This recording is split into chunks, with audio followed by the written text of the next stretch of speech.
Hello, everyone. It's Michael Jacob with Unleashing Intuition Secrets. Enemies of the state, governors, mayor's offices, DAs, FBI heads, CIA heads, etc. will soon see military tribunals. All right, this is not just speculation. This is deductive reasoning, and obviously we're moving in that direction very quickly. A lot of people being revealed. We're going to talk about that. So very, very amazing times. And as we move forward, we're going to see more of this start to transpire. Now, these governors, you look at all these different governors in the different states, especially the ones that are, being, resistant to having their criminal activities shut down by President Trump and ICE and military, very secretive deployments, I believe.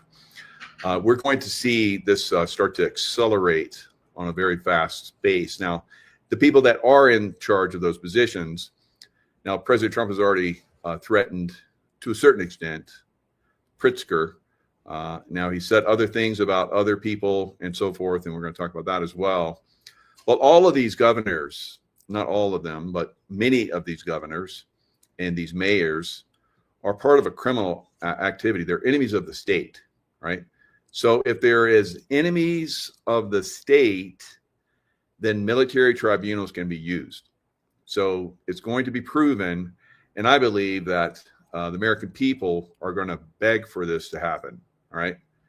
We've seen a lot of these cities and so forth that, through the social media and, of course, the mainstream media and so forth, and then, of course, these talking heads, Pritzker and Newsom and Pelosi and Adam Schiff and all these others that are all criminals, enemies of the state, that eventually they will be taken away.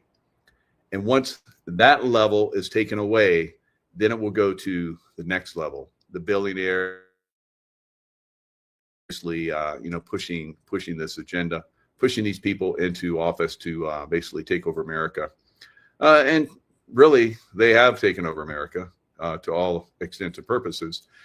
We have just been seeing, just this criminal activity over these last several decades. And a lot of people just gotten used to it and thought that the criminal activity was good for us, right? So that's being disclosed. That's being reversed. And like I said, people that voted for Trump want him to take action. And then a lot of the people that didn't vote for Trump are starting to flip, and they're going to start to, really demand, beg, whatever, for Trump and team to basically take down these criminals. So yeah, there's many that are involved, and we're going to look at. We're just going to go through, lawyers, and judges and so forth. We're going to look at some of that right now. So in Chicago, of course, they're doing really good work there. They're trying to clean the place up, take down the criminal empire, but there's going to be resistance. The president's immigration crackdown taking center stage in a Chicago courtroom. A federal judge now demanding that Customs and Border Patrol Chief Greg Bovino will meet with her every day to report immigration activities there in the Windy City. That's as tensions grow over the use of tear gas by federal agents carrying out immigration enforcement in the area. Justice Department reporter Luke Barr joins me now. So Luke, daily in-person meetings with a federal judge. Break down this ruling for us. So this is obviously delaying tactics, and they want to have information. So this judge is obviously part of the criminal activities. She wants to know what they're doing so she can report back to her puppet controllers, so they can, ambush them or stop them out or move their people around so they don't get taken down. This is what this is about, right? So this criminal judge needs to be part of a military tribunal. Well, Kira, this is certainly something that the judge wants oversight on. Commander Greg Bovino, who's in charge of those operations in Los Angeles, in Portland, and of course in Chicago, is going to be required. So all three of the areas right now There's no resistance in Washington, D.C. There's no resistance in Memphis, Tennessee. But there is resistance, obviously, in LA, Portland, and Chicago. So I remember being in combat zones like this too, guys. And, there's the CIA wanted to know daily, because I was in some very, very tough areas that we weren't supposed to be in. Everybody had left. Delta and SEAL Team 6 had left, right? All the other SEAL teams, everybody had left this area. And it was me, one other security guy protecting, 4 different case officers and the chief of station in Yemen, right? So now Yemen has basically, as we've seen, has deteriorated to a great extent. But at one time, it was very, very dangerous there. So they wanted me to report every day. I called, I gave them, basically an overview, but they were, it was like nonstop. It was the deep state part of the CIA. They wanted to be so informed. And at this point, I was starting to distrust, right, portions of the CIA. So I was very sketchy on what I was telling them. Of course, eventually the base that I was at, because every base that I went to that was like that, it was me, one other person, and they're like, we're going to send you this base, but no one's supposed to, be there. Everyone else has left. I would go there, and it would turn around magically, and they would become very active bases, and we started taking down a lot of enemy combatants, terrorists, and so forth. But they wanted to know way too much information. And this is the same thing that I'm seeing here. So I know that there's elements I knew back then there were elements in the CIA that were playing against us, right? And being a contractor, not directly part of the CIA, I didn't have to tell them everything. I could play around their little box they're trying to put me in, right? So I thought outside the box, I played outside the box, and I was very, very effective. Now they want to put this ICE agent in control of operations in a box, right? So I'm very curious to see how he wiggles outside that box and plays this. But I guarantee you, he's probably going to play it like I did. He's going to just give them very, very basic, very nondescript information about what's going on. I meet with her every day at 6 p.m. to go over the immigration enforcement actions of the day. She said, quote, "My role is simply to see that in the enforcement of those laws that you and your agents operating under, that you are acting in a manner that is consistent with your obligations under law," meaning that it is consistent with the Constitution. That's from our reporter, Jim Hill, in court. And Bovino sat for almost an hour on the stand, listening to the judge go over the temporary restraining order she put in place, basically restricting the use of tear gas in some cases against journalists, against the protesters that are out there protesting these CBP operations. Now, again, we know the journalists are part of the deep state. They're part of the criminal activity that's against us. Many of them need to be put in prison as well. They need military tribunals as well, guys. We need to clean up because they're informing on us as well. On us, we the people, our activities, the people that we have chosen to go forth and take charge of our country and take down these criminal activities that are happening within our country. These incredibly, sophisticated organizations that stretch from all the way to the Vatican, all the way down into the Mexican mafia, Venezuelan mafia, cartels, and so forth. So we're going to see this basically. I mean, it's very easy analytical process to see that this is happening, and we're moving in that direction. So very good job on all of those that are involved. That ICE commander is probably going to play games.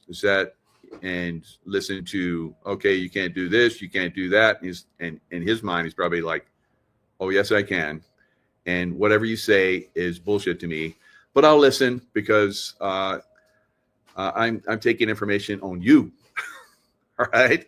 They're taking information on these people that are trying to enforce rules and regulations against them that are not lawful, guys, and that's going to get them into trouble, and it's going to see them in military tribunals and either tucked away for the rest of their lives, or, you know, a nice little necklace. All right, so this is what we're going to continue to see. Now, we could give you guys a little bit insight, the untouchables, because we're looking at criminal activity. These are criminals. They're enemies of the state. Elliot Ness, you know, took down some of these people in Chicago.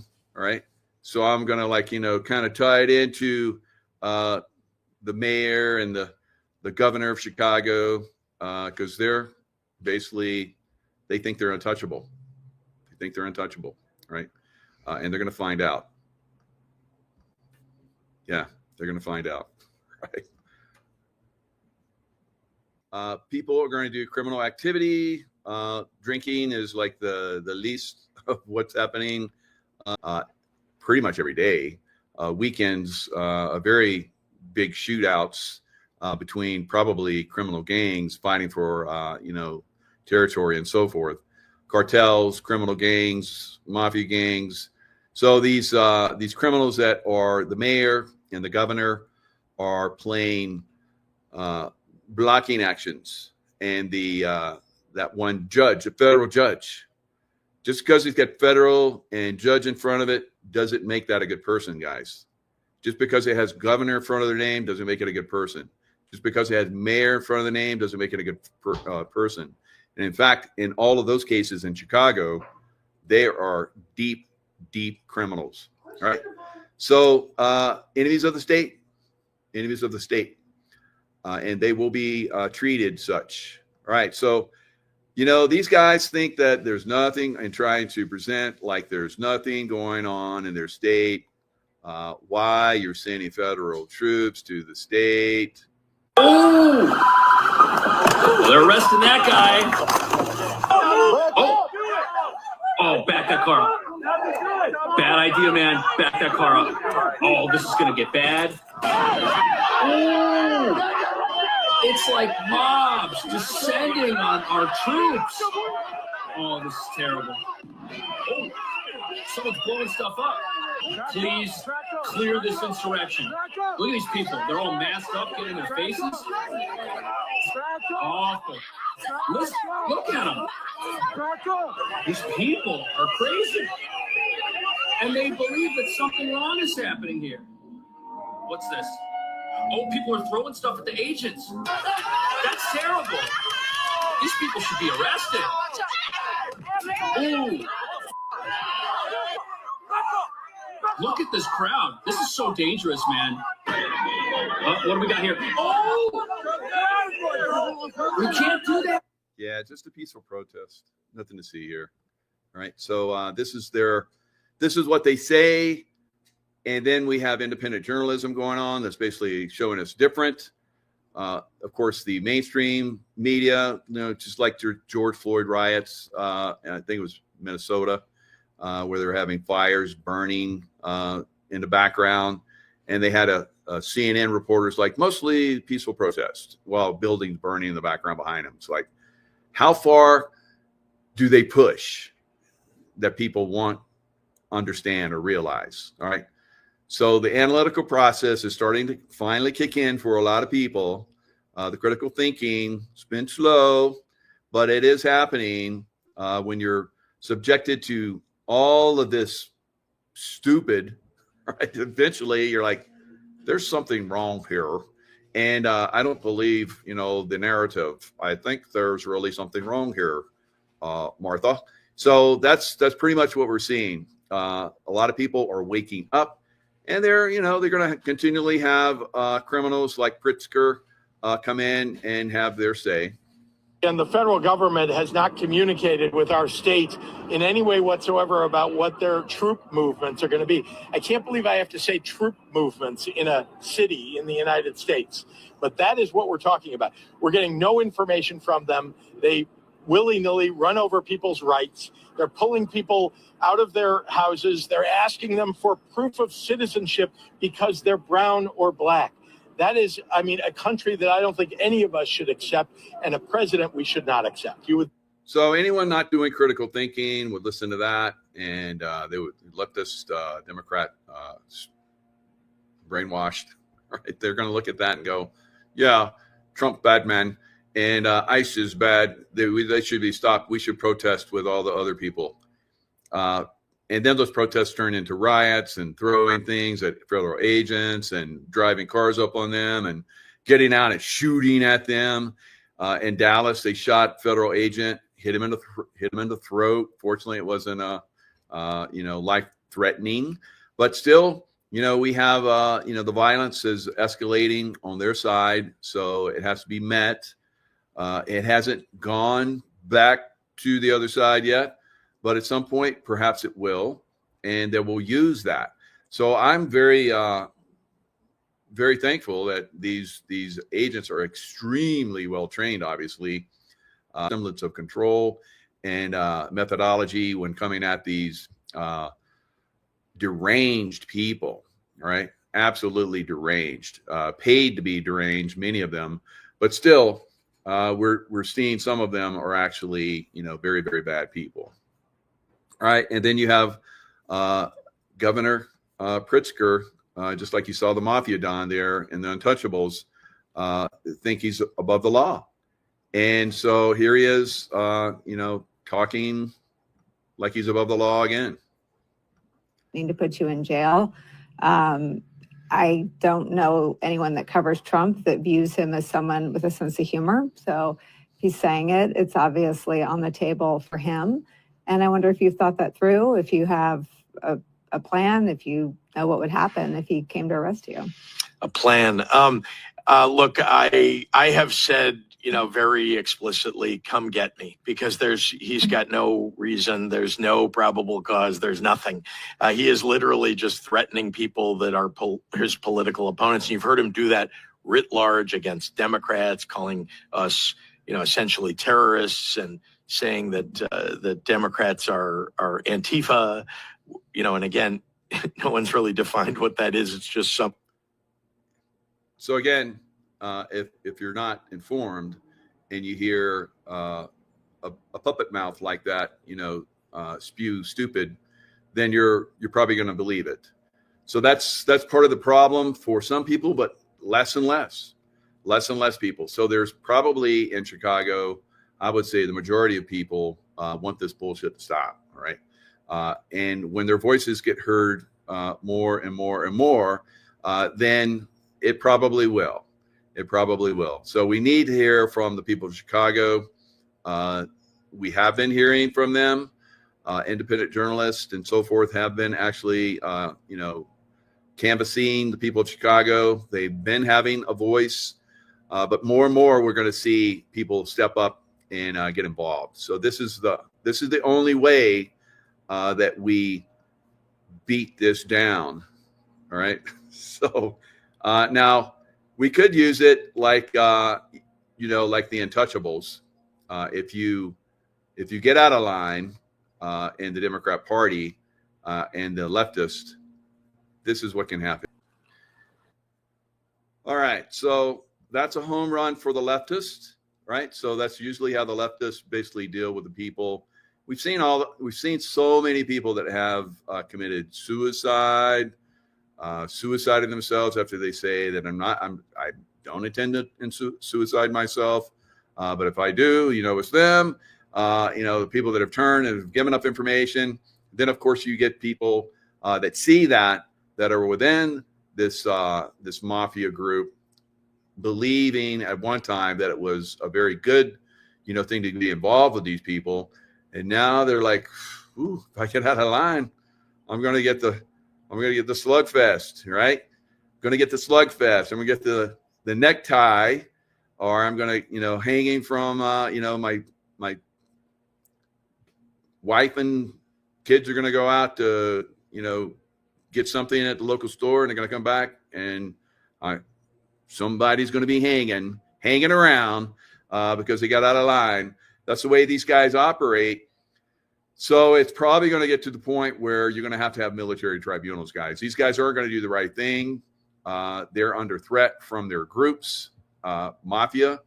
I talked to this one lovely woman that's, was from New York, and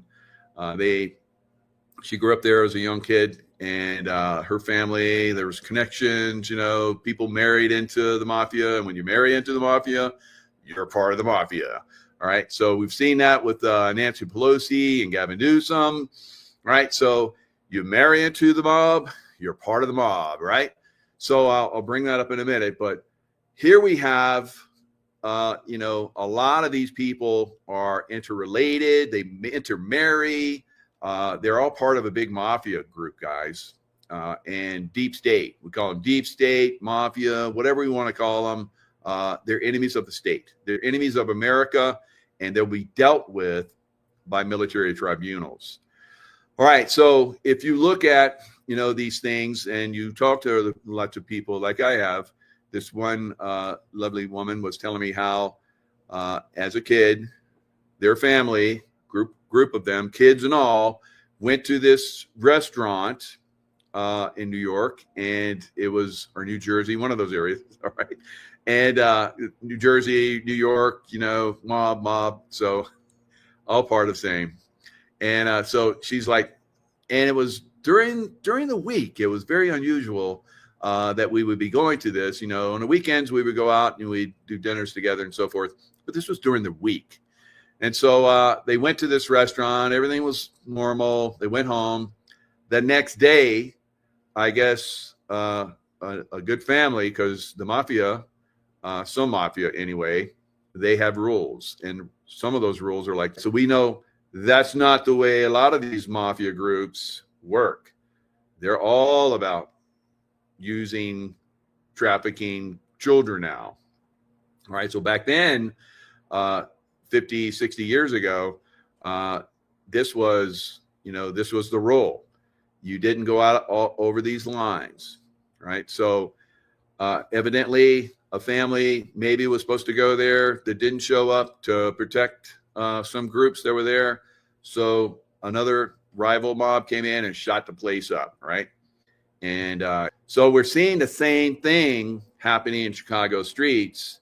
And at some point, it's going to flip. It's going to flip, and it's going to start to go into those families, guys, because these families are going to have to be killed, because eventually, if they get to a military tribunal, they'll talk and they'll give up information, and that'll lead to other people that need to come into the military tribunals, and they'll get more ruthless as we move forward. Because like I said, it doesn't take an analytical genius to figure out that this is moving in a direction where the military tribunals are about to come in, right?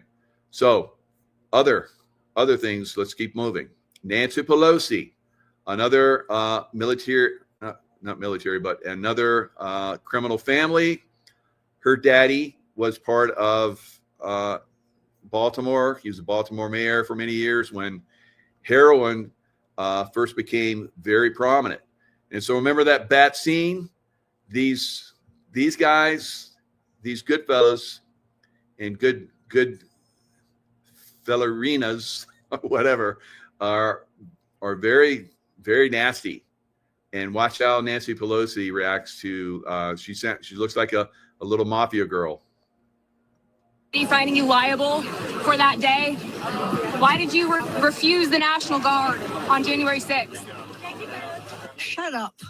I did not refuse the National Guard. The president didn't send it. Why are you coming here with Republican talking points as if you're a serious journalist? The American people want to know. All righty. So this is the way these people feel.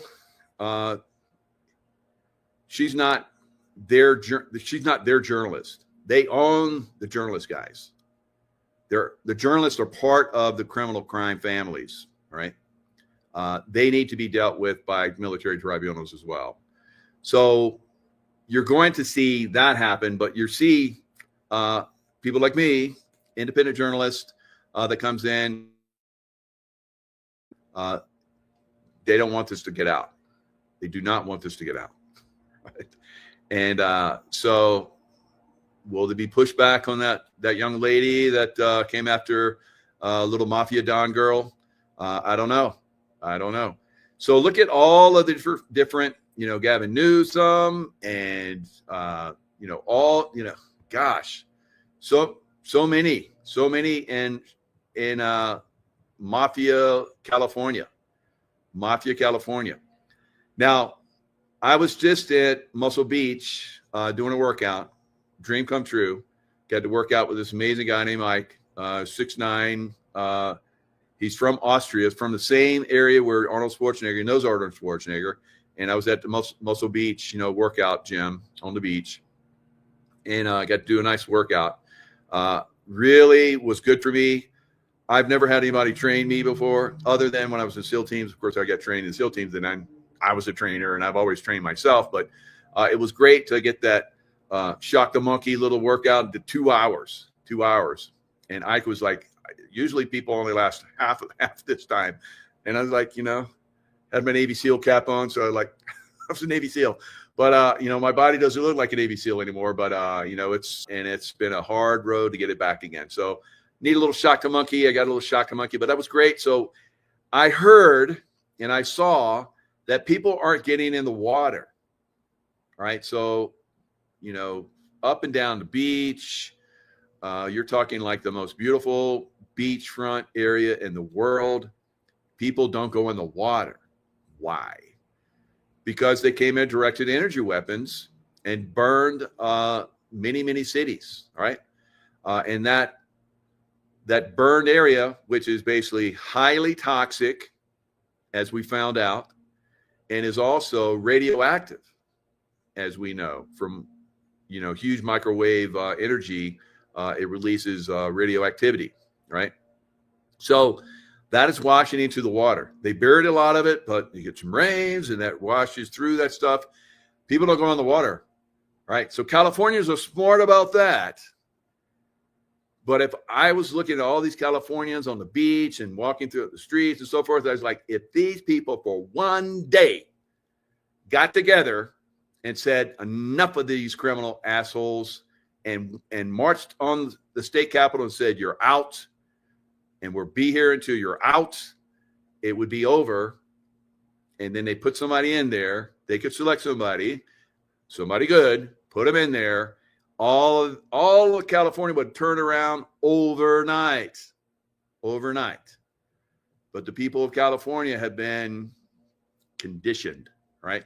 They've been conditioned by dozens of years of basically, we got these beaches for you. The climate's perfect. Just go and have a good time. And we got these concerts, and we got the Hollywood and all this stuff to brainwash you. And don't worry, everything's going to be fine, right? Everything's going to be fine.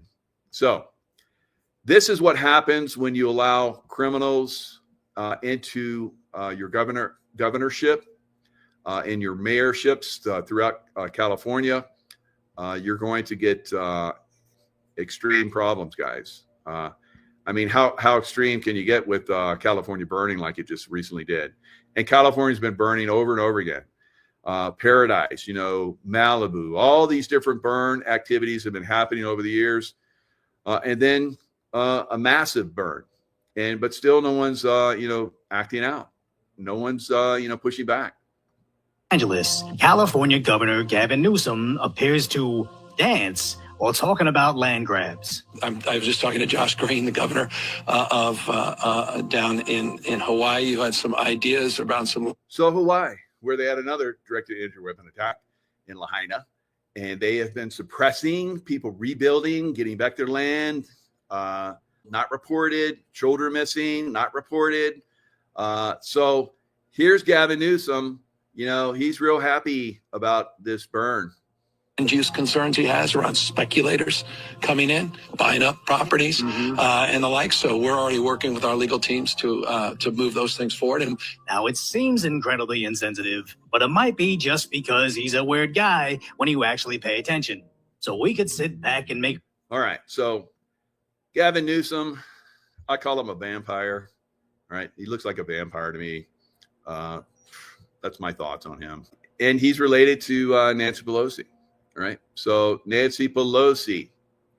So I'll work my way to Nancy Pelosi. But before I do, let's look at, military tribunals. A military tribunal is a court designed to try members of the armed forces and enemy combatants, like these governors and mayors and heads of the FBI, like James Comey, on and on and on, separate from civilian courts, which are slow and obviously compromised.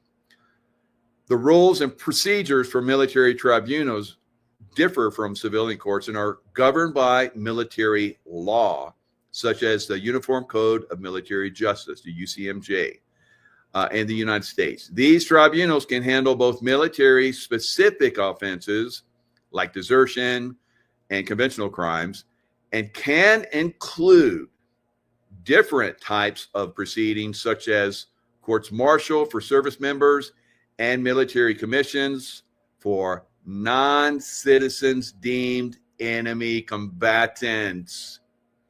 So these people are enemy combatants of the United States. They need to be tried by military tribunals. It's coming, right? And they know it's coming, and they're going to resist all the way to the end. Nancy Pelosi's father was Thomas D'Alessandro Jr., who served as the mayor of Baltimore from 1947 to 1959. And before his time as mayor, he was a U.S. congressman representing Maryland. Here, he held the office of mayor for 3 terms. What happened during that time frame? Well, let's look at that. You would think that someone that is in that position would look after his people, wouldn't you? You would think that, right? Because that's what they're pretty much tasked by the people of the state to do when they elect them. So in Baltimore, the rise of heroin use dates back to the mid-20th century and has gone through several distinct phases. So mid-20th century, 1949 and 1959 time frame, where Alessandro Jr., the father, the criminal father, mafia father of Nancy Pelosi, shut up Nancy Pelosi, all right, was basically there. So illicit drug market boomed. While the city has a long history of heroin addiction, its crisis has since evolved and now dominated by the much more potent synthetic opioid fentanyl. How Baltimore became the U.S. overdose capital of the United States, January 10th, 2025. Why Baltimore experiencing more drug overdose? History of addiction challenges in Baltimore. These things can be fixed overnight, guys. They can be fixed overnight. These people need help, and they don't want them to have help because they're profiting off of this, right?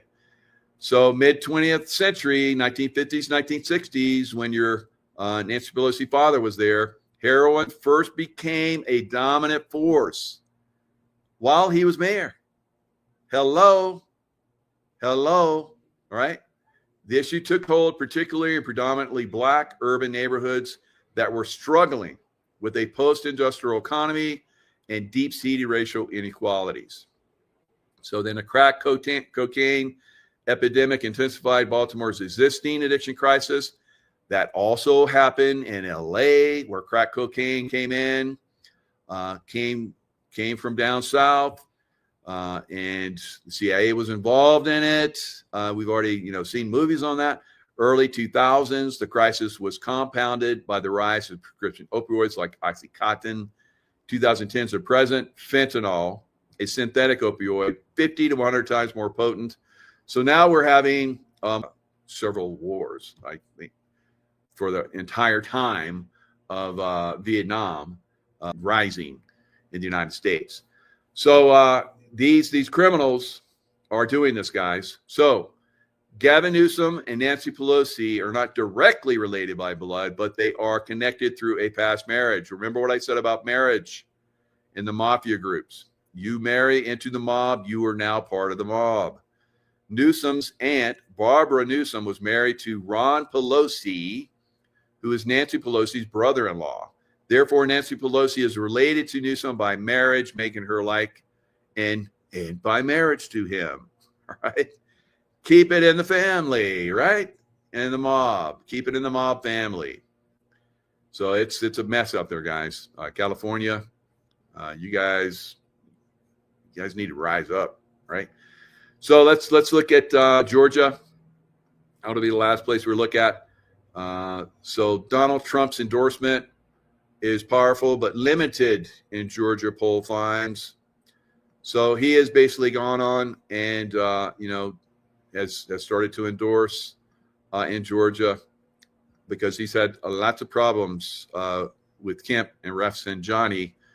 Both those guys are very, very bad people, and so it'll not. Burt Jones. So Georgia looks like a really good guy. I've read up on him. I remember seeing him at an event where he spoke. He's very articulate. I think he would be a great governor for Georgia. Burt Jones received the endorsement he was hoping for in his 2026 run for governor, that of President Donald Trump. So Burt Jones for governor has my complete and total endorsement. He will never let you down, Trump posted on Truth Social platform Monday evening. Now let's look at Kemp and Rafsenberger. Right, both these guys, I reported on these guys long time ago, years and years ago. All right, I said that both of them, and there were articles about it, I can't find them now. How about that? Where they were being funded by the Chinese in their runs for governorship, and what is Raffensperger? He's the Secretary of State. All right, so the people do not like either one of those monkey boys, right? They are bad. They're, as bad as you can get. And Georgia, unfortunately, has had a lot of badness over the years. But these two boys are some of the baddest they've had in history, I think. So this is what the people of Georgia thought about them.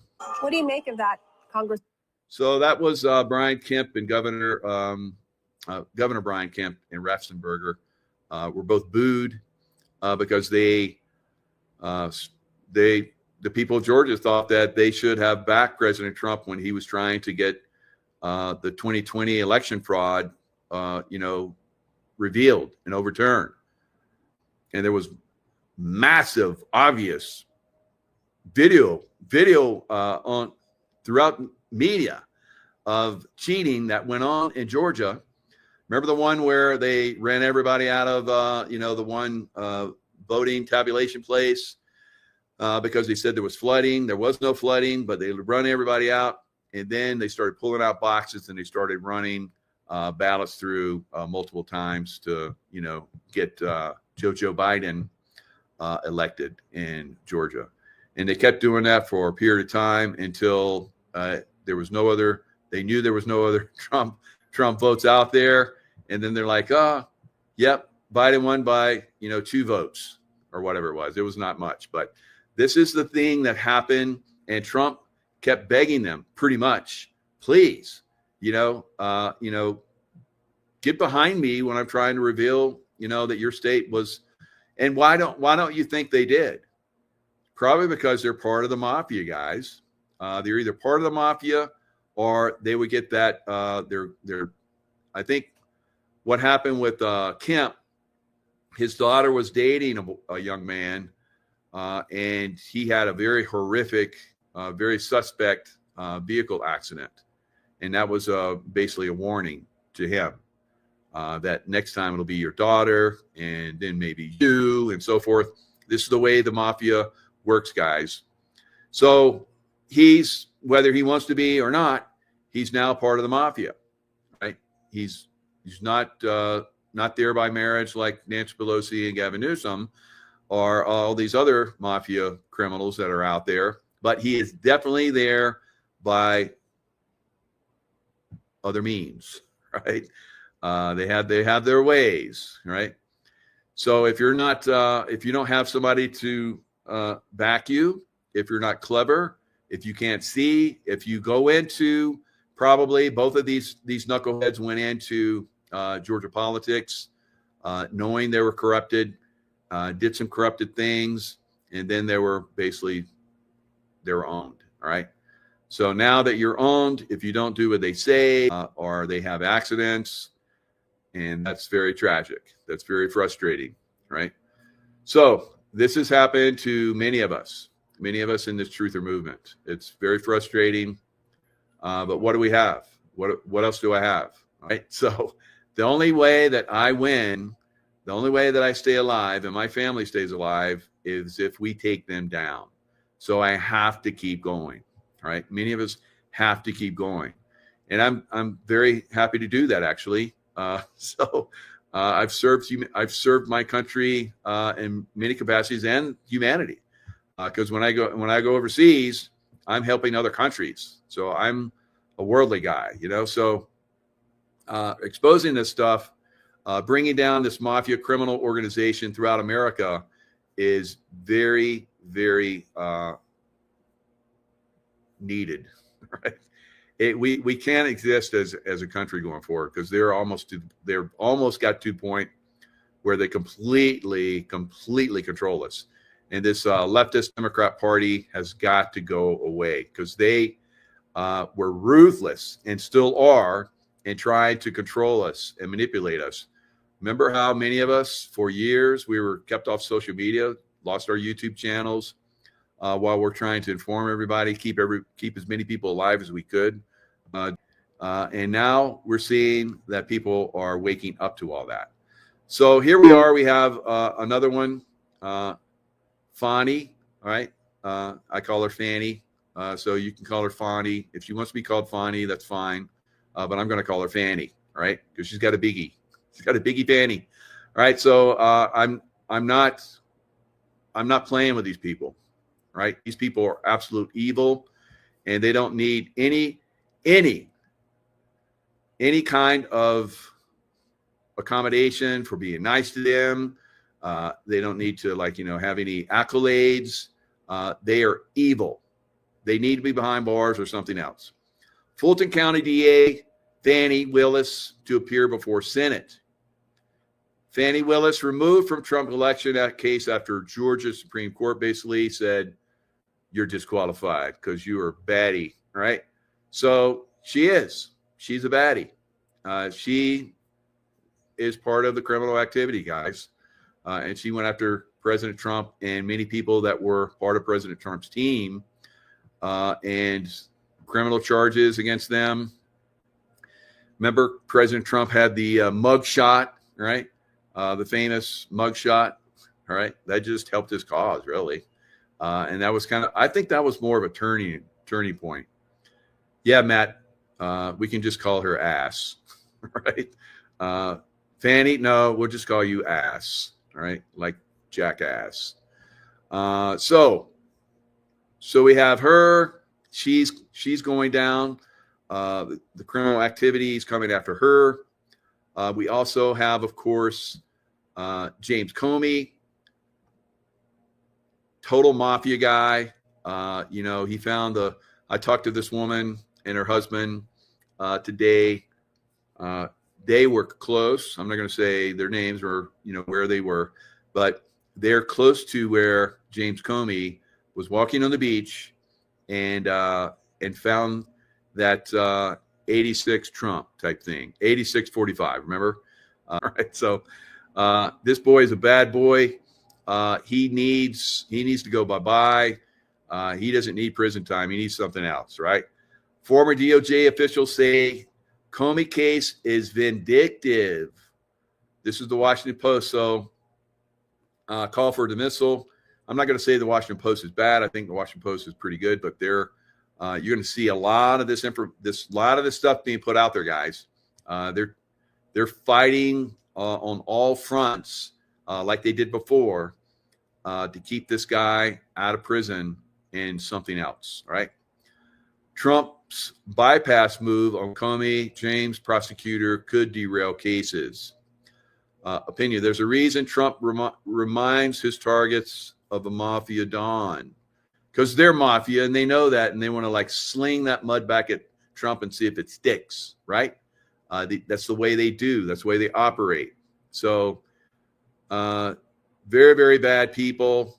So Letitia James, part of money laundering schemes that they do with mortgages. We've had people on that have talked about that. I can tell you that's gone all the way to the top of the Justice Department guys. And that's moving very, very quickly. A lot of people being disclosed. The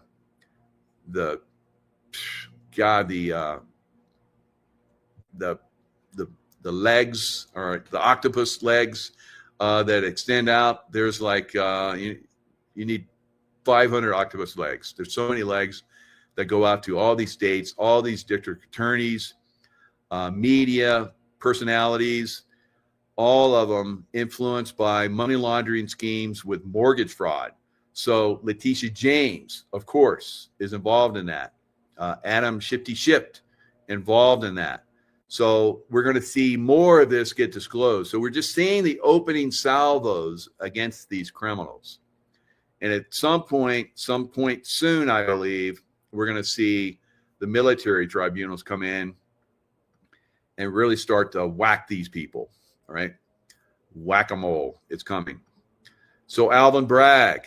So remember, Alvin Bragg was the only district attorney, of course, in Manhattan, New York, where President Trump grew up. His family was from there. He had to leave New York, right? Go down to Florida. So it's pretty crazy.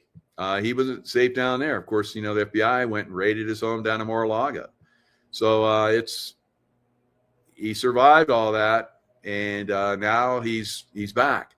Now, is he vindictive? No, he just wants justice, right? That's all I want. I'm not vindictive against any of these people. I just want justice. But I know justice is basically going to put them behind bars for the rest of their lives, or nice little necktie, right? Or maybe they'll decide maybe they like a pow-pow, right? So I don't know. We'll see. We'll see. All right. Maybe all of them get all of it. Put them behind bars for a while, hang them, then shoot them. I don't know. So, God, they deserve it. Absolutely deserve it. So let's look at Alvin Bragg. He's a bad boy. I think that he's probably going to be the next in line. All right, so Trump files powerhouse appeal in politically charged Manhattan district. So there's that moose face, Alvin Bragg. Basically, I'll use Trump's technique against these people. You know how he names them, like I'll call Fanny ass, right? And we'll call him moose face. All right, so moose face basically is probably going to have some problems now. Trump appeals historic Manhattan hush money conviction. So I promise you there's dirt on Bragg. All these people have dirt on them. That's how they're controlled. All of them, right? They're involved in dirty shit, and they're also, manipulated by their dirt. And Alvin Bragg has something hanging over his head, I promise you. And so at some point, now that President Trump is coming after him, Trump argues his hush money conviction was fatally marred, right? Fatally marred. So what is coming? What's coming? Alvin Bragg, next one, going to be indicted at some point? I think so. And if not, then they're basically going to destroy the case that he had, which should have never have happened. Totally ridiculous to begin with, against President Trump, and the only one that convicted him, right? All right, so that's all I got for now. Silver is in a buying opportunity, right? Gold is in a buying opportunity. I believe the stock market's going higher. You guys know that I said there is a possibility we'll see a pullback in the stock market, and then it will go to new all-time highs, and it will be like 1999. Remember that Prince song? Party like it's 1999. Well, we're going to be partying like it's 2025 because the stock market, I think, during this winter, November, December, it's going to go big, because that's what it did in 1999. So the winter before that, Christmas before that, so Christmas, boom, probably go into the new year. So you guys that think you're going to like keep making money on the stock market, you probably still make some money. Crypto may make another big boom, may go to new highs. I know you guys that are like, hodling some of these crypto coins, maybe that'll work out for you. But guys, you're going to get spanked if you hodl that stuff too long, right? I would say on this next big boom into probably the new year, maybe a little bit longer before this thing collapses, because it will collapse. Everything is pointing 1929, guys, and bigger than 1929, right? Bigger than 2008, bigger than you name the stock market crash, it's coming, right? So that's what we're going to see. Silver and gold will be right now. They're super buying opportunities. You need to be in them. If you're not in them, because they're going to go up too. In this next super wave higher for everything goes up, right? Then it'll not everything, because housing's crashing. People are getting laid off in massive numbers. That's why tomorrow you will see yo ho ho, pirates life for me. The Federal Reserve, the pirates, will basically come in and cut rates, because they'll say, well, we have a lot of people losing jobs, and that's usually what happens before a big downturn. It happened in the last one, the dot-com bust, and all the busts before that. Companies basically start trimming the fat, and that fat is what makes them healthy, makes their businesses grow. So in the last stages, they start to cut their people, and that makes them more profitable. They'll come out and say, yes, we're more profitable. Look, we're more profitable. We said this. We said we're going to go up this much, and we went up this much. And so everybody's going like, yay, pump the money at them, pump the money at them, pump the money at them. It's going higher. It's going higher, higher, higher. And at some point, it goes down. Now, when it goes down, you're probably going to see anywhere from 30 to 50% crash. Then it'll pop up, and people that, didn't get out or got out while it was going down, now they're like, oh, I shouldn't have got out. And they'll get back in, and it'll go up a little bit, like 10, 20% or something. And then it'll go down, and it'll go down, and it'll stay down for years and years and years and decades and decades. And a lot of you guys that are in,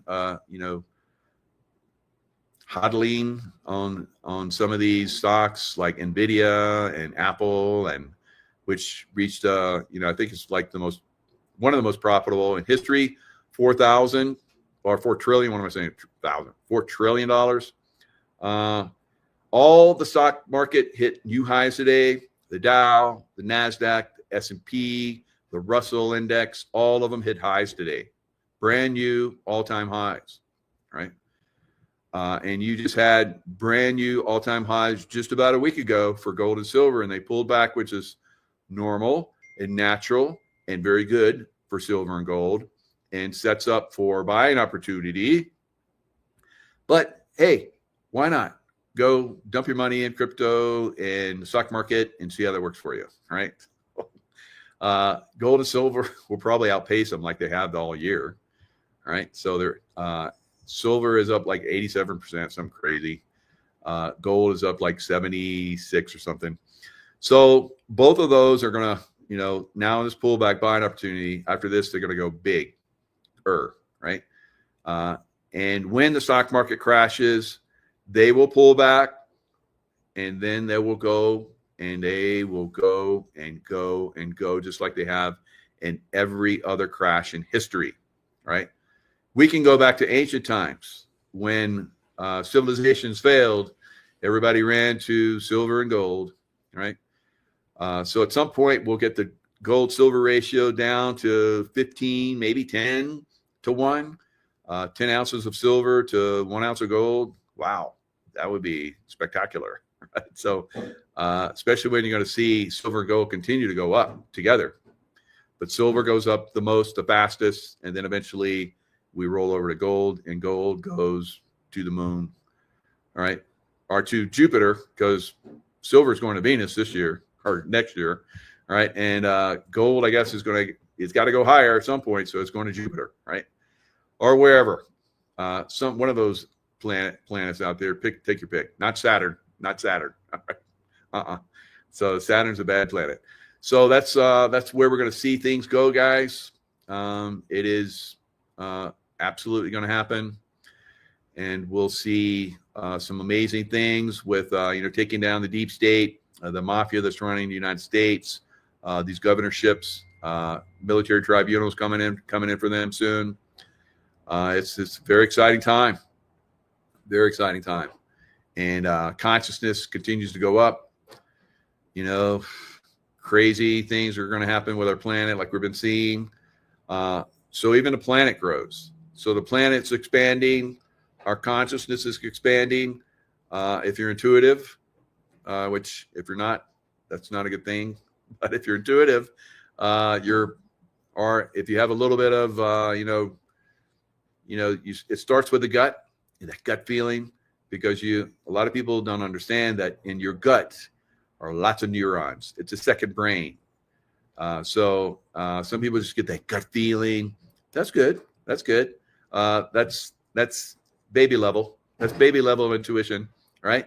And then when you get that heart, something doesn't feel right, And then when you get the master connection, which is the pineal gland, which is your antenna to God source or the angelic realm, and your love vibration, and the connection to the brain, then the very intuitive side of your brain, left side of your brain, and the pineal gland. If it's clean, if it's not clean, it ain't going to help you, right?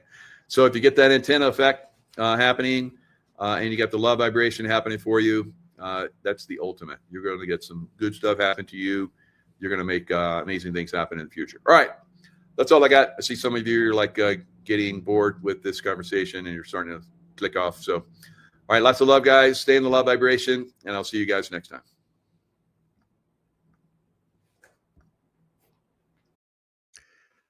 Hello, everyone. It's Michael Jacob with Unleashing Intuition Secrets, back from the LifeWave conference, where for the third year in a row, I have won the top customer sponsor award for North America, right? So, great time to be in LifeWave. LifeWave activates the light of your body, which is basically from a patch, and the patch is basically from, I believe, David Schmidt download from God, and crystalline structure basically activates the light, the love of God in your body. So healing and optimizes your physicality and so forth. So definitely the way to go. Will be the way to go in the future as more and more products come out. One of which will be the PM, the Cellergize PM, which is proven to dissolve spike protein. Wow. All right. So just amazing new things coming out. The water machine and other products is going to be amazing, next several months and into the next year. All right. So is the sun being manipulated by the deep state, right? By the Draco reptilian deep state. So I believe so. I've thought so for quite some time. So I'm going to show you guys some of that, and it's obvious that they've been doing this for a long time, perhaps for thousands of years. And I believe that the Earth has risen, consciousness of humanity has risen several times in our history. There are many accounts that say we have risen in consciousness 7 different times, and we get slapped back down. So what causes that? What causes the Earth to go through these crazy paroxysms of events which basically destroy Earth and almost wipe out humanity. So I believe like the Adam and Eve story is basically they're survivors from a cataclysmic event that the deep state did. Now we saw another one where Noah, where God came in, the gods came in and wiped out humanity again with flood. So we've gone through many of these over the time, and the Hopi Indians have the blue kachina and the red kachina, and looks like we got a blue kachina coming through right now with Three-Eye Atlas. So, and they've said that the next one will be another destruction of Earth. All right, so let's look at these. This is from Stephen.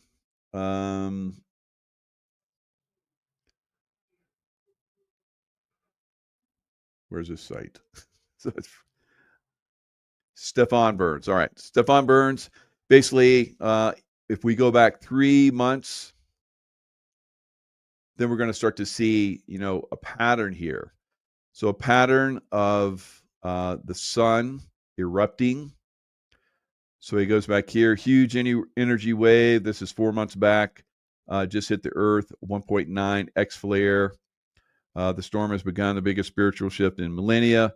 So solar maximum, when we have the sun acting like this, it does have an effect on consciousness. It has an effect on the Earth of two, of course, but it does have an effect on consciousness. And I think that if our consciousness reaches a certain level, we can help prevent like these storms from getting out of control. So if you go through all of these over the last several months, we were talking about how there was a possible impact. So it's happening. Impact has begun. Earthquake, space weather, fast solar wind impact. The sun did it. Indonesia had a 6.7. That's a big earthquake. The Ring of Fire has been awakened. 7.3 Alaska. Magnetic anomaly. And start to move up further. We get more earthquake, megaquake. Is a megaquake coming? We thought it was going to happen in Japan, but it ended up happening in Russia, right next to Japan, right? So 8.8 megaquake, strongest that we've had in 14 years, and it was quite a doozy. It started eruptions all over the world. Biggest volcanic eruption since megaquake. More volcanoes are active than at, I think, probably one of the, we got to go way back if we're going to find, as many volcanoes that are erupting as they are right now. So every time these big discharges come from the sun, we have these quakes. So we know how they have directed energy weapon use. We know how they have manipulated through HAARP and so forth, hurricanes and tsunamis and all these kind of things, earthquakes. So there's probably some kind of manipulation. I don't know where they're hitting the sun with yet, but there's some kind of manipulation that's going on with the sun. I've felt that for a long time. So then there was another 7.8. After that 8.8, they struck Russia again. That was a month ago. And big eruption may be coming. Abnormal earthquake and volcanic activity. Ring of Fire is shaking. Things are starting to get biblical. And so here we are at Three-Eye Atlas. Immense amounts of solar energy are supercharging Three-Eye Atlas. So the sun really lit up Three-Eye Atlas, and it didn't blow it up. It didn't cause any damage. In fact, it's almost as if that energy, activated it more and made it more powerful. Gigantic coronal mass ejection was blasted straight to Three-Eye Atlas. So again, another one. So it's like something is controlling the sun, and something is, trying to take out Three-Eye Atlas. Now, Three-Eye Atlas, obviously, has been in our solar system for quite some time, and we just started finding out about it like just a few months ago. And that was because we had independent scientists that found it, astronomers and so forth. So and then NASA had to pipe in and say, "Oh yeah, we're tracking that." Well, why didn't you tell us? Yeah, we've been tracking it. Why didn't you tell us? Yes, it's coming in. So it's coming in, and they don't understand what's coming because they don't have control. So that's why they're trying to zap it with the sun. They're manipulating the sun. They tried to zap it, didn't work. I believe it's intelligent life that's on 3i, unless I've said that when they first found it and started talking about it, or remote viewed it. Intelligent life on it. Giants are on there, and they are benevolent. So part of the thing they're doing is they're trying to, I believe, shut down some of this extreme activity that we have coming and help to mitigate it. But why aren't they getting directly involved? Because it is our process of awakening that we have to go through. And, they'll help us to a certain extent, kind of like you would, maybe occasionally help a baby before it fell and, cracked its head, right? I remember my kids when they were starting to learn how to walk, you just make sure they didn't fall on the furniture. And sometimes they fall down, then they get up. Oh, you fall down. And then they get up and they go again. So that's kind of the way humanity's been for many, many different cycles. You look at the biblical text, you look at Mahabharata, the Indian Hindu text. They talk about wars where everything got wiped out, nuclear events, all kind of crazy stuff. So we've had these things before in the past. You look at Egypt. Egypt at one time was unbelievably advanced, underground cities on the surface, pyramids everywhere, and something wiped it out, right? Something wiped it out. And there was some kind of event, like a flood event, that wiped out civilization over and over and over again. So when we get out of control, when we wake up too much, get too big for our pants, then the controllers come in and really hammer us. Now, I believe that if we reach a certain vibrational awareness, that the controllers lose control, right? And that's what we're seeing now. And they're desperate. That's why as 3i Atlas comes in, it's taking away more of their power, and it's awakening more of us. So I think that process continues. We'll have some pretty significant earthquake activity before it's all over. I think that'll help awaken humanity more. There'll be more compassion from humanity because of that, or not. Maybe it won't happen. Maybe humanity will wake up in another way. Maybe there'll be catastrophes in our cities, like we're projecting with the deep state, controlling a lot of these big cities, the Democrats and so forth. So we'll have to be just very cautious and very aware as we go forward. Now, if we look at what's going on, again, when you have these anomalies coming off of the sun and releasing massive amounts of electrical energy, you're going to have massive hurricanes. Now, I predicted we would have big hurricanes. I thought that they would hit. For my projections, I've been very, very accurate over the years. This is one of the very first times that I've been projecting hurricanes for, I think, almost close to a decade, that we haven't had them hit like I said they were. Very interesting, which leads me to believe that our consciousness is reaching a certain level. And some of you are like, well, that's because they're taking down the deep state technology, or they're blocking the deep state technology. Yes, to all. So, and the reason why they're able to block that deep state technology is because we are awakening, and we're supporting and projecting people to the front that are being our messengers, kind of like Donald Trump. Donald Trump is, our messenger, and he is helping us to achieve the things that we want to achieve.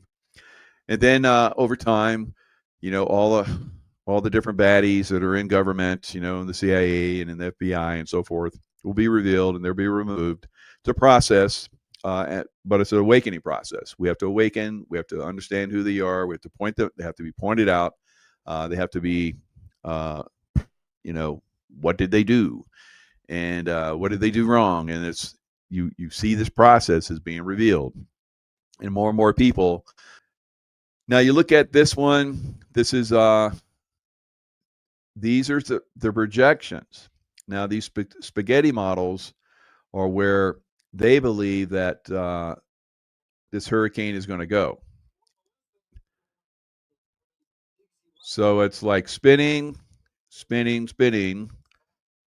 still moving to the west. Now they've said for a long time that it was going to turn. It has not turned yet. It's gone very, very slow, and it's gone to the west. Now there's a weather system that's supposed to grab it and pull it quickly east and north. It hasn't done that yet, and it's spinning up there. But this thing potentially is so big and so powerful and gaining in strength by the hour that it may not be affected by that storm that was, supposed to pull it and guide it so that it wouldn't affect the United States. So again, those spaghetti models, as you see, there's a couple of them now that have popped up that take it up into Florida, which was one of my projections from last year. That didn't happen the way that I saw it. It was supposed to come in from the bottom of Florida and go all the way straight up through Florida and cause massive damage to all of Florida. All right, we know the deep state would love to do that because they get their real estate really cheap then, and they would kill a lot of people, and they love killing people because it makes them happy. We don't like to make them happy, right?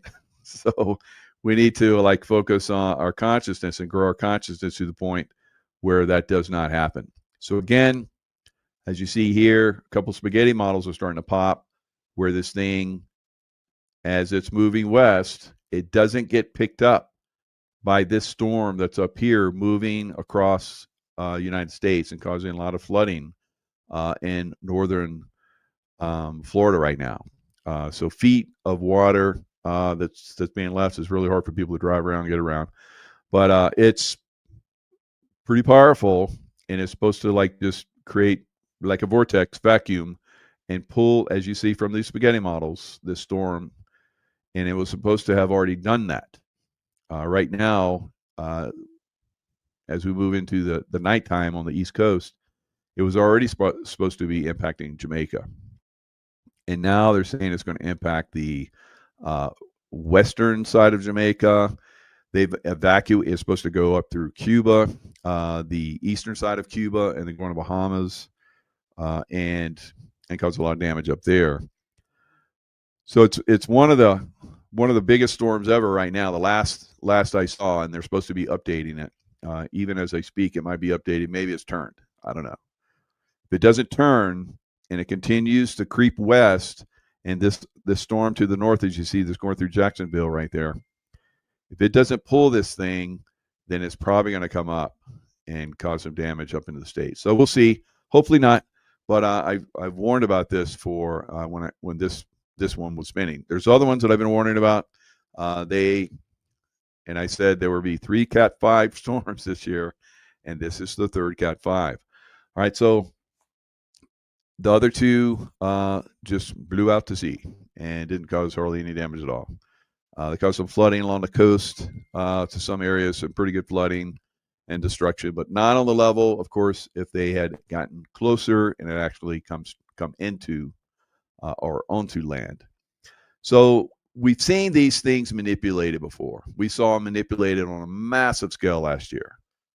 Hurricane Helene obviously was the most manipulated hurricane in the history of Earth, and they still haven't admitted that.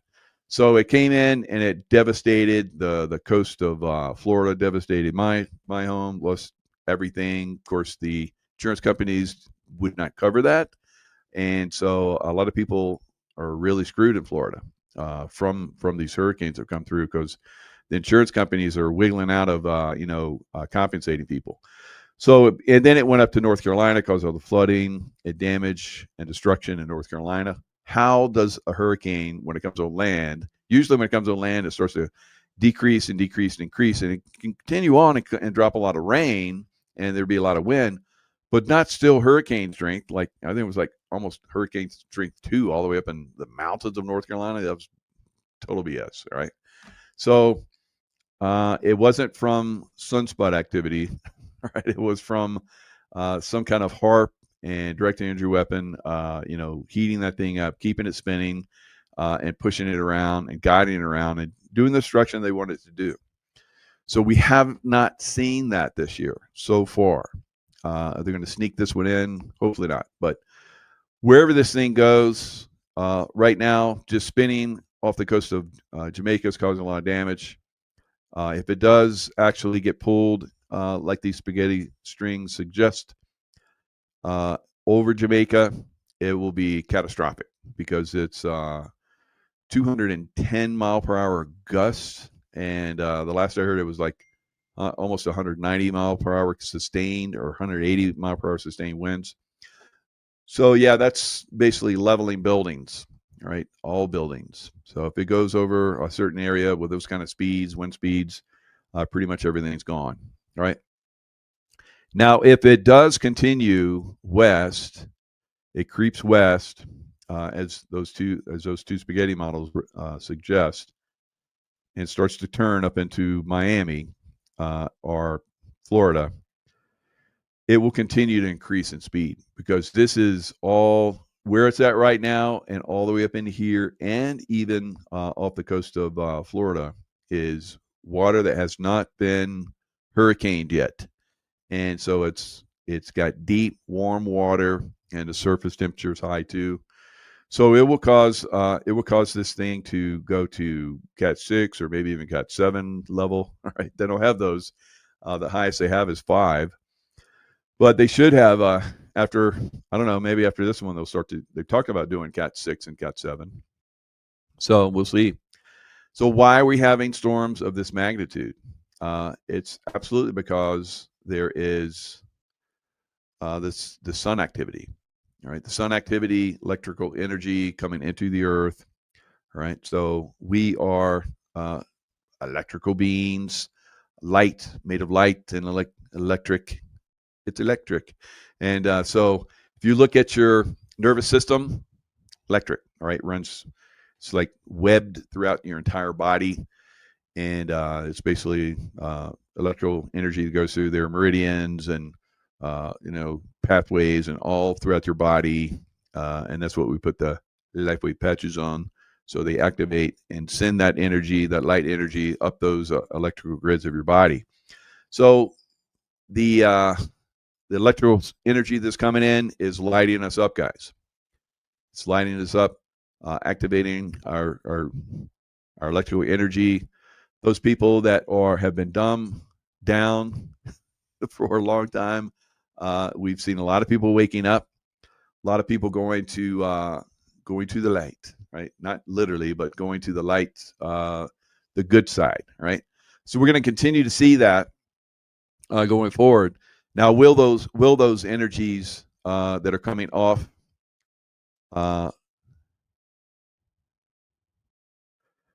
Mike, it will not turn. We are praying words have power. So, Mary, yes, your words do have power. Me telling you that you need to use words of power and informing you that it might not makes you motivated to actually send your energy into that, because it's been creeping west and it should have already turned. So if I bring that to your attention, you start to pray and it does turn, that's good. But if it does turn and it doesn't hit Florida, it does hit Jamaica, and people will probably die in Jamaica, and everything, and a lot of things will be destroyed in Cuba, right? Guantanamo Bay, not, because they're evacuating it probably, but the people of Cuba, so, and have their homes destroyed. So yeah, go ahead, pray that it won't come to Florida. So pray that it will go hit Jamaica, I guess. I don't know. So I'm praying that everybody will survive and it will have the least impact possible, right? So that's the best way to pray for that. So you have to be careful sometimes when you do pray that you have everything's perfect in your life. Then it's crazy how sometimes that works, right? And we know that works that way. So the ultimate way is to like send it love, right? Because that love energy will do what it needs to do, and it will go where it needs to go. And who knows, maybe your next door neighbor is a murderer and he gets murdered, so it's crazy how these things work. So I've seen this in the most violent places like combat zones, where people have very not good thoughts, and it ends up not working out so good for them. All right, so have the positive thoughts, have good thoughts, and we'll see some good things happen. So everything changes forever, says Barbara Hand Clow. She's written many books. She talks about how the 3i Atlas is activating Earth's iron core right now. So she says that the reason why so many people are waking up, because I agree with her, and I hope you guys understand that there are a lot of people waking up, right? And there are people that are talking stuff now that I have never heard them talk before. I've seen some people that are on that do shows and so forth. They didn't have a lot going on, as far as like information. They'd have people come on with that information. And now I see these people, just like spewing incredible information out. So everyone, I think, is lighting up, and that's going to be very helpful. A lot of the stuff that that we have focused on and believed in and thought about a lot in the past that was right is going to turn out to be not so much, right? So I think a lot of the stuff that we have, because I see a lot of people, myself included, of course, but I see a lot of people that they'll focus on something, or they'll talk about something, and like me, I was like, what is that? What was I just like, there's so many things now, I think, that we're going to find out that are going to get dumped that were completely false, and part of us already knows that, right? So we're already dumping it. I don't know, maybe that's a lame excuse for being forgetful, but anyway. And I know some of you are like, yeah, like Mike, yeah, that's why. So yeah, Barbara Hand Clow, great author, incredible spiritual insights and so forth. She is saying that we're waking up because of 3i Atlas, and it's activating our iron core. And this happens, occasionally during these time frames, every so many thousands of years. We have this awakening process, and then the baddies basically take advantage of those energies to come in, and they direct them in a way that basically destroys the Earth. Right? I have past life memories of being in Atlantis, being involved with the crystals that basically power the Earth, and kept us safe and so forth. And the baddies came in and abused that power and that energy and basically destroyed the Earth. All right, almost completely destroyed the Earth. Of course, we're still here, so I didn't completely destroy the Earth, but man, it was close. So, I have memories of these past traumatic times, and I've been kings and warriors and all kind of crazy stuff in past lives to defeat the baddies, and the baddies at no time in history, I believe, are being defeated, and it's not so much from a kinetic force as it is from the consciousness stuff. So I think the consciousness, power that we're going into is the key for us to advance this time. So we'll see. Some of you guys are just not going to get this. It's okay. You're like tuning out or already gone or like, I don't know, Mike. It's like, well, just you don't need to know completely. Just have an open mind and you'll see. Right. All right. So Barbara Hand Clow, overhead cloud is saying that metaphysical discoveries, subterranean metaphysical discoveries, are happening, and how this is like no time like any other. So that's what she's feeling, and I bet she's got past life memories too. So I don't know if she's into that, but I think she is. So very, very interesting. You know how some of us are, picking up on this stuff and moving it forward. So here, let me see if Tropical Tidbits. I'm gonna look at share the screen on Tropical Tidbits, see if it's updated. So look at that monster. Woo. October 27th, we're watching what is unfortunately an incredibly dangerous situation for the island of Jamaica here in the Caribbean, with major Hurricane Melissa becoming a Category 5 hurricane. All right, so it's not. Looks like it's not veering into Jamaica. It's continuing west. So I think this just got updated, but I'll have to check. And you should check. We'll see.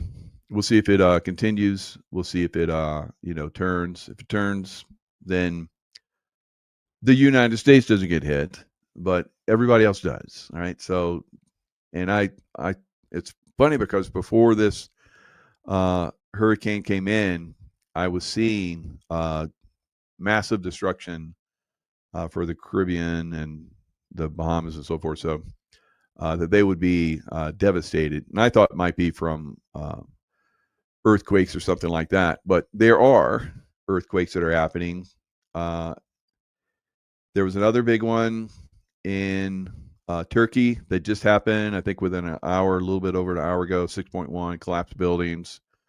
There was a big one, 6.0, and then a little bit smaller one that happened in Guadalupe, which is, not far from where the hurricane is. So is the hurricanes do, because of their weight, have an effect on, the seafloor, and then of course the seafloor down into the bedrock, and the bedrock into the fault zones and so forth. So we're seeing a big earthquake in Guadalupe, just right close to where that massive hurricane is. And we get those occasionally. So Turkey just had a very significant one, 6.1. Like I said, there are buildings that have collapsed. We'll have to keep an eye on that. Lots of buildings involved in this one. So let's look at that. I'll show a little piece of that one. Here's the earthquakes. Let me show the earthquakes real quick. Here's the earthquakes. So here's the one right there, Guadalupe. Then there was that's a 6.1. There was a 5.8, and there's a 6.1. I think they have it at in Turkey right there. So you see the West Coast is lighting up with earthquakes. The red is like a recent one. Same thing. So the Ring of Fire, as you guys can see, earthquakes are traveling around that. I really still think, unfortunately, we're going to get a fairly significant earthquake off the coast of Cali, which is our Oregon, and it's going to cause a major tsunami and then activate other fault zones all the way across America. So we'll see. So here's the that's the earthquakes that are happening right now. Then let's look at the next window.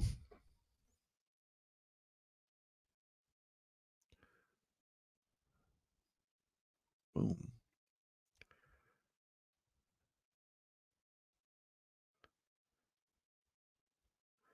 So this next one is basically a little bit of video of the earthquake that happened in Turkey. So as you guys can see, there's pretty good devastation, shaking, everything's falling, of course.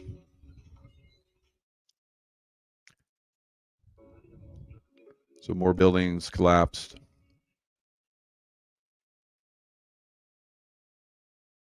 Many homes have collapses. So 6.1. So dangerous is one, its location. So people run outside, and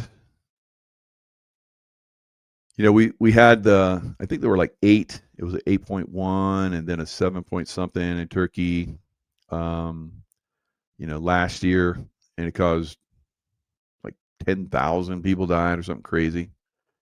So they're really bad in that area. So a 6.1 in Cali or anywhere else is like not that big of a deal, but because of the way the structure is there, the ground and so forth, it can cause significant damage. Same thing in like you get a 3.2 in Italy, and it's like a 7.2 in America. It's crazy how that works, but that's the way the ground is structured over there. So a little bit more spongier, I guess, in Cali, and it's really hard bedrock in Italy. So when it shakes everything. It shakes everything hard. So that's the same thing in Turkey. Pretty solid bedrock. All right. So we're gonna have to continue to look at this stuff and keep an eye on it. We'll see what happens. I'm just getting back home, so this is going to be another short one, but good information coming out from a lot of this stuff. As far as people like saying that we're awakening, so that's a good thing. I think that's a key for us to stomp out the deep state and their activities and the stuff that they're doing. All right. So stay in the love vibration. Send that hurricane love, and that's the best thing you can do. All right, guys. Lots of love. Stay in the love vibration, and I will see you guys next time.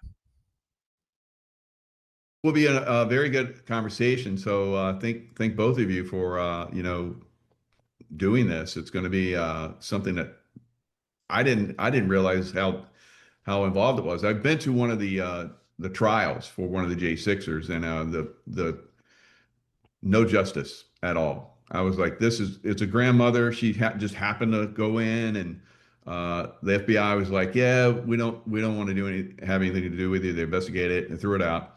Then they contacted her again, and it's like, yeah, we're gonna investigate you again, and but we're not gonna try you. And so she's like, okay. And then the third time, they're like, okay, we've done the investigation, we're gonna try you, and here's your dates. So she went in, I promoted her, helped her out, and the day that Trump did the pardons, she was supposed to go to jail and got off. So at least it was good for that. But like we're going to talk about, obviously there's something a lot more. They need to be pardoned on a different level. Yeah, what happened, Mike? Trump working on every other thing. Yeah. Nobody picked up the ball, and that's why Sheila and I had to write this article because there's a lot still going on, as we'll cover. But we want to get Stephen Miller on it for Trump to get eyes on it again, because there's a lot still has to be done to prove, get the innocence established for all these J6ers and their families. There's been so much damage, and as Sheila will point out, it's affected almost 40,000 people. Families, aunts, uncles, grandparents. Yeah. Bankruptcy, suicide. So anyhow, that's the whole purpose. Okay, very good. General, you did, and I just heard about this within the last 24 hours. You actually visited with some of these people, didn't you, when they were in the gulag? Yes, I didn't physically, but I did a conference that they set up. So I talked to 8 of them in the gulag, yeah. And that's when I launched Operation Jericho. The story about that, I think we should bring that in, because I don't think anyone knows this, Jacob. I don't think anyone knows. Definitely. Yeah. Okay. Hello, everyone. It's Michael Jaco with Unleashing Intuition Secrets, joined once again by Sheila Holm and General Paul Valalay. We're going to be talking about the J6ers. We just kind of put this together really quick. Sheila Holm has done an incredible investigation on this. I've been involved with the J6ers. General Valalay has been involved with the J6ers. We'll talk a little bit about that. But really what we need to talk about is how there's a misrepresentation that's going on. People don't realize they were given pardons, but it wasn't to the level that it needs to be. And Sheila's done investigative work on that. Sheila, do you want to jump in and give us some insight on that? Well, pardon of innocence is what the J6 guys that started doing the assistance on the cases, not as attorneys, they're just regular people who experienced all of this, put together, researched, and found a pardon of innocence. Sheila did not. And they went, but they followed the pattern I used with cases in California. And because they'd never heard Hello, of everyone. It's anybody Michael until Jacob of with my Unleashing interviews Intuition that Secrets. you have to Joined once represent again by yourself Michelle when you don't have any money. Melendez. So we're going to be talking they about gave me the the opportunity to do a whole Lahaina bunch of legal work directed energy weapon and represent attack myself in and all the sorts of aftermath of matters. that. It's still But ongoing. that's past In history the for aftermath me. of So that they started devastating researching Lahaina this, directed energy and they weapon found wildfire, the actual the structure aftermath of that, for pardon still of innocence, ongoing. which Another, means you never in the committed a aftermath crime. of that devastating And Lahaina Flynn never directed energy committed a weapon crime. And so wildfire they act, did that for the aftermath Flynn. of that, And still then when ongoing. the Another, president was going to in the do aftermath this, of that and even devastating Flynn and Laura Lahaina directed Logan energy said at the weapon time, wildfire it's act, got to be a the pardon of aftermath innocence. of that, still And ongoing. Another, that just in didn't the aftermath happen. of Now, that devastating whether there was a Lahaina directed breakdown, energy I weapon don't know. serious But what's happened is I can't background even get a information hold going of on. the one guy that wrote to me for prayer. There we go. And All that's at right, the got it. beginning. All Please right, look at the so article. You're going to share the article, I believe, in the with the interviews, aren't you, Jaco?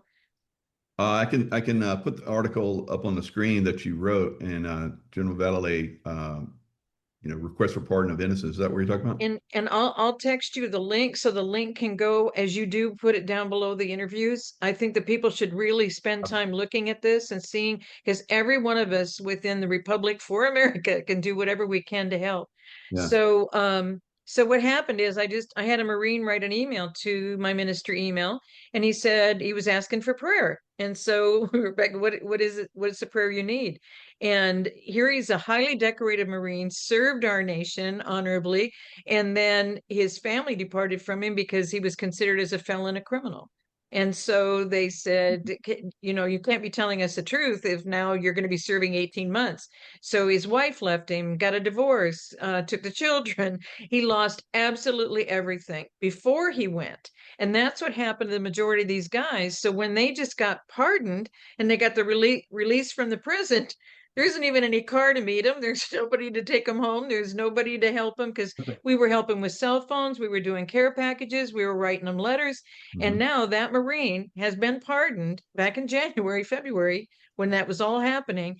Can't get a hold of him by phone or email. There's no option because I don't have any investigative matters into people's backgrounds. I have no way. So is he okay? And that's what's happened. But General Vallely was physically involved with these people and did communications with them and with the military background and how many military people. I sent you a picture. I don't know if you want to share that picture of our military service members who fought for our constitutional rights, went to DC to obtain our constitutional rights because they knew there was a problem with the election. It wasn't just 2020, it was 2016, and it was several before that. And we were all finding this out. So they went for the truth, went to support constitutional rights, which is what they served our country for. And then they were arrested. And then a lot of their misdemeanors were enhanced. And in the enhancements, they got 18 months, they got 3 years, they got more years. It was a horrific thing. But right in the midst of this, General Vallely had conversations with these people. And I think we should hear that structure first. Okay, yeah, thank you, Sheila. I got involved very early on when they started the trials in DC, as well as arresting the J6ers and putting them first into the gulag there in the District of Washi, which was a horrible jail, probably still is. And the guards in there were absolutely like a rogue. They were just horrible, the way they treated the prisoners as far as starvation. Wouldn't let them exercise. And so they started playing at night at 10:30 at night, the Star Spangled Banner to keep the morale up. It was so bad. And so anyhow, someone set me up from Georgia that had been talking to them, and they were able to authorize a conference call with me to 8 members that were in the gulag. And the reports were just horrible. The beatings they took from these guards. I mean, it was just terrible. And so at that time, I launched Operation Jericho. And if you go back in the Bible, you'll see in Jericho they had jailed some people, and there was an attempt to release them from jail at that time, and so that's where I came up with Jericho from the Bible. And so we put together a position paper. We started to do interviews, and then I sent it to members of Congress, Mike. Okay. Mm-hmm. Now, you may remember there was only one congressional small delegation team, Marjorie Taylor Greene and a few others, that went to the Gulag one time. That's right. Then nothing happened. And so I took the recording and I sent it along with this memorandum to members of Congress, including my own here from Montana. Mike, they did nothing. Nothing happened from these guys in Congress. And these J6ers were members of the districts. None of their congressmen, Republicans or Democrats, did anything to help them until President Trump came up with the clemency and forgiveness at that time. But then Trump and his staff got involved, economics, military things, all of these things that Trump was trying to change and manage that Biden and Obama had destroyed and dismantled our country. And so nobody picked up the ball. So what inspired us, Sheila and I, from this Marine is that we got to pick up the ball now. And so we want the message today, if you can help us get it to the White House, back to Trump again. And we really think that there ought to be somebody put on point again to resurrect this, because some of these, they're still out there. And Sheila will tell you there's 8 or 9 that still are supposed to be tried in the courts. Many of them are still in well, they're not in prison. I guess they've been released with the clemency and that Trump came out with in his first 30 days. But the effects, bankruptcy, suicides, people still can't get jobs. It's hanging over them like a black cloud. And so this innocence, pardon of innocence, has to be done. So let's pick up the ball, ladies and gentlemen, America. Let's pick up the ball in the White House. We need to get Stephen Smith on it. He'd be a good point dog on this one. So that's our objective, Mike. Yeah, and the just atrocious the number of people like you're talking about, pardon of innocence for at least 1,590 to 1,610. So the Department of Justice has the numbers on this. They know who's been impacted. I went to a trial for a J6er, and there was no justice at all. I couldn't believe it. None. And the people that were there in the jury, I was like, "There's no way these people are going to convict this poor." They're all democratically controlled. Totally. Democratic judges. Yep. Yeah, I was very surprised. FBI, the judge, Department of Justice, everyone there was completely aligned against. And as we saw, I think there might have been one person that was not convicted out of all of these people. So it was obviously a travesty of justice. That's unbelievable. And I had no idea that the conditions for them were that bad. I knew it was bad because I talked to a guy that was actually in prison. I had him on my show several times, and he would be in solitary confinement for like 20, 30 days, and then he'd get out and he'd do a show with me. I was like, God, what crazy. Jeez. Yeah, I saw that one family lost a farm held by their family for more than 200 years. Their business, job, pension, and life savings, all these people. The military still can't get jobs. Can we get Pete Hegseth involved? The military guys, a lot of them were still active duty. They were removed. I know several Air Force people I don't even know why it's Air Force and Marines, because I know a lot of Army people too, but the Air Force guys, the threats and intimidation never stopped. And they were intimidating the people around them that they shouldn't be around them in the Air Force because they were at J6. And then they ended up being raided within a few days. I mean, the buildup, the intimidation, there are still people that wonder if they're going to be raided again. They're enhancing some of the people's, I gave the 9 names of the guys that aren't totally clear yet. They've got people on probation reporting to a probation officer after the pardoning.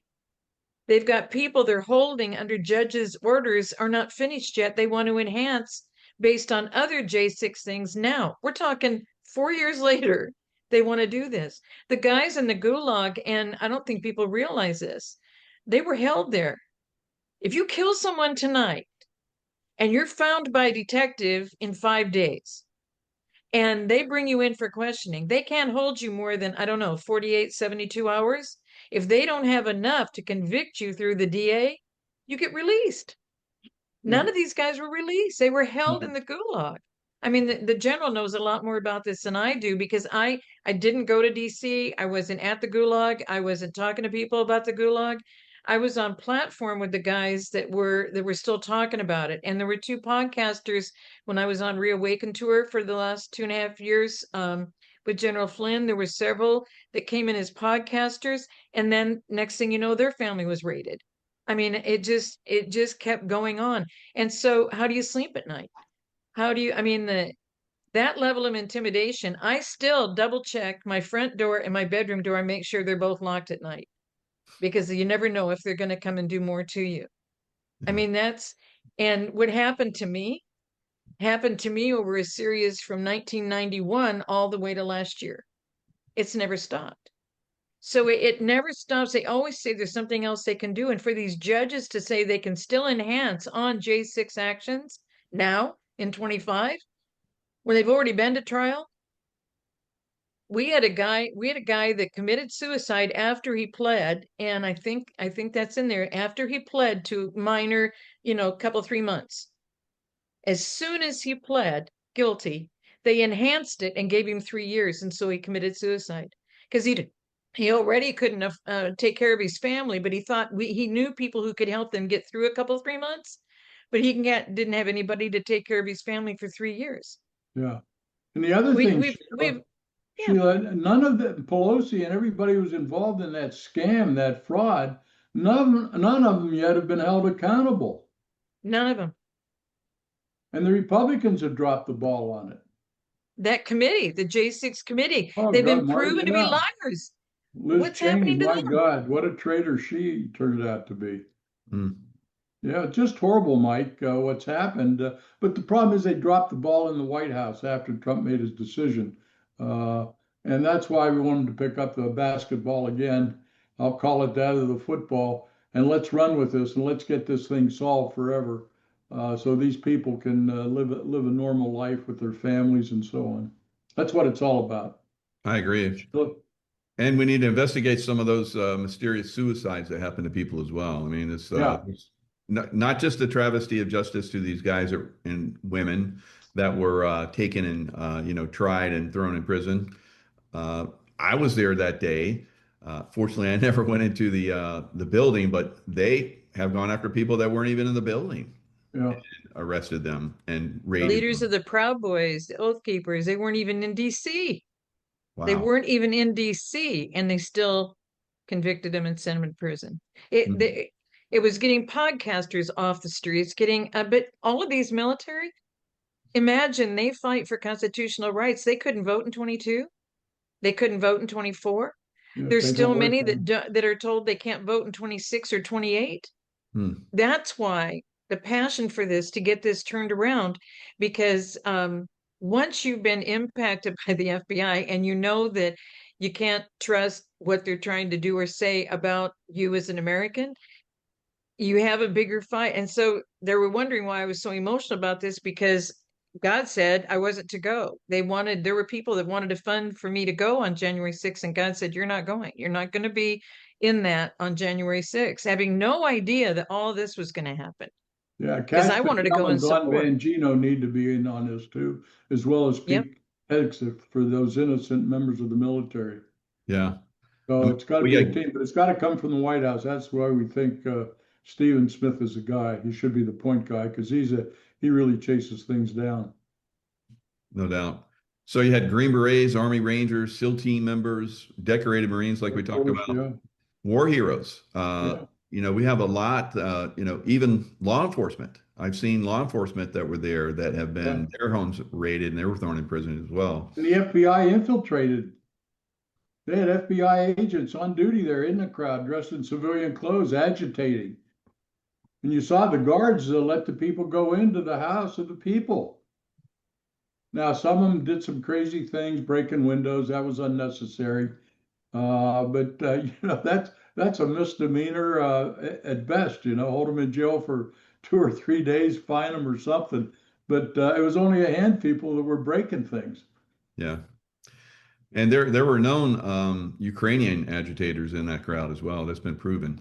So there's obviously a setup like we're talking about. And these people have been, greatly harmed, and we need the pardon of innocence. That's the thing that we're promoting here. And I think that we get some more people involved with this. Pete Hegseth would be great.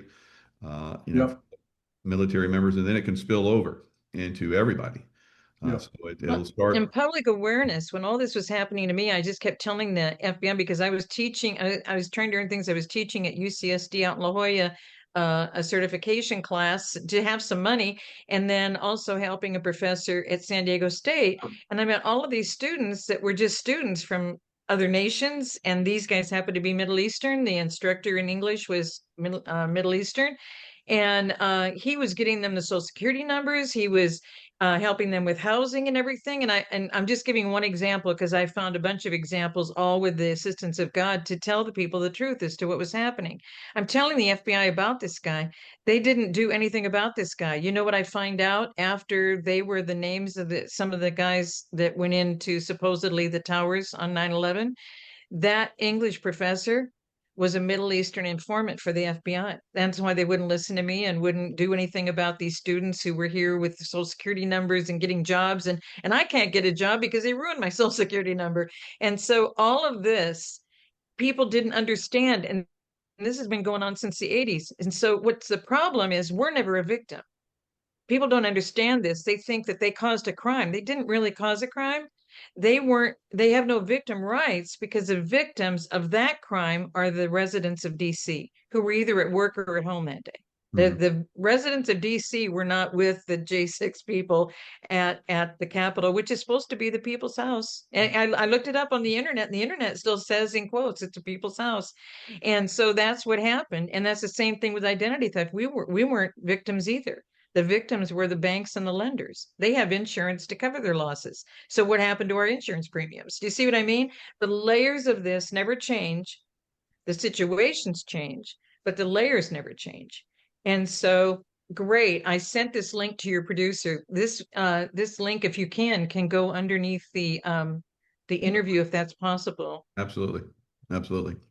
Now, another thing that we wanted to bring up is this 9/11 event. And kind of give people a warning. Tell us a little bit about that, Sheila. Well, that's what started this. I found out about this on Labor Day. I took some spare time because I didn't do any barbecue or anything. And so I'm scrolling through on my Twitter, and I find this tweet that says that they're going to be doing this on 9/11, and they're going to hold the president responsible. And it was a gal who calls herself a DC correspondent. And the gal was using excessive foul language that the blank and Trump, the blank and this, the blank and that Trump needs to be responsible for. And what people need to know now is that we keep wanting Trump to fix everything. I still hear from people that he should have fixed it in his first term. You can't fix 250 years of a plan in 4 or 8 or 10 years. You can't, it's impossible to do it, to get rid of all the evil. And President Thomas Jefferson told us you can't just remove an evil and try and replace it with something else. You have to completely restructure it. And he already knew that the Republic was already in trouble. And so that's what we're having to do now. So in looking at the situation, it was so horrific what was stated in that tweet. And one of the main guys of J6, who is a brilliant guy, is all the videos, has all of it cataloged, has everything together. He retweeted it because he wanted people to go and become a voice and make the president aware of this. Well, that's not the way that we do things under a republic. A republic is a fact that I make my voice known to the people who are my employees. And all those reps are the employees. All the bureaus they added, they're all employees. All of the 405 additional departments that we don't even need, they're all employees. We make those people aware of all of this because these military guys lost all their benefits. They lost their pensions. They have no option for anything. They All of can't get that a needs to be job. restored. Yeah. The what?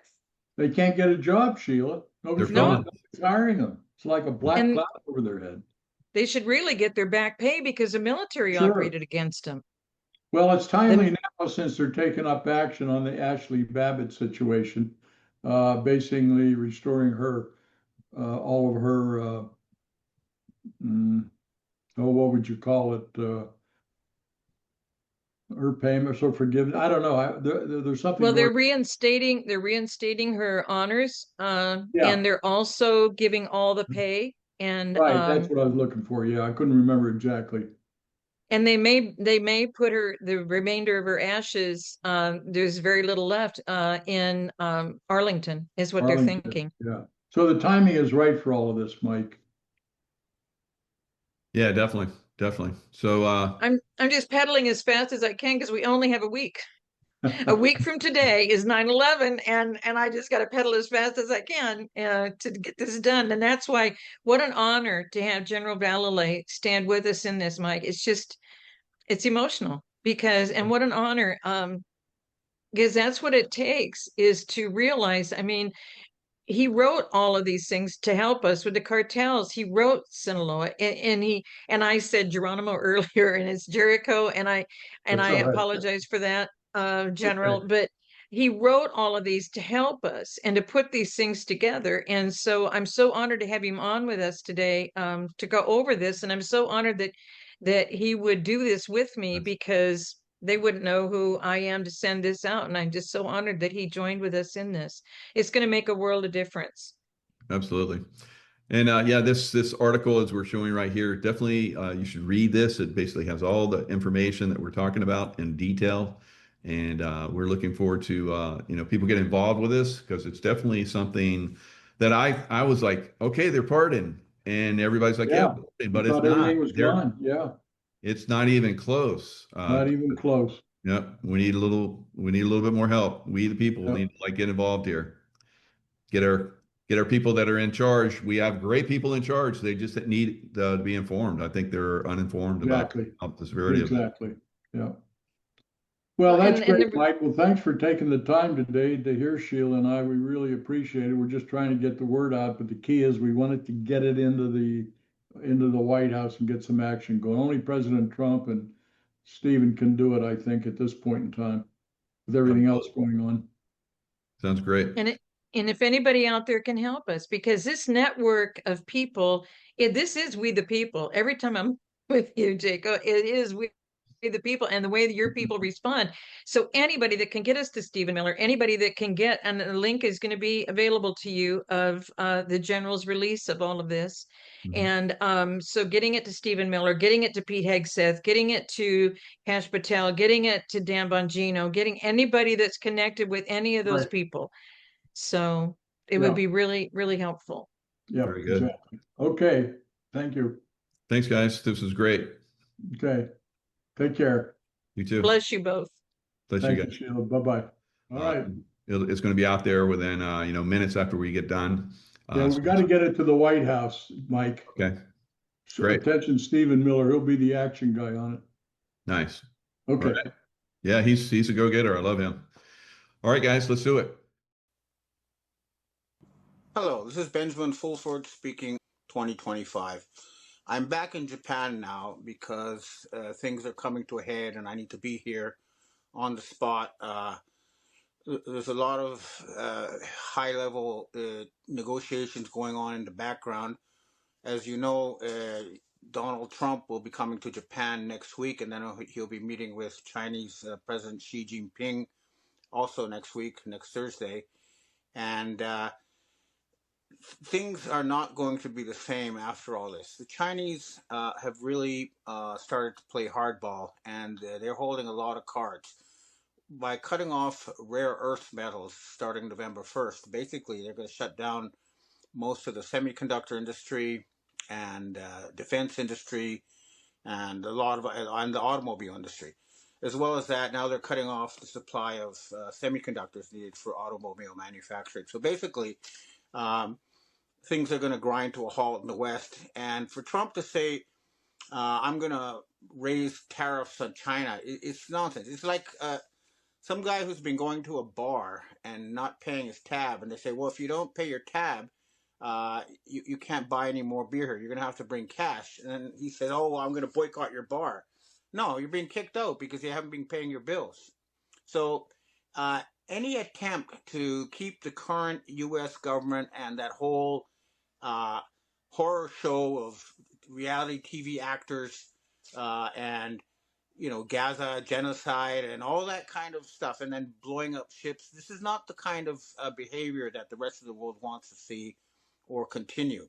What is being demanded now is a complete regime change in North America. That includes Canada and the United States, and of course the West. So all the blackmailed pedophiles from Starmer in the UK, Macron in France, and the fake Trump in the U.S. have to go.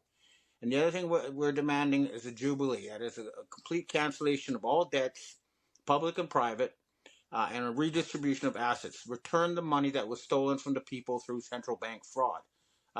This is the demands we'll be making, and the Asian societies support this, and they hold the cards. I just don't see what they expect to accomplish if they want to keep the current system going. Now, also, Japan's new Prime Minister, Sanae Takaichi, she's off to a good start. She's going to start deporting a lot of the criminal foreigners who were brought in as a part of a social destabilization project that's happening in all the G7 countries, Canada, the United States, Europe. You're bringing in military age foreign males to cause trouble. It's just not it's not going to be tolerated anymore, and that's what I'm hearing. Now, I think the cabal voted against Takaichi, Prime Minister Takaichi, because she got into office and she has a 71% popular support, but the Nikkei stock market went down 666 points. So the Satanists voted against her. But, at the end of the day, they don't really control very much. So things will be coming to a head. And the other thing that's been on my radar is there was talk about Donald Trump meeting Russian President Vladimir Putin. And it's interesting that the Russian official TASS news agency says that the talks are still going to go ahead, while CNN and the Western media is reporting it's going to be canceled.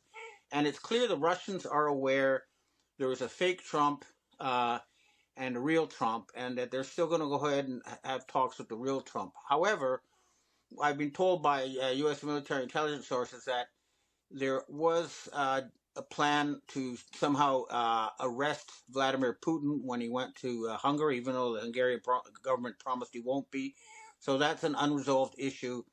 Again, we're dealing with very desperate, cornered rats, and they're going to pull out all the stops. But clearly, things are not going to be business as usual. I've also, I'll send you, or you'll see this video here of people demanding the arrest of Bill Gates. He should be arrested, or whoever is, playing the role of Bill Gates. The point being that we should not have some Bill Gates type character controlling that huge.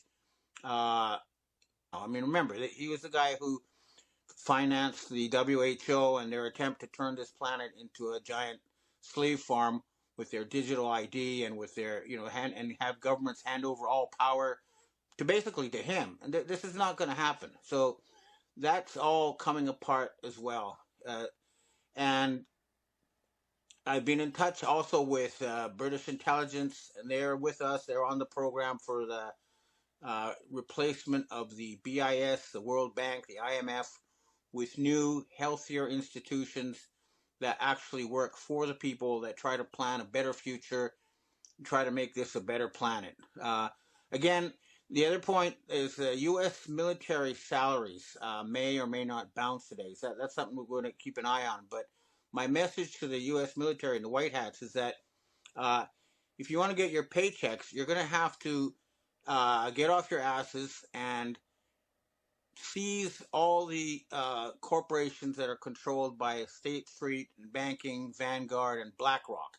Take control of the transnational corporations away from the inbred Swiss group that controls it, the pharaonic bloodlines who have been trying to turn this entire planet into a giant prison. This is not going to be allowed to continue. So again, things are going to be coming to a head between now and November 1st. I'll probably provide more updates if I get information, but right now we're all waiting for the big meetings next week. And if it's the fake Trump who shows up in Japan and to meet Xi Jinping, he'll return empty-handed. If it's the real Trump, he's going to have to agree to a jubilee and a complete revamp of the system. We don't want to continue the U.S. corporate government as it is. We don't want to have reality TV actors pretending to be our leaders while the true powers stay in the shadows. This is not going to be allowed anymore. And the other thing is, we're not going to let them start any more wars. They're quite desperate now because these people do require human sacrifice to get the energy they need to keep their systems going. And with the war in the Ukraine basically over and the slaughter in Gaza being strongly curtailed, they're trying very hard now to start a new sort of war in Venezuela. But again, that's not going to work. This planet has a satanic infestation.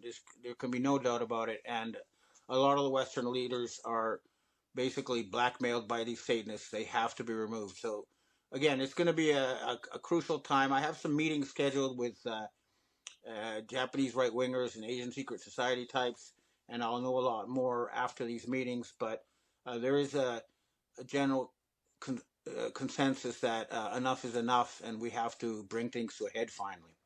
So again, nothing's happening yet, but it's all about to happen, and it's going to be big. Okay, well, that's what I have to say for myself today. Now I'd like to answer questions from readers and viewers. Hi, Ben. We have our first question for today. It seems to skirt FEC rules as if APEC can back-channel and fund politicians using something called Democracy Engine LLC.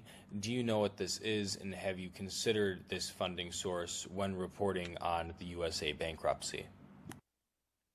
They have something like 70,000 different non-government organizations that they use to do all sorts of social manipulation. I'm sure that's one of them, although I don't know the details of that one.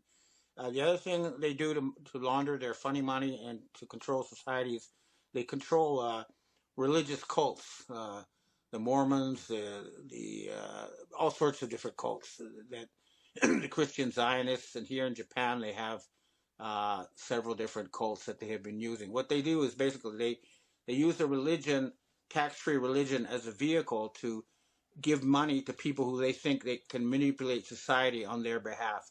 All of that needs to be shut down, including the one you just mentioned, although, again, I don't know the details. Okay, next question. Hi, Ben. What if the Kirk event was staged and he's not dead? Old Demogard has found it resembles too many other staged events. I agree there are too many Trumps. I don't understand why, if the fakes exist in real time, why surrounding staff and or the real Trump doesn't announce the issue the same way that Trump denounced the 2020 election steal. What are your thoughts on this? I mean, as far as the Charlie Kirk thing is going, I have been told by some sources that he's alive in a military base, and that it's hard to tell. Maybe there's wheels within wheels, and the White Hat staged that fake assassination to ruin Israel's reputation, or maybe Israel tried to kill him, but it blew up in their faces. We just don't know. But what the point is, we don't want to have this sort of reality TV, like events, street theater stage to try to manipulate us. That's not how we're supposed to run a government. The government's supposed to listen to what the people want and then try to figure out how to make that happen. It shouldn't be, staging an event to make everyone go off to war or something, which is what's going on now. That whole system needs to be shut down. Next question. Hi, Ben. Is the real Trump against the AI robotics takeover of humanity, against the digital ID? We are in a human extinction event if this isn't stopped. The AI job apocalypse is starting to accelerate the U.S. economy. The UK government is trying to force digital ID on its citizens. The problem with all this digital ID stuff is that there is something out there known as physical reality, and it is above and beyond the AI or digital ID. It's sort of, the story of King Midas is a good example of how this, or analogy of how this works. King Midas was granted one wish, and what he wished for was that everything he touched turned to gold. And what happened was he starved to death because the food turned to gold and he couldn't eat it. Digital ID, all that digital stuff, it's not real. You can't eat it. It's just numbers. And as long as the underlying reality, physical food, physical metal, all that kind of stuff exists, no matter what they try, it's not going to work. Basically, what's happened is the West has lost the material war. They don't produce. Their industry is hollowed out. They have to borrow from the rest of the world to get their foodstuffs or their material, and they can't pay for it. And they're trying to use digital as a way to, pretend they're not going to pay their debts. I've been told there's a plan to take all U.S. debt, put it in the cloud, and then disappear it.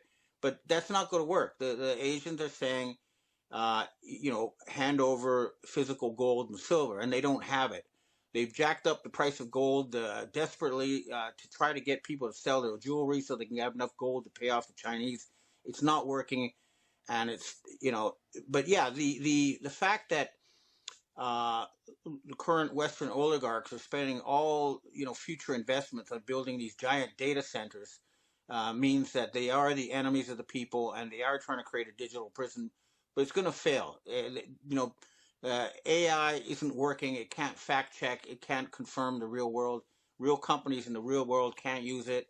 The thing's a giant hallucination, and it's going to fail. But they're desperately trying to do that. But again, I tell you, it's not going to work. And as far as the real Trump and the fake Trump are concerned, what I've been told is there's a very serious battle raging, and neither side is strong enough to put down the other side as of yet.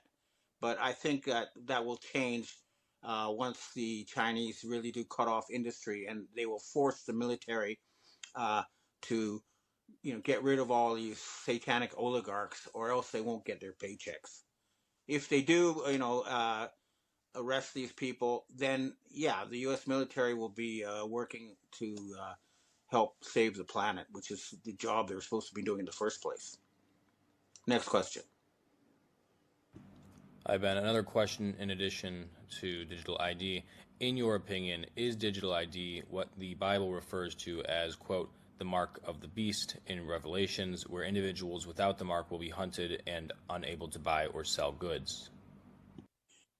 It is very clear that there is a very powerful group centered around Israel and then Switzerland who did want to implement a mark of the beast type control. And I know this is very linked closely to Barack Obama and that whole Hitler branch of the Khazarian mafia. So yeah, I think there is a group which they used to be known as the Sabbatean Frankist Jews. Now we call them the Khazarian mafia, who did want to implement mark of the beast control. And Jared Kushner, Trump's son-in-law, is definitely part of that because he bought, that property on Fifth Avenue, 666 Fifth Avenue, if I'm not mistaken, where they had Lucent Technologies, which is Lucifer Technologies, brain chip research. So yeah, it's these are the people who are behind it, but it's going to fail. They're not going to succeed because people are aware of it and they're revolting. Next question. Hi, Ben. We have our last question for today. With respect to the rigged election in Japan, the corruption is obvious, and there is a rumor that the Komeito party is the main actor in the election manipulation. Please inform us about what you know about who the main actors of the election manipulation are in Japan. Well, up until now, the Komeito were the people who did a lot of the actually dirty work. They had their believers come in and fill countless paper ballots, fake ballots, and they were send them out, putting up election posters and all that kind of stuff. But the Komeito withdrew its support from Sanae Takaichi, and they're not as powerful as they used to be. I'm still, I'm waiting to see what happens with this new regime. Again, I just got back like yesterday to Japan, so I haven't met any people to try to get more information. But I know that Japan is something has clicked, and it's not going to be business as usual. And this Soka Gakkai cult is not going to be subcontracting control of Japan for the Satanists anymore. That's for sure. But the elections have been fake since the end of World War II. Basically, what happened was when the United States landed in Japan after the war, they called in the Prime Minister Tojo of the wartime government and said, look, you can stay on as Prime Minister, but you'll be taking orders from us. And he said, no, I can't do that. That's treason. And so he was executed as a war criminal. And they kept doing that until they found Abe's grandfather, who said, yes, okay. And ever since then, the prime ministers in Japan have just been reading scripts handed to them by the Americans. And everything's in flux. So I think something fundamental has clicked in Japan, but I'll know more over the coming days as I have meetings. Okay, well, that's what I have to say for myself today, and I hope to see you again next week, and there should be a lot more to talk about then because Trump will be here, and we'll know more about if it's the real Trump or the fake Trump, and if the U.S. is going to have a hard landing or if they're going to announce a jubilee and a reboot. I've got some very important intelligence sent to me by a very high-level source of mine. This is someone who personally knows Vladimir Putin, Xi Jinping, and the original Donald Trump. Now, here's the message that they want to convey to the world. The original Trump, Putin, and Xi Jinping, all three originals, work together behind the scenes towards peace and harmony. They all use doubles and avatars for security. Unfortunately, the deep state are using their own body doubles and avatars. The battle for control of the world is in the final stage now. This is the global alliance for the benefit of humanity versus the satanic dark side that will not just humans. You know the deep state fake Trump by his continual support of Israel, as well as his continued vacillating on almost every issue. You will know which Trump goes to Japan when you see him and his actions. Melania will join the real Trump. A fake Melania may join the fake Trump. It will be fairly easy to differentiate between them. The three original leaders are scheduled to meet privately before December 15th and at an undisclosed location. There will not be any public disclosure, totally off the record. That's it. Okay, I just thought it was important to get that out there. And I couldn't read the message and record my face at the same time. All right, anyway, I hope to see you again next week. Hello, everyone. It's Michael Jacob with Unleashing Intuition Secrets. We have a great panel here today. As you guys can see, Carrie Cassie, Brad Olson, Laura Eisenhower, and Donna Ferrara. We're going to have a nice little discussion. We're going to talk about the latest and greatest events that everybody's, on everybody's mind. 3i Atlas. Maybe we'll delve into the recent Charlie Kirk and human trafficking. We can go into a lot of different areas. I know everyone on this panel has deep insights into a lot of stuff, and we'll just move in that direction. We got Mike Barra joining us now. Hey, Mike. And hi guys, how you doing? Good. So we'll start off with Donna. She's going to present an upcoming event, and then we'll start to do a roundtable. Go ahead, Donna. Hi, everybody. My name is Donna Ferrara. I live here on Long Island. And I wanted to gift Long Island New Yorkers and those near Long Island to this wonderful panel that I'm bringing to New York, Long Island, to share with us some of their insights and perceptions of what's going on, bring a little bit more awareness to our financial institution, how that's been designed, some of our misleading information, how we learned in school, maybe some of the history could be unraveled by Mr. Brad. And we have lovely Laura here, spiritual, beautiful Laura, who I'm telling you, she's been a little bit of my backbone. Laura, thank you so much. And we have fabulous Kerry, one of my favorite podcasters, who is well diverse and very educated in her history of whistleblowers and her research and studies. And we have a lot to look forward to. And we just lost Michael. Maybe because I brought up the financial institution, he went off screen. Now, I didn't mean to scare him like that. I don't know what happened there, but he'll come back. Back in, we'll let him back in. No worries. And Michael, thank you so much for having all of us. Yeah. It's a great honor. I told you I didn't scare him. Thanks for agreeing, everyone. Thanks so much. So let's jump in and let's talk about, we were kind of discussing it a little bit before the show, 3i Atlas. So I'll just start it off. 3i Atlas, I remote viewed it, Intelligent Life on it. Or we're gonna have interaction with it. Probably some people already have. I don't know how far that's going to go. I think the deep state's going to use it as a Project Bluebeam situation because they're coming in, I think, for a positive. Now, I do believe they have some connection with Anunnaki and probably Nibiru, but that remains to be seen. So we'll just roll around and we'll see what everybody has to say. We'll start with you, Brad. Yeah, thanks, guys. I was just the moderator on a panel with Mike Barra and Kerry Cassidy 1 week ago down in Las Vegas, and we spoke about the 3i Atlas, determining what it is and the trajectory it has and how it lands on these certain dates. And Kerry was saying, just like you, Michael, that it is intelligently guided and it is some kind of craft. So we are in for some fireworks this fall, you guys. It's going to be an amazing journey. We're not through 2025 yet. And I just saw a link from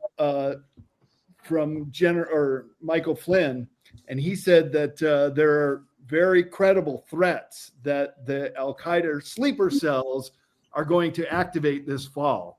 So wouldn't it be a coinkydink if we had like some kind of EMP attack or some kind of internal strife? Maybe the lights go out, everybody has to look up at the sky, and we get this incredible star show. I don't think there's any coincidences here, but could be a very interesting next couple months. Very good, very good. And let's jump to Mike Barra. I know, Kerry, you're going to have I've heard some of your conversations. You're going to crush this one. So, well, by the way, Kerry, I want to sincerely apologize for biting your head off on the panel there. There was a lot of other things going on, and I know sometimes when you get going, it's hard to stop you. So I'm very sorry, and I won't do that again. To me, it's very bizarre because I want to say, oh, it's a chunk of something. You know, there is this theory that it's, at least the theory that I have, that it could be a chunk of a planet that used to be in the orbit where Mars is right now. Mars used to be a moon of that planet, and we can pretty much prove there was a planet there. It was massive, and it exploded God knows when, how long ago. And so it could be coming back on its first return cycle. Now, there's some arguments that support that. One is that it is going to intersect almost like right with the planet, the orbit of the planet Mars, very close to it, which indicates an original origin. If this is a returning object, and people right now don't think it is, but if it is, there's that fact, and the fact that it's on the plane of the ecliptic where Mars and the other planets are, which, because again, there's this completely competing theory with NASA's that planets are actually spun off as plasma by stars like the sun. As they get spinning too fast, they get too much spin energy, and then they spit the planets out, they cool, they form, that kind of thing. That's a different argument. So when you look at the intersection, the near intersection of Mars orbit, the chances of it having that orbit are about 500 to 1. Now, Michael, you know, I live in Vegas. You give me 500 to 1 odds, I'm going to the roulette table all night. I'm taking everything out of the bank. I'm spending every dime I have, and I'm going to walk away a millionaire. And then the fact that it's also coming in and intersecting the plane of the ecliptic where all the planets are, the odds against that are like 20,000 to 1, according to Avi Loeb. So you put the 20,000 to 1, yeah, I'm sure you're all going to come down and first give me some money to get to bet on whatever we're playing. So those are extraordinary coincidences. And I hearken back on the panel to Hale-Bopp in 1998, which of course there was a lot of negativity associated with that. The twin-tailed, one tail was sodium, one tail was something else, Hale-Bopp comet. And the thing is, the exact moment of closest approach to Earth corresponded with a lunar eclipse on exactly opposite sides of the sky. I'll never forget being in Portland, Oregon. I was helping my sister move, and that celestial display is taking place. And the chance of that happening is literally millions to 1. And that, to me, indicated that what they were doing, that somebody arranged that. Somebody pushed Hale-Bopp into that orbit, which, again, if it's a comet or an asteroid out in the asteroid belt, you just take your little flying saucer up there and you nudge it in the right calculated direction, and you create that celestial coincidence. So do we have that technology? Yes. Could this thing be some aspect of that technology? Yes. But if it's a genuine visitor from outer space, if it's genuinely from somewhere else, they are going out of their way to get our attention because of the coincidences of the orbit. So I'm just saying, previously celestial events have had apparently arranged circumstances. This one appears to have those same earmarks, and whether its origin is more natural or completely artificial is unknown to us at this time. But we're going to find out on October 29th. And Michael, what creeps me out, I told Brad and everybody on the panel back then, what creeps me out is that date has had a major significance in my life. I started at Boeing on that date. I've had other major life events happen on that date. And when I saw that, I'm like, oh, please, no, let's not have it. Let's not have, because that's when it's going to emerge from behind the sun. And we're going to know if it's changed course, if it's accelerated, any of those things, we don't know. But it's going to be an ultra exciting day for me because of all those numeric coincidences. Fascinating. Thanks, Mike. And Carrie, what are your thoughts on 3i Atlas? Okay, so I just was going to find a quote from Richard Hoagland, but so I'm on a news group. I want to, that, and maybe, I don't know yet. I haven't heard if Hoagland's going to get online tonight. So they have been blocking him completely. They also blocking his phone. He's now suing the city. He basically is not being allowed online. He's not being allowed to really communicate much with people. And we are getting messages from him occasionally. I guess they're coming by way of David Sereda and others that are somehow helping him, but he hasn't been able to communicate. This is very important because Richard C. Hoagland, who I interviewed many years ago, and some people that know my work might realize that, this is something that's kind of right in his wheelhouse, and he's being completely blocked from communicating with the public. So he does a weekly show, or he used to, when they stopped blocking. They've been blocking him for like a month now. And so tonight at 9 o'clock, I think it's 9 o'clock Pacific time. I think that's right. If he was going to go live, you can keep an eye on my Telegram for those that, if this goes online, I don't know if we're live. Are we live actually? Yeah, we're live right now. So okay, is that great. live on your channel, Carrie? I don't know about that. All I'm saying is that if we're live, then people that listen right now can actually, at 9 o'clock tonight Pacific time, tune in wherever they are in the United States or the world. Now, if it works. But the thing is, this should tell you a lot, that NASA, he's a former NASA scientist. He was famous for making people aware of the face on Mars and all kinds of, actually even the hyperdimensional physics that David Sereda has also taken on board and created a whole sort of map of what he calls the hyperdimensional universe. And that includes all the hyperdimensional planets. Those are hidden. They're in another dimension, but they can actually become visible from time to time when you're in hyperdimensional anything. And for the purposes of this discussion, we are hyperdimensional. We are multidimensional is really more accurate, I think. But this is so what David Sereda did just in a nutshell, is that he has a way of using mathematics, and Richard Hoagland is totally on board with his mathematics. And we did shows where he basically tracked what is the anticipated trajectory of 3I Atlas, and it is literally going along like on a railroad track in the sky, if you want to visualize it, in this weird trajectory through our solar system. And it's making stops or flybys, if you will, of important planets like Mars, Venus, Jupiter, and near Earth. Okay. And it's also going behind the sun. I can't remember. So if you watch my videos, I have like 5 of them or something at this point. Richard was supposed to join the last 3 and he was banned. He was unable to do so. So, but he is sending messages, and that's why I wanted to, maybe when we come back around, I can find the quotes that he made. But the bottom line here is also that I've been tracking the Anunnaki for many, many years. And so the weird thing is that I had no idea like about the mathematics. That's the last area I have expertise in. But as it happened, it matched my intuition and my download saying this looks like an Anunnaki craft. So indeed, he tracked it back to not coming from deep space, which is where they said originally it was coming from. And there's a scientist, his name is Avi Loeb, and I can get his background description if you need it, and we can in a minute or two and bring that forward if you'd like. But he's a lead scientist, if you will, in the mainstream. He does a Substack called Medium, and he writes articles on keeping us all up to date on his view of 3I Atlas. And now we have a sister planet, planetoid.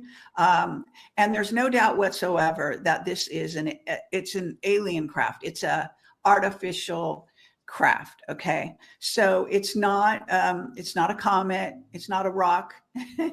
It's actually surrounded by a, well, they don't say this, but I have a whistleblower called Mark Richards who talked about basically the Dyson sphere, and that a lot of Dyson spheres are constructed out in space, and that aliens often put things into it.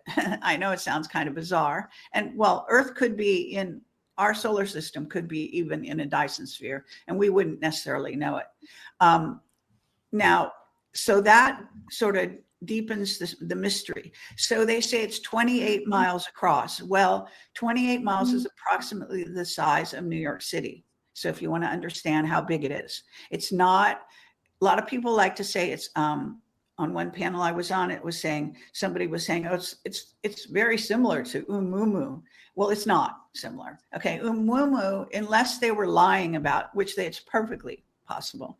But Umumu is, you know, you've seen the picture, it's like a big rock in space, in essence, kind of a little bit flattened. And this is not that. Okay, it's so far from that, I can't even tell you. And I don't want to dominate, you know, so I think I've talked enough. I have lots to say about it. I've been, you know, deeply into this story. And now we have this thing called SWAN. They called it SWAN 2025 or SWAN 25. It's shown up. It looks more like it's hidden behind a comet, or it's not a comet at all, but it seems to be somehow at the same time and space as 3I Atlas. So we have 2 things now, not just one. And that opens the dialogue to the possibility that we've got, that could be, you know, depends who you want to talk to. Some people think Galactic Federation is involved here, and we can talk about all that. There's a lot of conjecture, a lot of people who are sort of woo-woo into their, you know, cosmic thing.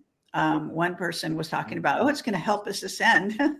No, I'm sorry. But if you don't know the history of our relationship with the Anunnaki, then you don't understand that they consider themselves gods, our rulers, that Anu is the head Anunnaki, that he is the father of Enki and Enlil. It's all in the Sumerian tablets, open to interpretation. Zachariah Sitchin wrote something like 12 books about it. So I'm just trying to give a whole litany so anyone watching this who doesn't know zip all might be able to get up to speed quickly. So I'll just shut up for now. Yeah, and I was going to add, Carrie, Richard Hoagland. I wrote my first book with him, Dark Mission. He's a genius. I mean, he's brilliant. He's beyond brilliant. He has insights that nobody else has before anybody else has them. He's great. Excellent, guys. Great discussion. Great insights, Carrie. Love your work. Thanks a lot. Laura, what are your thoughts on 3i Atlas? Yeah, well, it's great to hear what everybody has to say. I've been kind of trying to keep up with just a lot of you guys' interpretation and, obviously remote viewing and just deeper understanding and talking to the folks that you talk to. I can't really wrap my head around it. I mean, I'm hearing everything from 7 comets coming and when you hear the astronomers and the way that they describe it as a comet, that is not necessarily what is happening here. And I think with what you guys just shared, it reveals, a lot that, science is not going to cover. I mean, we see what science allows us to see, so-called science versus a much more multidimensional landscape. And I really feel that there's nothing that's here to help us ascend except for what we're unlocking within ourselves anyway. So comets tend to be more like messengers. If there's any kind of ship or craft involved, we've been dealing with galactic federations and Anunnaki for a really long time. Sure, this orbit of Nibiru. Some have said that it pretty much has imploded a long time ago, and there's only small parts of it that even still exist. And any Anunnaki return, I don't feel like they ever left, and I feel like they've been our foster parents that have acted like the gods that have kept us from true source, and that we need to awaken to that to collapse the control grid that is putting things in reversal. And there's always going to be a story behind a story. There's a story behind a story, like, and this is why it's important, these kind of panels, because obviously everybody here, including myself, have dug deep into the topics that we are familiar with or we speak upon or that some might consider us experts of. I wouldn't say that this has been something I've been able to gain clarity about, but I do have a strong feeling that they always leverage an event in order to create a psyop to distract us away from the truth. And this is no different. So I just love these conversations because as long as we can put it all out on the table and talk about it, I mean, I find it very interesting that Richard Hoagland, out of all people, and well, it doesn't surprise me that much, but I was on panels with him back, and I think the panel you put on, Carrie, at one of the Camelot events, and we had an interesting dynamic because of the recruitment to go to Mars. But anybody who's being silenced, any information that's hard to get out there is definitely, I would. And I think the people that are listening know, put more attention on that and really begin to dissect it.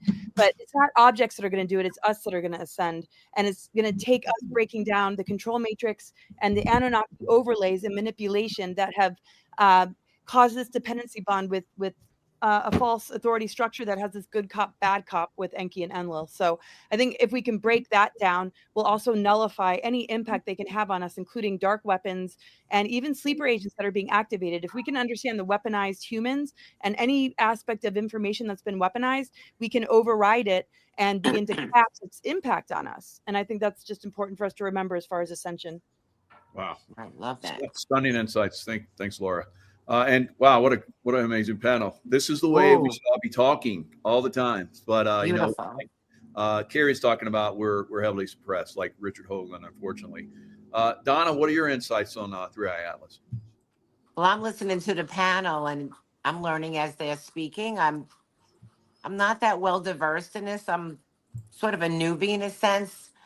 I've been hearing a lot of talk about what's going on. And that's why I love having the panel together, because they educate me and they're going to further educate all of Long Island and New York and hopefully the rest of the world. So I'd like people to know that I'm not well diverse in these subjects. My heart is very curious to know what's going on. And I have a great panel that's going to help educate us and open our minds to what's really going on in our world. And I love these guys. I'm being honest. And so much is going to change from now until the conference too. Just like it has in the week since we had our panel in Las Vegas, because one thing you said, Carrie, there are no clear pictures of it. They are definitely holding up any kind of astronomical pictures. I just Brad, there are clear pictures. They're just not going to let us see them. There are definitely clear pictures. We just aren't seeing them. But what if when it makes that closest connection, if all the amateur astronomers are able to see it and they can't hold that back, what if this is what really triggers a real disclosure in Earth? That's what I'm hoping, more than Project Bluebeam, which could be also part of the cabal's way of ushering in this new world order. That's what they always said it would be. This I is have a a good go-to question. channel for when the blue beam does come. You want to? Yeah. At least we can Can I look ask back a here and see. question? I have a question. When that energy, that change of energy comes that close to the earth, are you going to feel the electric? Would you feel that jolt inside yourself? I mean, are we all connected to all this movement, right? So that kind of movement around that's happening with the planets, aren't we all affected by that? Am I off the charts here, or I missed it? Because I Laura. feel that everything moving and something like that coming that close to our hemisphere, our moon, and our sun, I think we're going to feel it within our own energy within our bodies. I'm hoping it's going to be a huge awakening, whether they Well, display it one way or not. right. I- Remember, sorry, go ahead, Laura. Oh no, you go first. Okay. Well, I was just going to say, one of the things Richard and I wrote about in Dark Mission, our book, and I've subsequently expanded on it in some other books I've written, The Choice, pick it up at Amazon. But the solar system is a system, and everything is connected. Primarily, the main functioning force that creates kind of everything is this spin energy, or what they call angular momentum, right? So it depends on if this object is massive enough, if it's got enough spin energy, and if it hits the right angles and configurations as it passes through the solar system, then yes, it can have a measurable physical effect. I mean, Richard's done experiments where he actually measured what's called the transit of Venus, where it's basically an eclipse where little tiny Venus comes across the disk of the sun, and he's recorded it on sensitive instruments, that there is something happening in terms of a physical effect that can be recorded.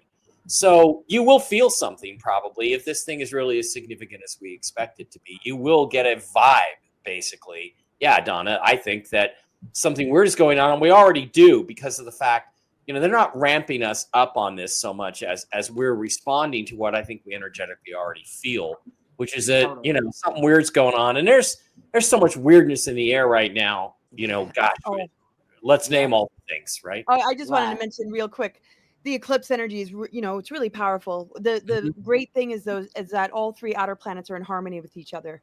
So Pluto, Uranus, Neptune are all in harmony with each other. And the North Node Pisces, Neptune, Aries, Saturn retrograding into Pisces, moving back into Aries, is really the embodiment of the divine human. But there's going to be different levels that people experience, planetary energies, comets. I mean, doesn't matter. Ships, federations, beings. It depends on your consciousness. So a frequency coming from Mars can have its shadow and its higher octave. Same with Saturn. You have the inverted Saturn, black cube Saturn, inversion that we've been dealing with, but it's self-mastery. It's being our own internal authority. And when we graduate to these higher octaves, we have a different relationship with what we're all kind of feeling. We're not feeling it the same way. Like the shadow of Neptune is self-undoing, even suicide, even addiction, right? Its higher octave is being able to see the multidimensional, being able to see the unseen and bring life to the unconscious. You're going to have a completely different experience. So the question is, do we run away or do we face these things as we confront the energetic shifts?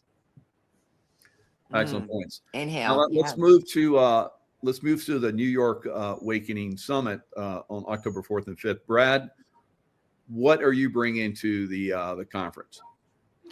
Well, I've been asked to speak twice, and I'm going to do my Hidden Esoteric in Plain Sight based on my 3 books in the Esoteric series, which is basically all the things around the world that we've always seen and maybe didn't pay much attention to, but have hidden symbology. And it's been said that symbols are the language of the Illuminati. So we're going to look at all the ways that they're peppering us with their symbology and what it might mean. And then I'm also going to do the hidden anomalies of Antarctica, which, as all you know, I went down there 7 years ago. And I'm working on a new book, which is actually done. I'm just building the index for it right now. And some of these panelists might write an endorsement for it. And it's a great book. I think it's my best. It's my 11th book. And there's a lot of weird stuff going on in Antarctica too. There too may be the trigger point for disclosure if what really is below the ice and in Antarctica could ever come forward. It's going to be amazing. And I now have U-boat maps of Germany during World War II that they show the exact route to get underneath the ice, well deep into the continental landmass to within 100 miles of the South Pole. And that happens to be where this giant hole is in the ice, where Admiral Byrd flew a plane in and saw this fantastic landscape. So there could be high civilization, maybe alien craft that have crashed there that are now coming to the fore, and all the other great and weird stuff about Antarctica I'm going to be talking about in that presentation. So I'm looking forward to giving it. Wow, that's fantastic. Well, I look forward to that book. And, I believe that, Antarctica, I know all of us could probably go deep into this subject, but I believe at one time it was ice free. There was, pole shift, and maybe we'll see it free of ice again in the future. But Mike Barrow, what are you bringing to the conference? What's your focus? At this point, I don't know, because I don't know which thing I want to talk about. There's so many things to talk about. There's Three-Eye Atlas. There's the political situation. I'm thinking about writing a book, and I'm talking to Brad. Brad, maybe you'll publish it. I don't know. Somebody will, I suppose. About the three coups, the three presidents that have been removed because of the alien presence. President Kennedy, President Nixon, because he had the audacity to show Jackie Gleason the alien bodies and stuff like that. And they said, we got to get rid of this guy. And then Donald Trump, who's the one under whom we created Space Force, which I believe is like Shadow from the old Jerry and Sylvia Anderson show UFO, which is supposed to be the space defense against the aliens. I think that's why he created that branch. And he also was releasing information about JFK because he was going to tell people about aliens. And it seems to me you have to set the table for that revelation by convincing people aliens are actually a thing, which seems to be what Donald Trump did almost immediately after he took his first oath of office. So then, of course, he was removed, and we all know what happened with the EF, the thing we can't really talk about on certain open channels. The second word is fraud. The first word starts with an E. And so, but it's interesting because it seems like the dark state, the deep state, is getting weaker and weaker. But they've gone from to just using EF to remove a president. Which the whole world could see how completely phony that was, and everybody knows who really won in 2020. So I want to talk about all that stuff, but the ground is shifting underneath us so fast that I'm not sure if I will. I mean, there could be major revelations about Three-Eye Atlas since then. So I think we'll focus on secret space programs. I don't know, but it'll be something between what Brad has and Laura's got and all that stuff. But it'll be good. And then the other thing is, look, we got these congressional committees showing videos of what looked to me as an aerospace engineer, former aerospace engineer. They're saying these are videos of UAPs being hit by missiles, and it looks to me like a target balloon being punctured by a drone. So the question then becomes, if I'm right, let's just assume I am, why are they lying to the people on these committees? Why are they setting up Anna Paulina Luna and Tim Burchett to look like fools when they can expose it? They're saying these videos are UFOs and aliens. I'm unimpressed by any of them at this point. The USS Omaha or the Hellfire missile one. To me, it just looks like a drone pops a balloon. And so I mean, it just doesn't. They just don't make any sense. But Carrie, I hear you, but I understand. I know balloon, what they do. Really? Do you have to use that? I mean, it's not a balloon. Trust me. It pops like a balloon. It actually survives the impact of the missile, so it's not a balloon. Right. I want to get into an argument with Carrie. Okay. I want to get into Carrie. I'll put just myself don't keep out. us in the same room. That's all I You can rip me suggest apart. at this Yeah. moment. So, I mean, I don't know what I'm going to talk about, but I think let's just pretend that I know my shit and that it's a balloon being struck by a drone and it's punctured. Let's assume that. Let's assume I know a little. No, let's not assume that. Then the That would question be- is, Do you want then to the question is, Comcast? How about that? what's going to happen, Michael? And but the question then is a bigger question, Carrie, that I think it's more important that we should both be addressing is if that's true, why are they setting up these congressional committees to look like fools? There's an underlying narrative that they want to push, and they're going to try to undermine these people in the political realm. The question is why and to what end, and what are they planning on springing on us instead? That's what I'm looking forward to. Very good. Very good. And you're like me, Mike. I just feel the audience out, and I just talk about what comes to mind. So it seems to work out pretty good for me that way as well. Gary, what are your thoughts? What are you going to share? Are you like besides ripping on me? What do you? Yeah, right. No, I do want to talk about the Anunnaki through iAtlas. The Charlie Kirk, I just made a major video about the Charlie Kirk situation, the white hats, how they're conducting themselves, how they created that basically false flag, and how he's in witness protection. So I think my information is absolutely unequivocal. And there are a couple other people out there that are, sort of on my side of the spectrum. But I found the quote from Richard that he wrote to this small group that I'm part of, and it says, "It's time for every human on earth to face the truth. They're here. In fact, 2 ET groups seem to have arrived simultaneously, each in very different planet-sized spaceships." So we have this thing, he says, and I'm continuing a little bit here. He says, the latest Swan 25 now image is taken by another amateur astronomer. So we're not, yes, they actually have made AI videos where they've talked about this Event Horizon hacker group that supposedly hacked NASA. But then when you look at the video, they don't give you any new real pictures at all. They say they hacked them. They say they got all kinds of pictures and they don't show them. So somehow something very weird going on with that. This thing, he said, this is Richard's words. He's saying that this latest ET vehicle is heading right for Earth. This is, there's this sort of amateur astronomer called Philippe Romanov. He got, I guess, some good images, and I can show you this. So I actually have a lot of images for you. I could just go through them really, really quickly. So let me see if I can share my screen. Is that all right? Yeah, absolutely. Go ahead. Because, pictures are better than 1,000 words. Totally. They say. So I hope that I can get to this. So hold on one second here. I just need to show my desktop. That would be the best thing. Okay, I'm not sure how to do that. Okay. Hope nobody out there thinks we're like Heaven's Gate here when Hale-Bopp come through and I'm kind of suicide. Well, I have a major image right here to show you that Richard sent. So, it is useful. Share screen. I think we can do that. Hello? Okay. Chrome tab window. Let's try entire screen.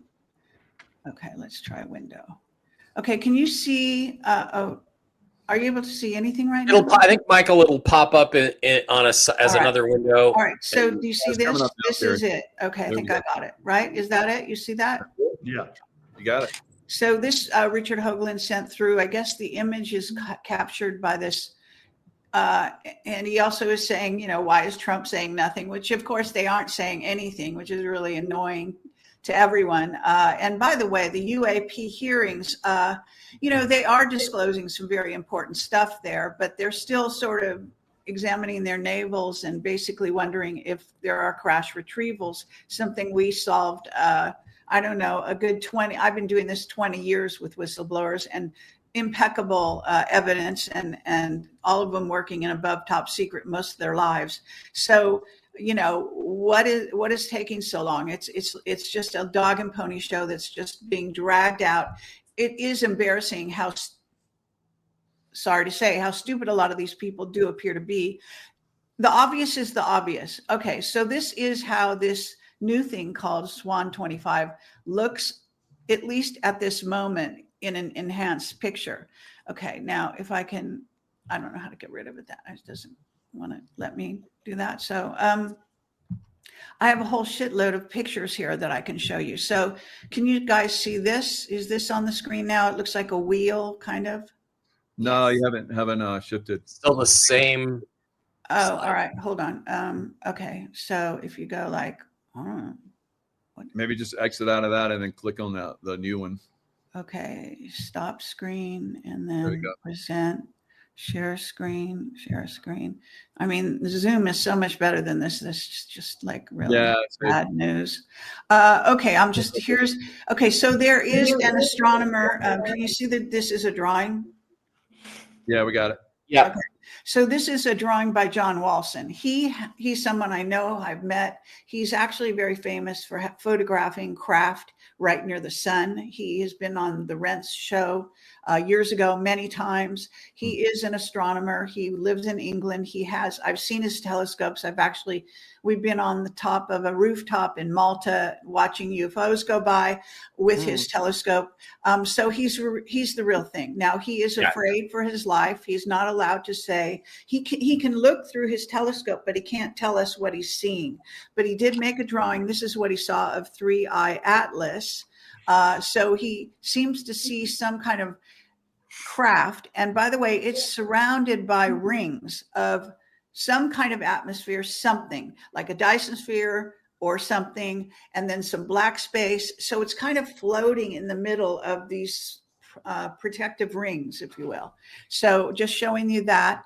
I think I can go right down the road here. Now, these are okay, so what he did was he went online, he searched, and he's completely obsessed. So he searched for the best images of 3I Atlas. And so I'm just going to run through these really quickly and show you what he got, because no one has seen them except the people who have watched my shows and so on and so forth. So these are much more interesting, I think you must admit, than anything you've been seeing or anyone else has been seeing. And they're getting a level of detail which is quite extraordinary. Carrie, these are John's photos. Is that correct? John Leonard Walsh? Okay, so let me repeat. If he actually shows you what he can see through his telescope, he can see through his telescope is like the surface of Saturn. I mean, I've been right with him when he's looking at this stuff. He's got the moon like so up close, you wouldn't even believe it. I mean, he's got the goods.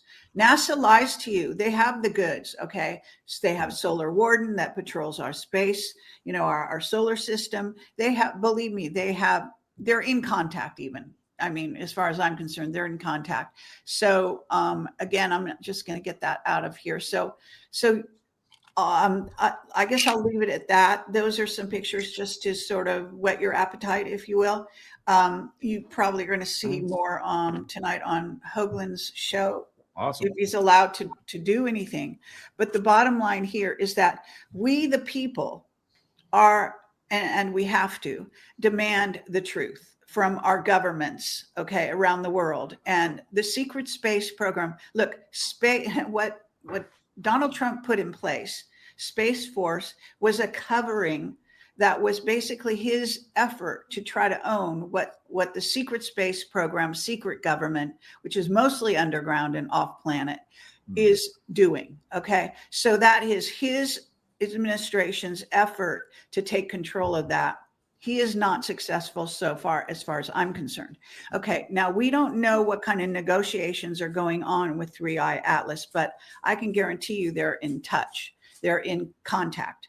And there was actually a shutdown of all images, period, not because of the sun, but just between July 21st and August 21st. There was like a month of total blackness that we humans were not party to anything that was going on. So they could have, gone out there, boarded the ship, had meetings. We would not be the wiser. I'm just trying to paint a picture. We are in the dark, literally not being told anything. So this is the trouble. But there are things that this particular craft are doing that are sort of in your face. When it is going on a trajectory, what David Sereda talked about is that every point that it's crossing relates to a historical event, especially religious historical event back in our history, which means they know us intimately. They know how humans think. They know, what you believe, and that, Methuselah lived for 100 years. I mean, all these different correspondences are mathematical. And the way aliens can communicate with humans, even if you don't share, the same language, is through mathematics. So what they're signaling to us is that they have been watching us, that they have been recording us, and that they came into our solar system at a particular time and place where everything is being orchestrated from their end. Okay. And how we react. Well, we react secretly because we've got a secret government, a secret space program, and it goes from there. And the evidence, if you don't believe me, is also that Richard Hoagland is being blocked, because I think they're afraid this is a moment for him as a scientist who goes out beyond, where I think is saying of his website or something, where no man dares to go or whatever. So that's why they're afraid he's going to, he's kind of a drama queen. And so he's going to take this moment and make a big deal of it. In a sense, he's been waiting for this all his life. Okay. So now you want me to, this is kind of, I will talk about this. I tend to link up the dots. I connect the dots. They tried to do a, false flag. Let's save that, because that's the next part of my discussion. And okay, you said what subjects? These are subjects. I'm not going to talk about it. Subjects. Okay. Very good. Yeah. So I just wanted to say that's the kind of thing that I will talk about, is everything under the sun and link them all together. Wow, that sounds absolutely incredible. Laura, what are your plans? What do you plan on discussing? I always enjoy your discussions, your insights. So what are you planning on? Well, I'm really excited to hear everybody. My gosh. Well, I there's a lot of different layers, different kind of subjects that connect. I share a bit about my great grandfather Eisenhower, not because I want to make that my focus, but there's a lot that they're trying to keep from us about what took place during his administration, and it's not just about him; it's the voice that he had for many of us back then, for sovereignty, for freedoms, for liberation from the deep state. There were things he set in motion to dismantle that, but of course, it's us dismantling it. But touching upon a little bit of that, the millions of dollars that are spent every year to silence people like us, Richard Hoagland, all of us that have dealt with censorship, how hard it is to, bounce back. I mean, we do, and that's maybe 2 slides, right? The rest of it, maybe a few, just on, just some of the deeper layers of all this that some really extraordinary people have helped me to understand, including a lot of folks here, just about that particular era, that particular time in our history. So I'll share what I've learned there and how that lines up with a lot about just our connection. And that's very brief. A lot of it's going to be about the weaponization of the zodiac, how that relates to the 12-strand DNA, 12 houses, 12 strands, 12 stargates. I mean, just the connection with all of this, the multidimensional cosmos, and our reconnection to the Christ Sophia, the divine blueprint. Not in a woo-woo kind of new agey way, but in the way of how does this relate to the planetary grid network, and what were the reversal grids? What happened that made it so we're born into a system that literally from the beginning of our life begins to throw us into inversion through all the pillars of society that are all swamps that need to be drained. How does this show up in the zodiac with all the different astrological alignments that are going on? What is the psyops that we're being thrown to hijack that growth period and initiation that we all experience in our own unique ways? Is to bring us, into the 0-point unified field and not be so ruled, by alignments too, because a lot of what rules us are that Anunnaki that, Carrie talks about so much, and others that have been in the field. And I know all of you have touched upon the subject. Where is that overlay? How does it show up there? How can we begin to move into the 12 tones, the flames, the true representation of what this meant, where it was much more embodied than, something we experience on like a prediction level, which is important for awareness. It's like we'd want to know the weather forecast before going out. If want to make sure we wear a rain jacket and a coat if it's going to be that kind of weather. But how can we drop that being played, being controlled and manipulated, and how to clear or acknowledge the clearing that needs to take place in our creative channels, to move beyond the archonic sort of lower astral, lower shadow Neptune, to move into that multidimensional awareness as a scriptwriter, as a empowered person that reclaims that creative imagination and writes a better script for our future. So it just goes into like, where does that show up in places we don't expect? And that can be incredibly revealing, just like iridology, or looking at, hidden things about our bodies that might reveal more than we thought. So I'm kind of shedding light on some of those sort of things, and that, the future is in our hands. So a lot about galactic history and the remedial tone that the system was designed to keep out, so the mother energy would never return and reclaim her body.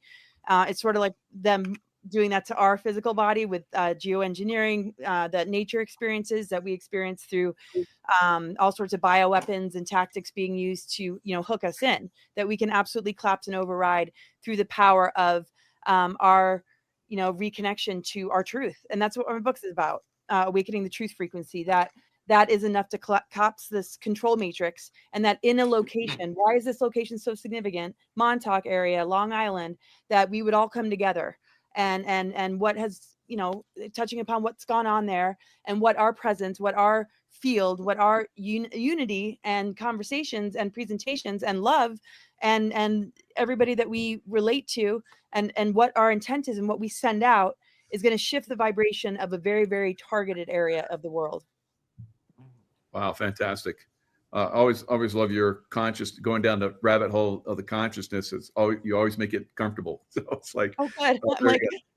Michael, can I say something? Is it okay, absolutely, everyone, if I'm sitting here listening to you, and I have no doubt how fabulous this summit event's going to be, because each of you are actually all talking about the same exact thing. You're putting it into a timeline because we're prepared for the information to come forth now. Whether you use pixels and numbers, when we got on the computer system, when they started taking our blood, DNA when we were born, how that got in, how everything is number coded now, plastic, we're in a transition. And however we want to formulate it, your grandfather with the 3 presidents that Mike brought up, we really should start with you and what went on with his history first, and then how Kennedy and all the other presidents followed through with that, in my opinion. And I love that Mike and Kerry can go at it a bit, because they're both right in their own ways. And there are that many people that will hear both sides. So I love that we can be together and really roll up our sleeves and pitch it out there. And I think the history that Brad is bringing forth is just another unraveling. We wouldn't have been able to be here a day sooner than we are. We are here because we've been prepared to be here today, whether it's through the zodiac energies of the planet. These programs that we were born into have been well illustrated a million years ago. We're just part of the timeline. This is all that this is. It's an energy awakening. And the matrix about the federal government, the IRS, that's all part of it. We're ready to hear and think different because we're being turned on, or whatever we're going to call it. And I really think the urgency of putting this together in like a half an hour, and you guys are great to be on board with me. I appreciate that. But it isn't about any of us. It's about spreading the message and getting people more prepared to, and we are in for a magnificent season. It's going to be wild. Look what happened when I spoke to you till today. The events are happening so quickly. They're shocking. You believe them, you don't believe them, where they're coming from, but everyone's starting to think a little bit. That's the best part of right now. So having you here to sit with the audience and resonate that information that you're rising, your consciousness is rising. So how it was designed, how the numbers are pixel and computerized, and how this is coming in, and the transition we're into going forward. This is the exact right time for all of us to be together. And I just want to say once again, Michael, thank you so much for grouping us together and letting us share our message to the Long Islanders of New York. Yeah, definitely. And I like what Laura said about the Montauk project. And Brad and I and you were talking about the Montauk project before we went on. Brad brought up the excellent point that one of the seats from one of the craft was taken to Montauk and hooked people up. And that Netflix show Stranger Things, kind of like you lose to some of these things that have been used for the Montauk. And other people have talked about the Montauk Project for many years. But let's jump into other controlled information and thoughts and all that kind of stuff. And that's a Charlie Kirk event that just happened. Brad, what are your thoughts on Charlie Kirk? Oh boy, so many inconsistencies. We're not being told the truth. I had high hopes for Kash Patel, but he seems to be going along with this lone nut shooter. I mean, it's the same script over and over and over again. But now they've I just saw today that they've done the analysis on the gunshot, and it was at close range. So this is just throwing everything into a tizzy to try to stick with this old narrative.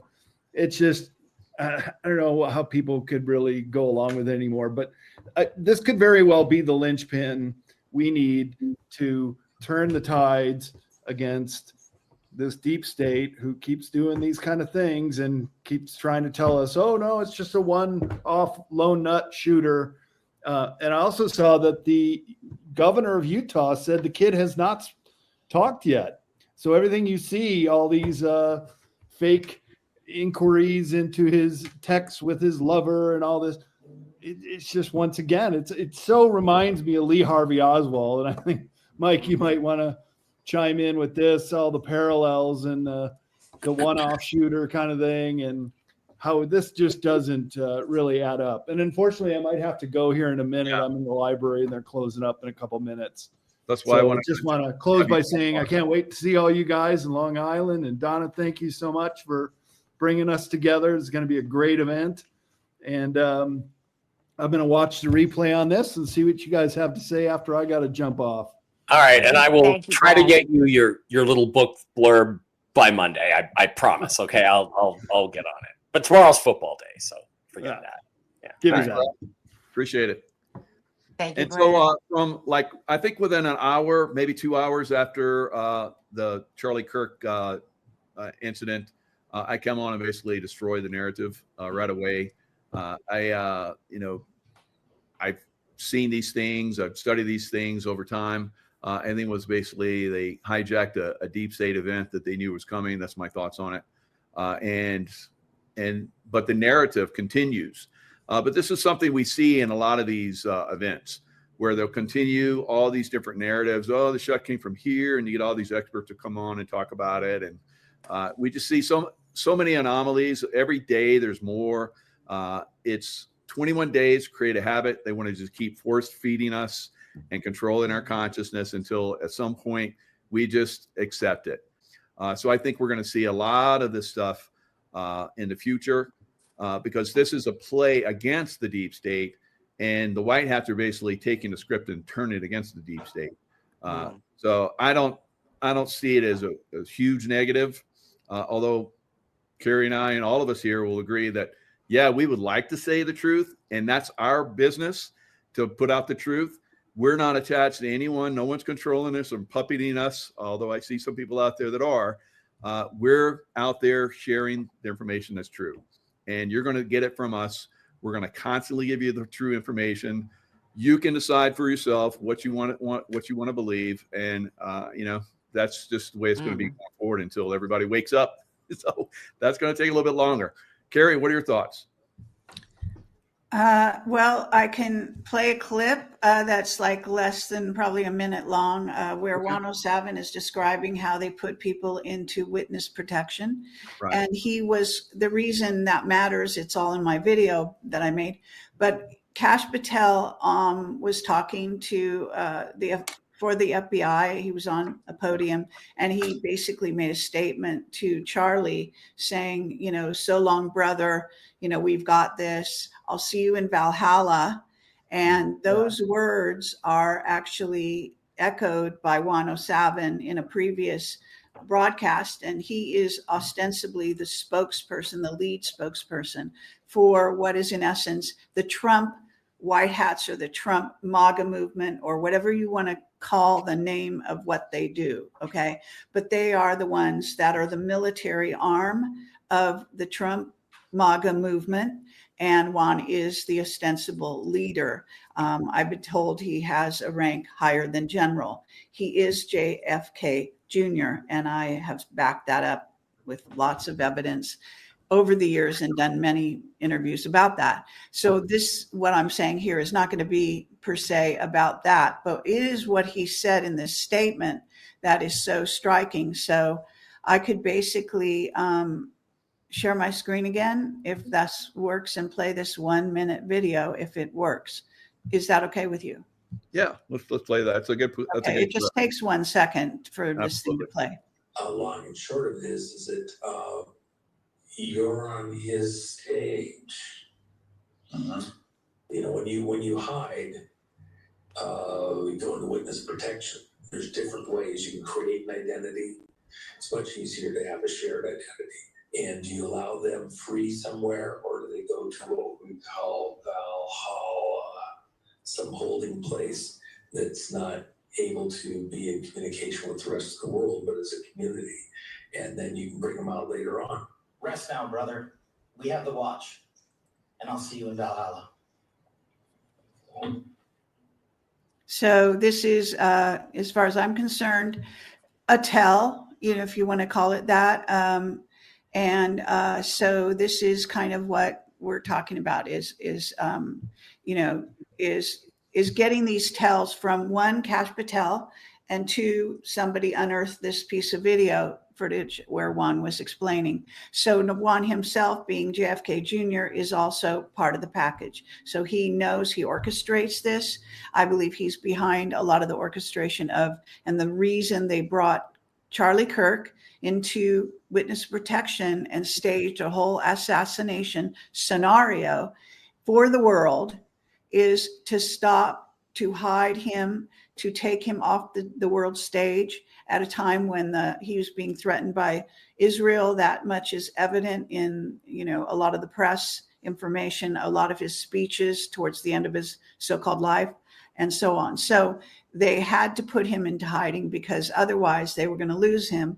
And JFK Jr. knows this better than anyone, because right when he was going to run for president, and Charlie Kirk was the selection, or at least one of them, of the White Hat group under Trump for who would come and follow in Trump's footsteps. So he was their choice. Somehow that got leaked. Somehow that put him in great danger. And then Netanyahu was offering him huge sums of money to support Israel. This is recent news, and this is substantiated. So put two and two together. What would you do with a guy that you needed to protect to keep him alive for the future if you saw the best possible future scenario for our, you know, planet, or at least the United States, is this young man who is quite brilliant and a wonderful speaker. So this is what we're talking about. Yeah, very good. Yeah, I almost completely agree with you on all your points. So, Mike, what are your thoughts on it? Well, I don't know if it's a false flag. I do know, you know, I'm watching these guys doing this with their baseball caps and signaling right before he shot, and they're clearly signaling to a shooter. The close range thing doesn't seem likely to me. It clearly looks as though that he gets hit and the bullet goes through that way, which means a guy who's higher up and shooting down. Logically, I have a friend, Mike. He's like you. He's got a special forces background. I'm going to do my show on Monday. I'm going to ask Steve Doran about it, the trail boss, and see what he thinks about all of it. There's definitely something fishy going on. But I think it's the thing I want to discuss is not so much the incident itself, but let's assume he did pass away. I did see a video from a guy who was with him the entire time after the shooting, one of his mentors, a pastor, and he gave a pretty convincing testimony. And so I don't know which is the truth, and I'm not going to argue that. But let's talk about the impact of the incident as if he were shot. And what you can see is that this is a turning point event, to use a pun. This is something that's changed America almost the way 9/11 changed it. You've got people who lean Democrat who are now like, F the Democrats. You know, there is a major shift going on because of this. And you see the deep state trying to respond as if Jimmy Kimmel losing his crappy rated show is the same thing. even Elon Musk said, he went full retard. You never go full retard. To Ben Stiller, he told him that and said, just STFU, get out of here. Because what matters is that he was taken off the stage. Now, whether it was by the white hats or by the black hats, he was taken off the stage because he loved God, because he loved Jesus, because he loved America, and because he was changing the hearts and minds of young people and turning them away from the satanic dark cabal. That's why he's not with us anymore. So for whatever reason, witness protection, whatever it is, when they strike at us like that, Michael, I don't start fights, but if you swing at me, I'm going to punch back. And I think that's what you're going to see here over the next few weeks. Maybe it's not the best course of action. Maybe it's not what we should do, but I feel like this is like a seismic shift in the body politic of America, and the response is going to be chilling. I mean, I'm just thinking we're that close.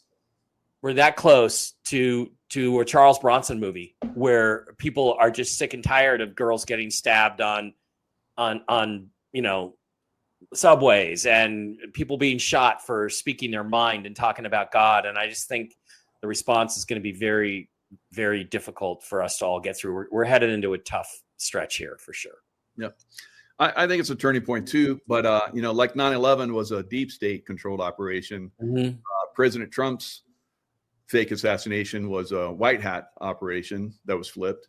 And I think this is the same thing. So I don't know which this is. I hope it's a white hat operation. And a year from now, he reemerges and says, we had to do this. So I hope that's true. So I give you my extensive background, and I say it's a white hat operation. So Laura, what are your thoughts? Yeah, I definitely think there's a lot of that going on. A lot of white hat operations. And I mean, the division, the polarization is getting, worse to the extreme. And with all these, we're not talking just sleeper agents. We're talking, people that are just amongst us that have crossed the border, that have been, activated, that have been released from underground base. I mean, God only knows how much that is, going on, and what this bioweapon has done to people's mind connected to the 5G as well, to create more unrest, more division, more danger for, all of us. And we've all put ourselves out on the line. We know it.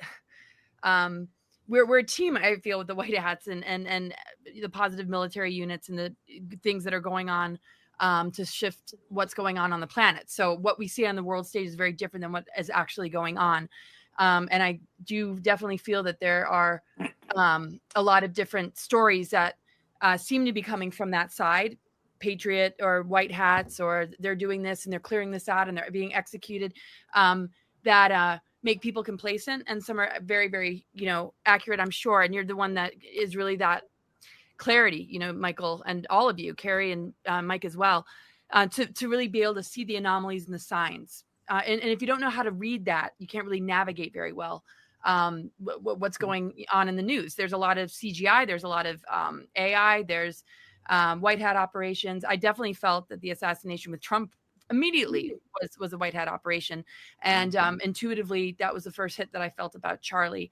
I've kind of kept a distance from the news lately just because my energy field has been so overwhelmed. But I feel so much is moving in our favor, because an awakening humanity is going to have a society and a system that is collapsing and reflecting back the victory of what we're attaining from within.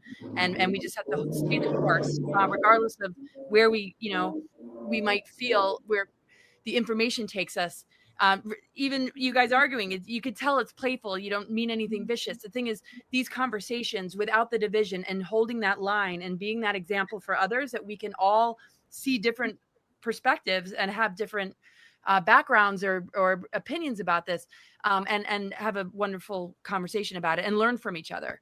So I think, Michael, you've always talked about, this being able to see and remote view, and with your background and your insiders, Carrie, and your incredible research, and everybody here.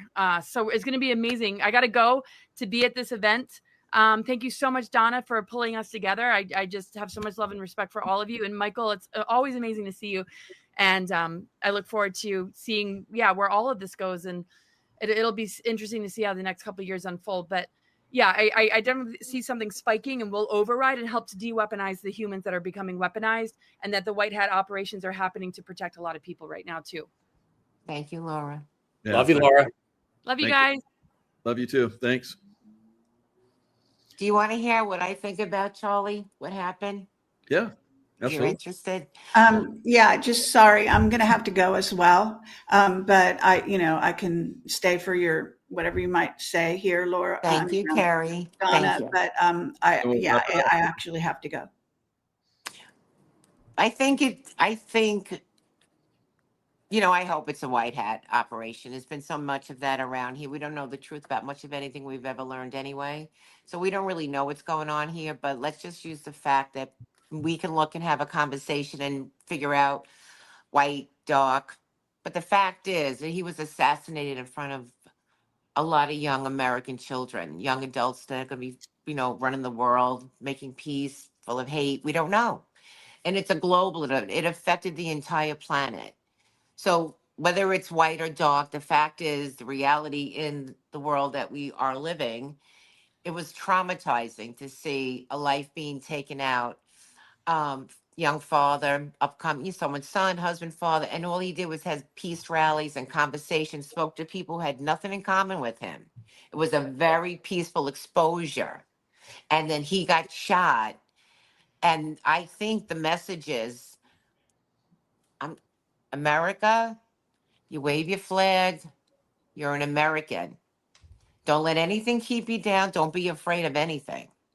I think this is going to bring people out and give them a lot of courage in a peaceful way. Because if that's the leadership that Charlie was projecting, peaceful conversations with people who have nothing in common with you, I'm all for it.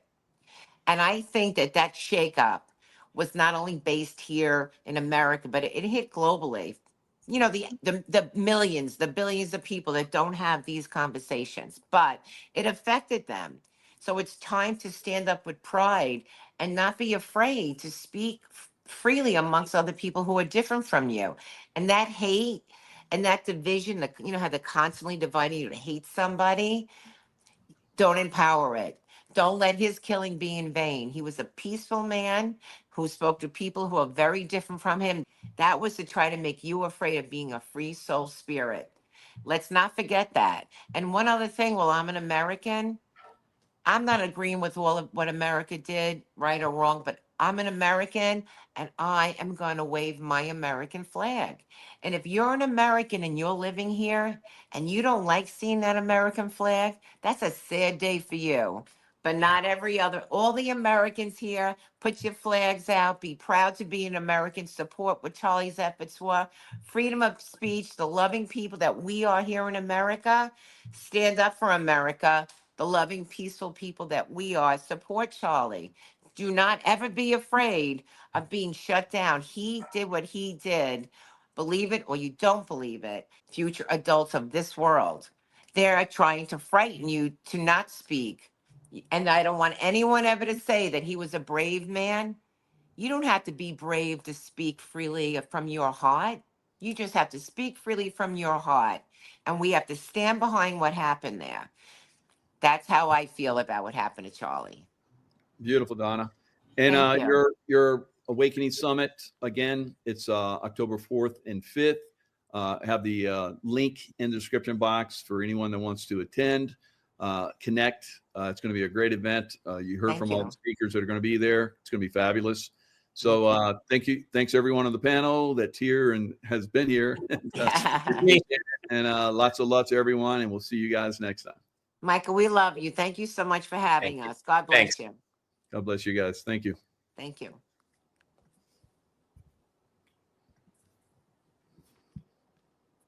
That was really good. We're still on. Goodbye, guys. Thanks Goodbye. everyone for Hi, showing Donna. up. See you in a few weeks. You got it, Mike. Thank you. Thank you. Yeah, anytime, Tracy. Hello, everyone. It's Michael Jacob with Unleashing Intuition Secrets here in Anaheim, where we're having the LifeWave Convention starting tomorrow.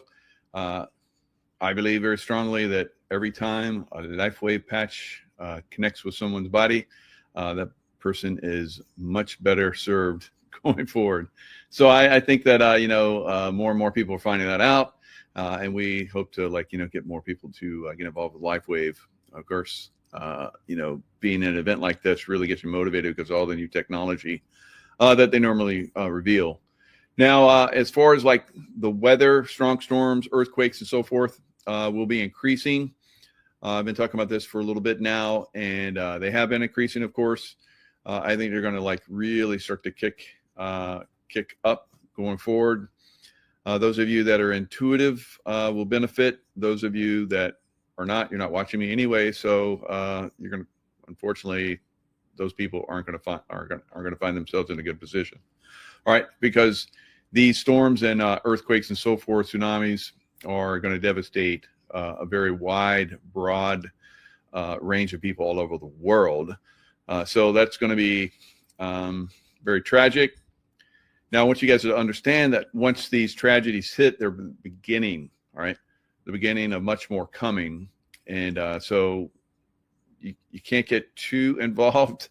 I know a lot of us will probably when these tragedies happen, and we're going to see millions of people, unfortunately, get taken out. But I mean, will people care about the coming earthquakes and tsunamis and so forth? Yeah, initially, but it'll wear off real quick because there'll be more coming. All right, so let's look at some other things that are going on in the world. Looks like we may see a pretty significant hurricane down in the Caribbean over the coming days into the weekend. Probably going to be a Cat 5. Melissa.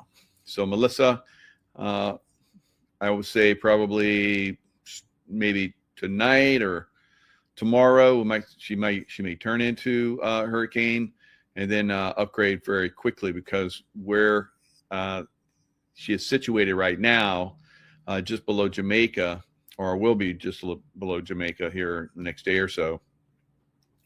The water is extremely warm. We've not really seen any hurricanes this year in that area. So the deep, warm water, and of course the water at the surface is extremely warm, and that's what feeds a hurricane.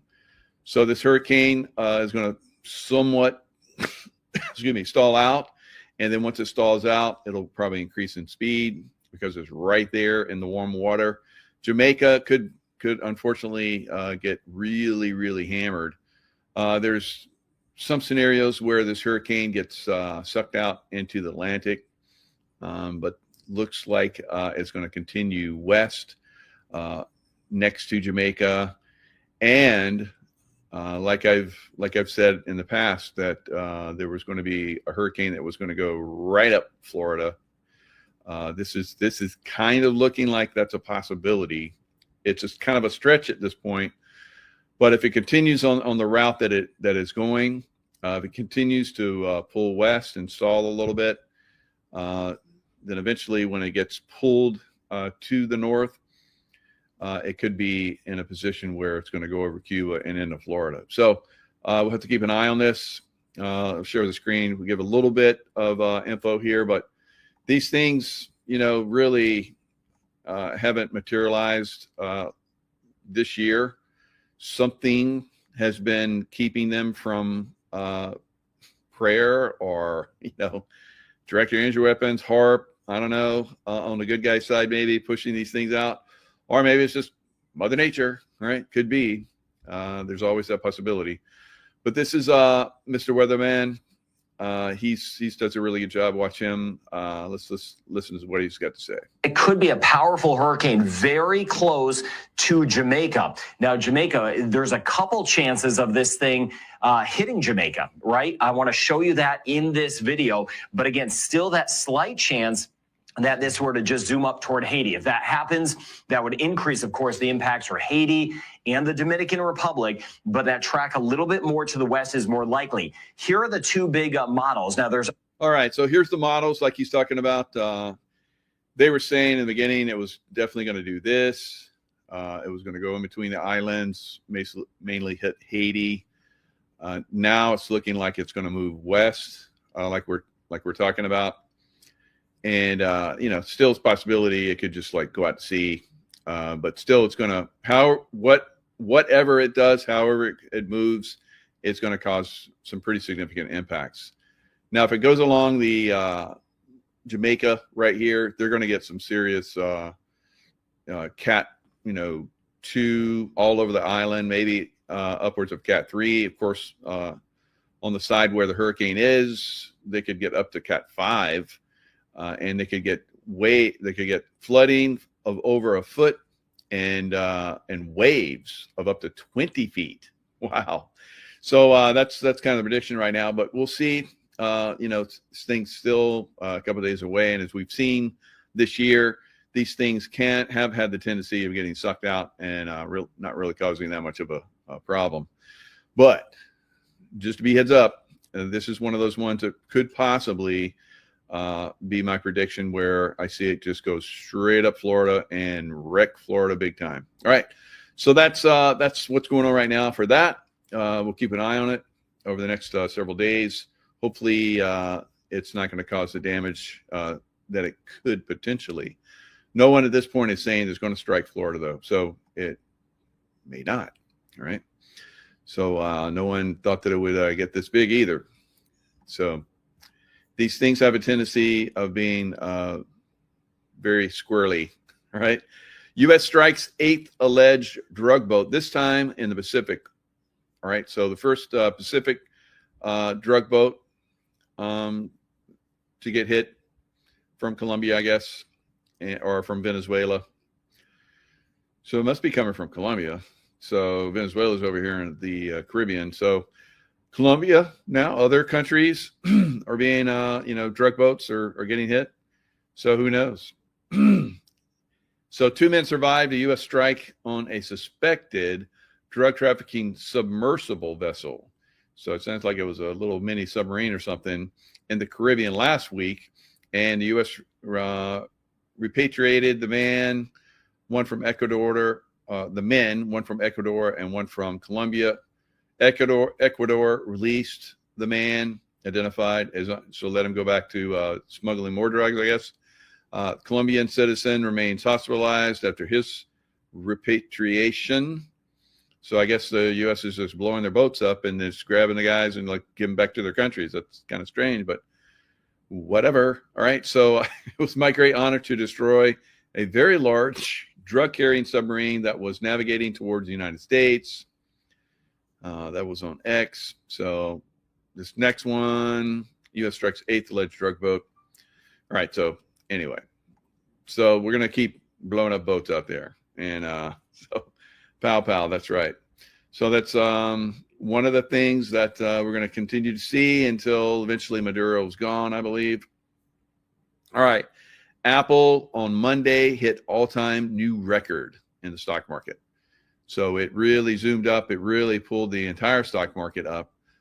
S&P, the Dow, NASDAQ, all hitting very, very high levels. The Apple was I think it's a $4 trillion company now. It surpassed Microsoft. So I think they go back and forth. One, passes over the other one, but Apple on Monday, I don't know what it is today because stock market was down today, but on Monday, it was a $4 trillion company. And that's because I guess this new Apple 17 phone has done really well. Now, Apple doesn't report for a little bit. I think it's on the 30th of next week. There's several companies that report on Wednesday, the 29th, and then Apple on the 30th. Now, I think these companies are going to continue to see profits. They're cutting costs by cutting their employees. This is normally, in the last stages of a bubble. You're going to start to see unemployment rise because the companies are basically getting rid of their employees because it costs a lot of money. But eventually, it crushes the companies. They're going to end up not being profitable. But to stay profitable in the last several quarters before they go under, they're going to cut employees. The unemployment rate goes up like it's been going up. It's going to continue to go up because this is a sign of a collapsing economy. And then the stock market bubble pops eventually, probably, I would say, into next year. And next year, early part of next year is when it pops. But it could pop the end of the year. Now, we know that Warren Buffett, Berkshire Hathaway, sold a massive amount of its Apple shares. And, you know, he's basically retiring at the end of this year. So I guess he wants to go out on a good note. And so he's basically gone to cash more than any time in history of Berkshire Hathaway. But like I said, of course, he's leaving the company, and who knows, maybe he just wants to go out on a good note, or he's going to leave the company with a lot of cash. So when the stock market does crash, which it will, then Berkshire, whoever takes over, is going to look really good because they're going to buy everything cheap. And then, I don't know, 30 years from now, it'll be worth a lot of money, because 30 years ago, if you'd invested $10,000 in Apple, today you'd be worth $6.9 million. Now, how many of us would hold a stock that long? Not me. Not me, baby. So, but maybe there's some people out there that did. Maybe, I don't know. I was going to say Steve Jobs, but he's passed away a long time ago. And well, who else? I don't know. So anyway, anybody out there is that? I know I invested in Apple quite a few times over the years and made some nice profits, but not. I mean, my income has been up, and it's been like way down. So I would have had to have sold it several times over my life to make ends meet. But those people that can, do that, great for them. But there you go. If you'd, I don't even know inflation wise what that would turn out to be. Maybe it's not really 6.9 million. Maybe it's more, maybe it's less. I don't know. So there's ways to make money. And one of the greatest ways to make money is silver. Now, we know that silver is down quite a bit from its recent highs, but this is normal for a big run. Eventually, silver will continue to go back up. But let's look at what happened with Apple stock on Monday. Let's see what these gentlemen have to say over on CNBC. Is the big winner today. Of course, Apple is playing a big role in that. A new record high. It is nearing $4 trillion in market cap. Take a look at that. $11 to the upside, almost 5%. It needs to finish the day above 259.02 for a record closing high. I don't know if this has been a stealth move or whatever you want to call it, but this stock seems to be back, as word is that the iPhone 17 is driving the strongest smartphone sales. Yeah, it's called a bubble, but these guys aren't going to admit that or talk about that.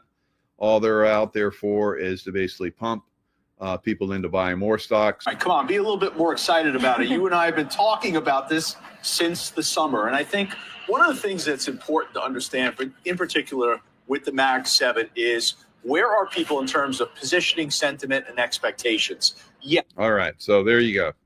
So, rah, go buy Apple stock while Berkshire Hathaway sells their shares. That sounds like, So one of the reasons why, the biggies sell early is so that people can't go, well, you knew it was going to go bad. You sold a year and a half ago. Yeah, so it doesn't fit, right? So he made a massive, massive profit. If he'd kept his shares, he'd be up another $50 billion. Can you believe that? Another 50 billion. Billion. So yeah, I mean, what's a 50 billion to a guy that has close to $1 trillion worth? I don't know. It probably is not so much. So for me, $100, $50, that's a lot. But for these guys, 50 billions, whatever. So whatever. So silver. Silver's getting knocked down. Gold's getting knocked down. Platinum's getting knocked down. The precious metals getting knocked down. But they did go on a crazy, crazy run. And it's not unusual for them to get a little rest, right? So I guess I'd like to see them go up forever, but if they do that, they've done that in the past, and they go skyrocketing up and they come skyrocketing back down. Now, a lot of people are really scared. They think that, oh no, this is like the last two times where there was, it went to $50. Now, remember that this time it's gone to an all-time high, way past $50. I think almost $54. So, and gold is just like staggering how far up it's gone, just over the last couple of months for both of them. So they needed a pullback. They've gotten a pullback. It remains to be seen if it's more than that. I doubt it, but who knows? I mean, I predicted a lot of stuff, and I predicted stuff that didn't come true, but this one has done exceptionally well. Of course, you know, anything can happen. You got to trust your own intuition. Like I said, those that trust their intuition will survive and thrive in the future. Those that have no clue what even intuition is, not so much. Right? We'll see. None of them. All right. So this is what we're seeing with a lot of things going forward, guys. You're going to get a lot of like counter signals, and if you're not intuitive, you're going to like bail when you should be holding, or you're going to be holding when you should be bailing, or you're going to be staying when you should be fleeing. Right? So all these things are coming into play. You'll see a lot of things that are going to blow your mind, right? And I'm very open-minded, but you know, it's crazy. Yeah, it would be nice to hit 1 million, 100,000. I'd probably have like millions at this point if YouTube hadn't taken me down. Now YouTube is starting to F with me again, so enjoy me while you can. You never know. All right. So of course I still have a Rumble channel, and I keep Rumble supply with videos and so forth. So there's my Rumble numbers still are growing at a snail's pace like they have been for years. But yeah, here on YouTube, especially once you hit 100,000, usually you start to move pretty quick. So we'll see. But yeah, they're definitely playing some games with me again. So anyway, Magnificent 7 earnings cheat sheet. Tesla reported today. They had good numbers, but their stock is down. It's just a down day. I think it's just going to be a little bit of a downer, up and down, until we get the Fed. That's going to meet starting Tuesday, and then they're going to make their probably a quarter point drop in the Fed funds rate is my prediction. Some people have said a half. I doubt they will do a half, because I think there's still a little bit of inflation that's out there, and probably having a little bit of impact. Now we'll get inflation numbers on Friday. Now a lot of other stuff, because of the government shutdown, we haven't been getting a lot of reports that the market needs to make decisions of whether they goes up or down, whatever. Right? It's going to go up. It's going to go down, but it's definitely going to go up. So we'll see. But you know, you never know. It could, a hurricane could act, that hurricane that's down there in the Caribbean, it could just go up and slam into, because there was supposed to be a hurricane that was going to strike the World Trade Center, right? But it stayed out at sea. A lot of people don't know that. There was a Cat 3 that was cruising up the coast, and some people say they used that energy from that to, you know, power up those directed energy weapons. I don't know about that, but I think they've got other forms of energy. I don't think they need a little hurricane or a big one, whatever, to, like, you know, do some damage. But if it did go out into the Atlantic's starting to get pretty chilly. We're going to have like a massive cold winter this year. So I don't think it's going to do anything, you know, but who knows? Maybe it'll just like float on top of the water and sting like a bee, kind of like Muhammad Ali, right? So, all right, float like a butterfly, sting like a bee. So maybe it'll do that, guys. And then the stock market will collapse because the hurricane comes and slams it, and it'll burn while the hurricane's like raging outside the, you know, because that's the way they're like do crazy stuff like that. It's like, look, LA just burned, but yeah, all those trees around those homes that didn't get touched, That's normal. That's normal. So okay. So I guess a lot of people believe that because Gavin Newsom and all those guys are like Gavin's dancing. Oh, we're going to sell all those houses. And everybody's like, oh, look at Gavin. He's such a cute vampire boy. So he's still there. So Californians like, they hate me because I tell them the truth, because you guys don't go out and clean that shit up. And so all those people are still in power. And, that's why, I don't know, maybe God's going to like clean up California. So I don't know. So maybe all of you guys are into that. If, huge tsunamis come and like take over and just smash California. It's like, well, they were bad. God just cleaned it up. Right. So there you go. All right. Magnificent 7 cheat sheet on Wednesday. That's 29 October. Microsoft, Alphabet, Google, and Meta will report. Now, I say that they're going to be good, right? Whether they are or not, it's going to be good, right? So the Fed's going to go quarter point cut. These after hours will have like astounding, earnings. And then on Thursday, we'll probably see stock market hit new records. It'll be like ridiculous. Who knows? I don't know. So I don't know. Buy the dips. Buy the dips. Buy the dips, and you'll see what happens. And maybe you'll make some money. Maybe you won't.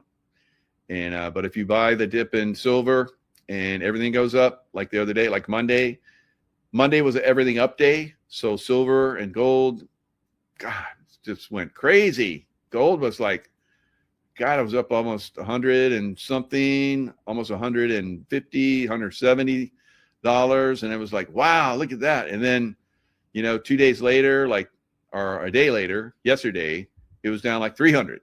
I was like, wow, that's like, it set a record going up and then it set a record going down. All right. The same thing with silver. It's been like, charging up. And then we have this crazy down day yesterday. Now, is that harbinger, like I said, of future pricing downturn? It could be. But whatever it is, should be buying it. All right. So, because silvers will absolutely go to the moon. So many people are fickle, and it's kind of like your fickle effers, right? F squared, fickle buck.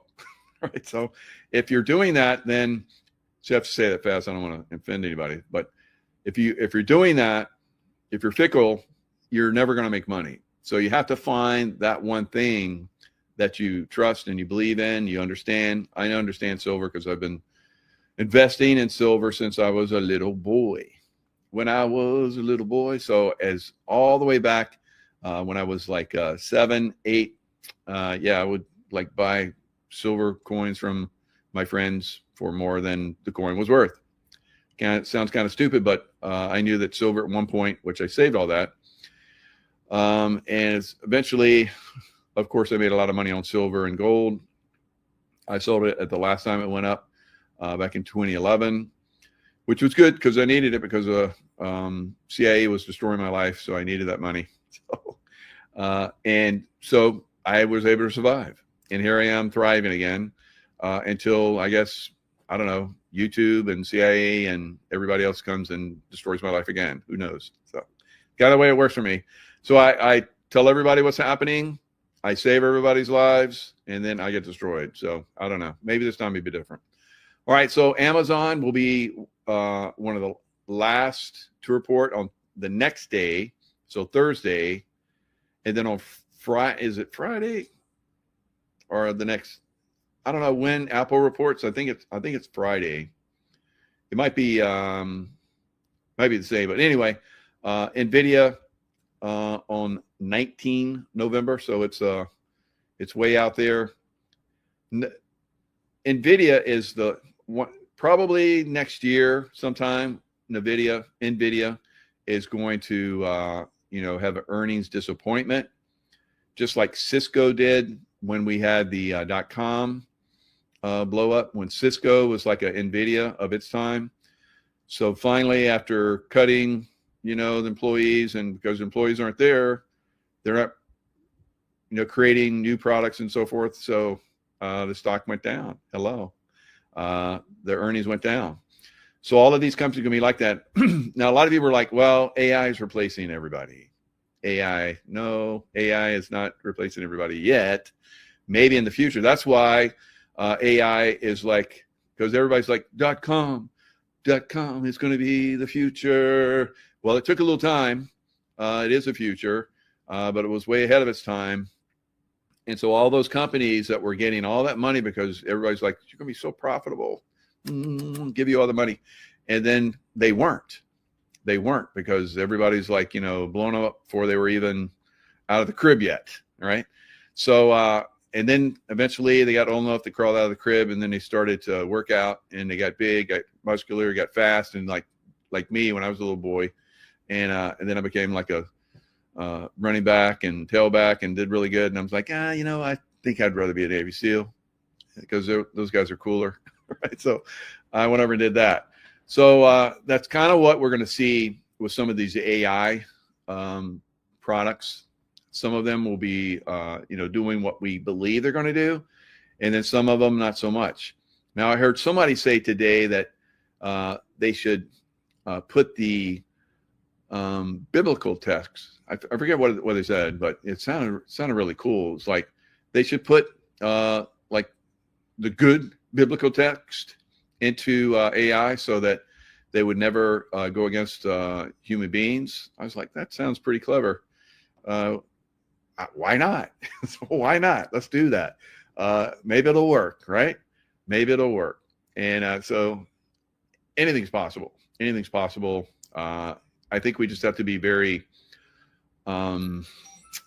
very creative, because that's what makes us incredible human beings.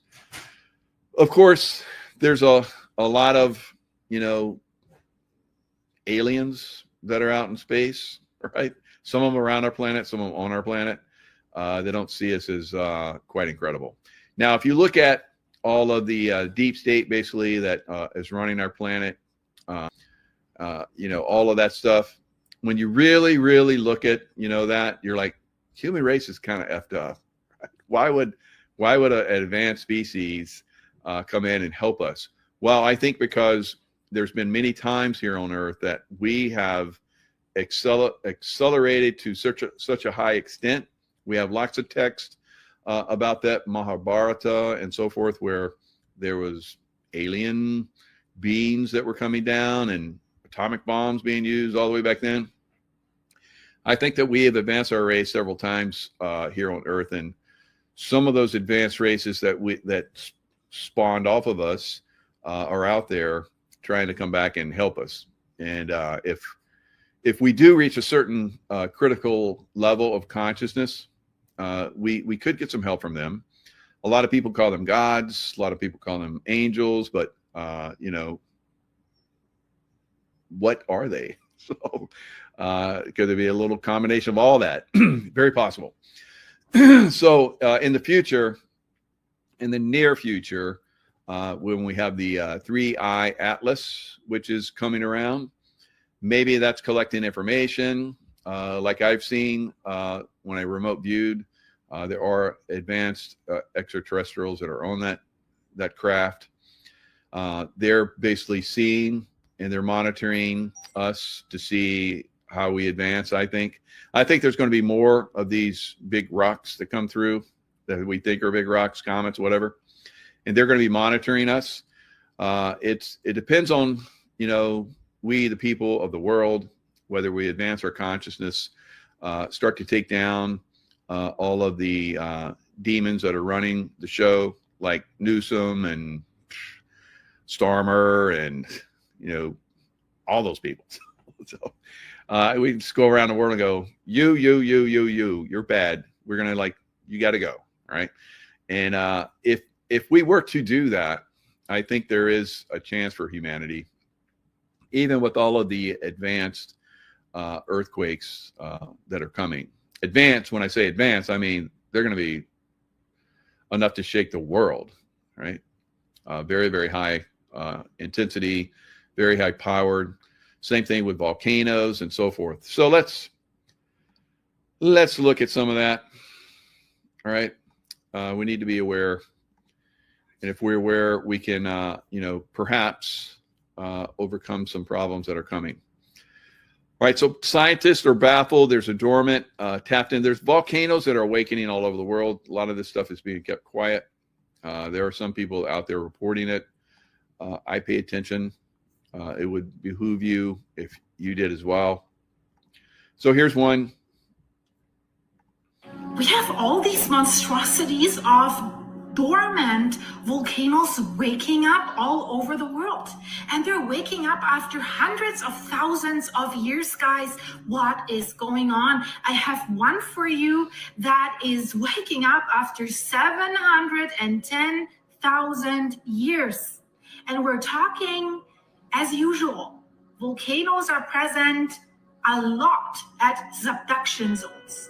And we're talking about the Macron subduction arc today, where there's this dormant volcano. So on these subduction zones, and especially on that one here, dormant volcanoes can awaken without a warning and reveal unmonitored hazards. Hazard doesn't sound good. No warning doesn't sound good. And unmonitored sounds even worse. So which volcano am I talking about? I am talking about the Taftan volcano that's reawakening after 710,000 years of sleep, and it's revealing hidden hazards. It's a quiet, triggerless swelling at the Taftan volcano that is located in southeastern Iran. That is close to the border with Pakistan. So due to this long stint of inactivity, it was really thought to be extinct, crossed off the list. No biggie, don't worry about it, don't surveil it. But already last year, there were some signs that something is stirring at that volcano. We have seen increased levels from the volcano's vents, the fumaroles. And these fumaroles seem to be sprouting more sulfuric gases than usual. And smoke and ash. All right, I know. Some of you are like, that's so far away, I don't care. And look, there's no one around that area. But, there are other volcanoes, especially along the sleeping, as they call it, volcanoes along the Pacific coast of Oregon, Washington, and California. So there was not too long ago when we had the massive earthquake on that Russian peninsula. It basically rung a bell. And that's kind of how they described it. Of all those volcanoes, they all were like a bell had been rung. They all lit up. They all it's like they're all communicating, and it's like, get ready, get ready.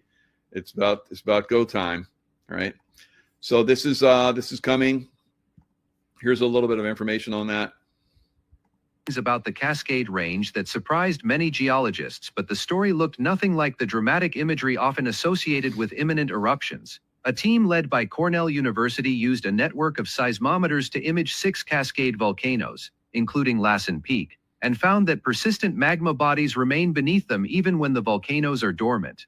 Rather than using satellites to watch for a sudden bulge, the scientists relied on scattered seismic waves from distant earthquakes, which allowed them to map subsurface structures. What those images showed was not an expanding dome, but a stable, long-lived melt zone. When news outlets referenced interferometric synthetic aperture radar (NSAR), it was to note that earlier radar surveys from 1996-2010 detected subsidence. The ground around Lassen was slowly sinking at roughly 10 millimeters per year. That subtle downward motion, confirmed by ground-based GPS measurements, has continued for decades, and is thought to be tied to tectonic processes rather than magma pushing upward. There was no confirmation from European Space Agency satellites or sudden acceleration. Scientists back then had no satellites, no sensors, no warnings. People simply woke up one morning and watched the mountain explode. For generations, geologists treated Lassen as history. They said it was cooling, dormant, quiet. but 2025 research has refined that belief. A seismic study by Cornell University and the U.S. Geological Survey showed that persistent magma bodies lie beneath several Cascade volcanoes.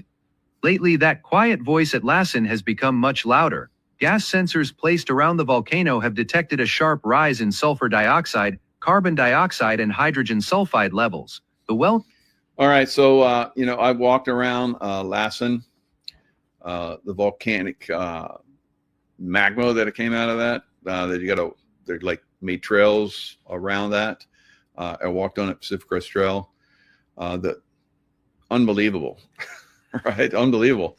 And when that thing erupts again, which is coming, it's going to be quite significant. Now, it didn't show all of the because there was another video that I saw, but there was another video where they literally had the seismographs, basically each one of the volcanoes all the way up and down the Pacific coast, all of them wrong, right? All of them were like get the phone call. Yep, it's about time to go. All right, wakey, get ready. All right, so it's coming. All right, so a lot of the volcanoes around the world are getting ready to blow.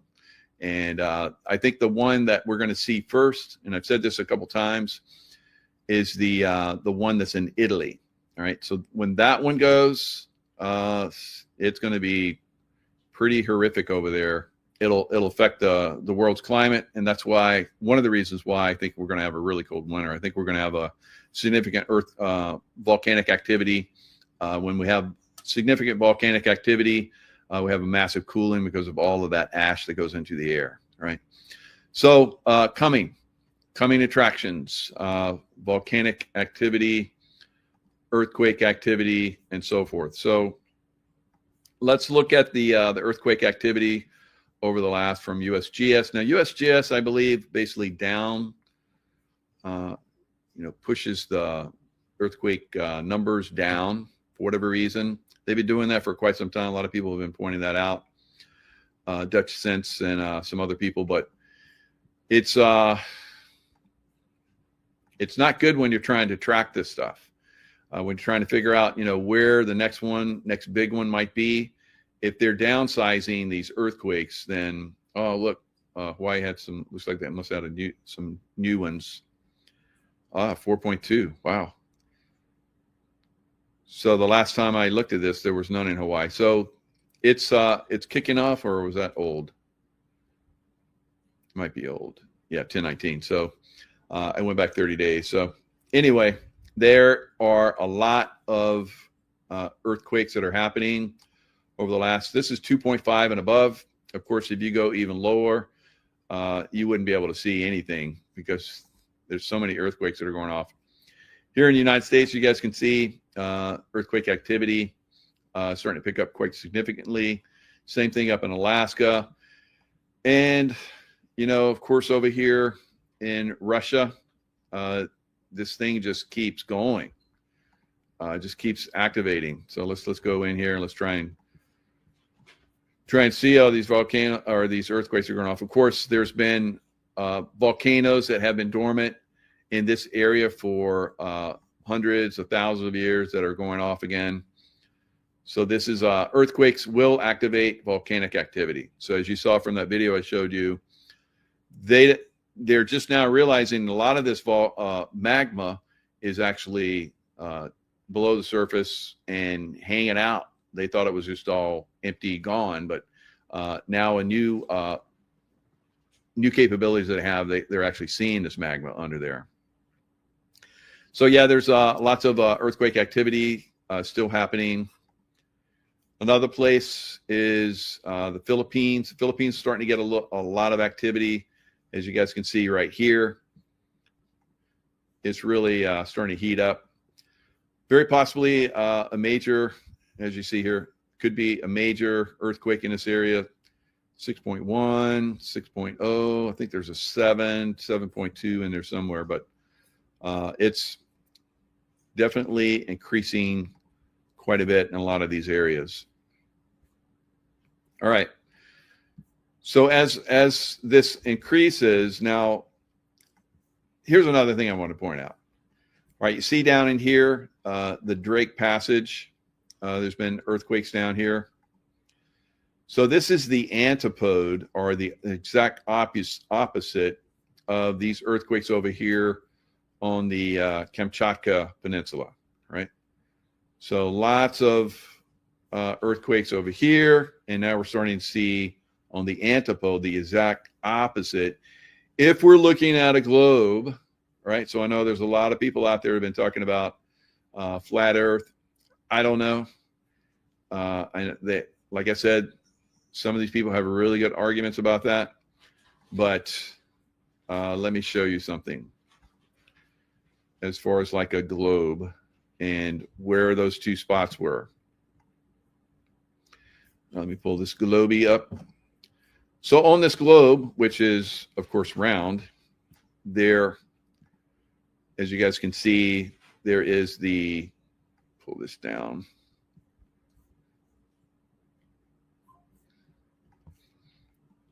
So you see the axis here. Let me see if I can get this situated. There we go. All right.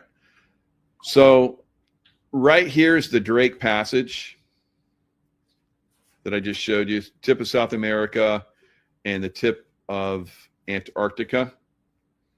So let me go back to that other spot that I was showing you so you guys can see.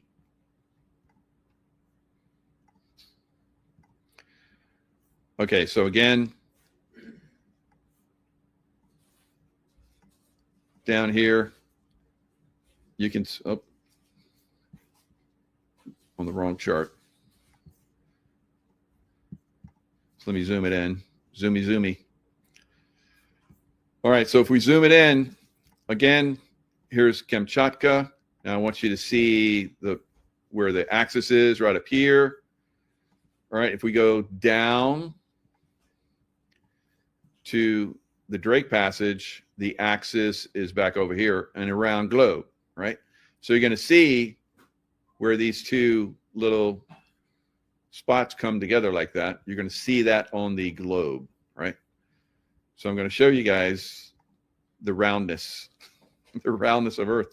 So again, you know, everybody's got their arguments of flat Earth, and then those of us that say there's round. But when you see the earthquakes happening in one spot, and then on the antipode, the exact opposite side, where you're having earthquakes form like you're having on the other side, you got to go, okay, that's not flatness, right? So it doesn't make sense that it would be flatness, unless maybe the flat guys can come out and, justify that. I'm going to go with, yeah, we're looking at a globe here. So let me bring this back up and bring up the sharing the screen. All right, so again, there's that spot, Drake Passage right there where my cursor is. See the axis. So now we're going to go around, going around the world. All right, let's go back to where the other axis is.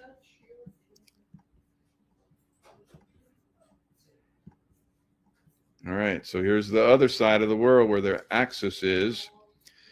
And remember where that one area is? Right there. Hope it's not confusing, but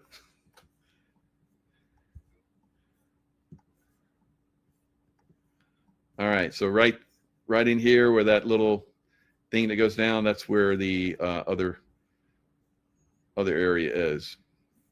Right in here, the Kamchatka, right? So same distance, and that's where we had our little boom on the other side, right? So anyway, go play with it yourself if you want to, and then you can figure it out.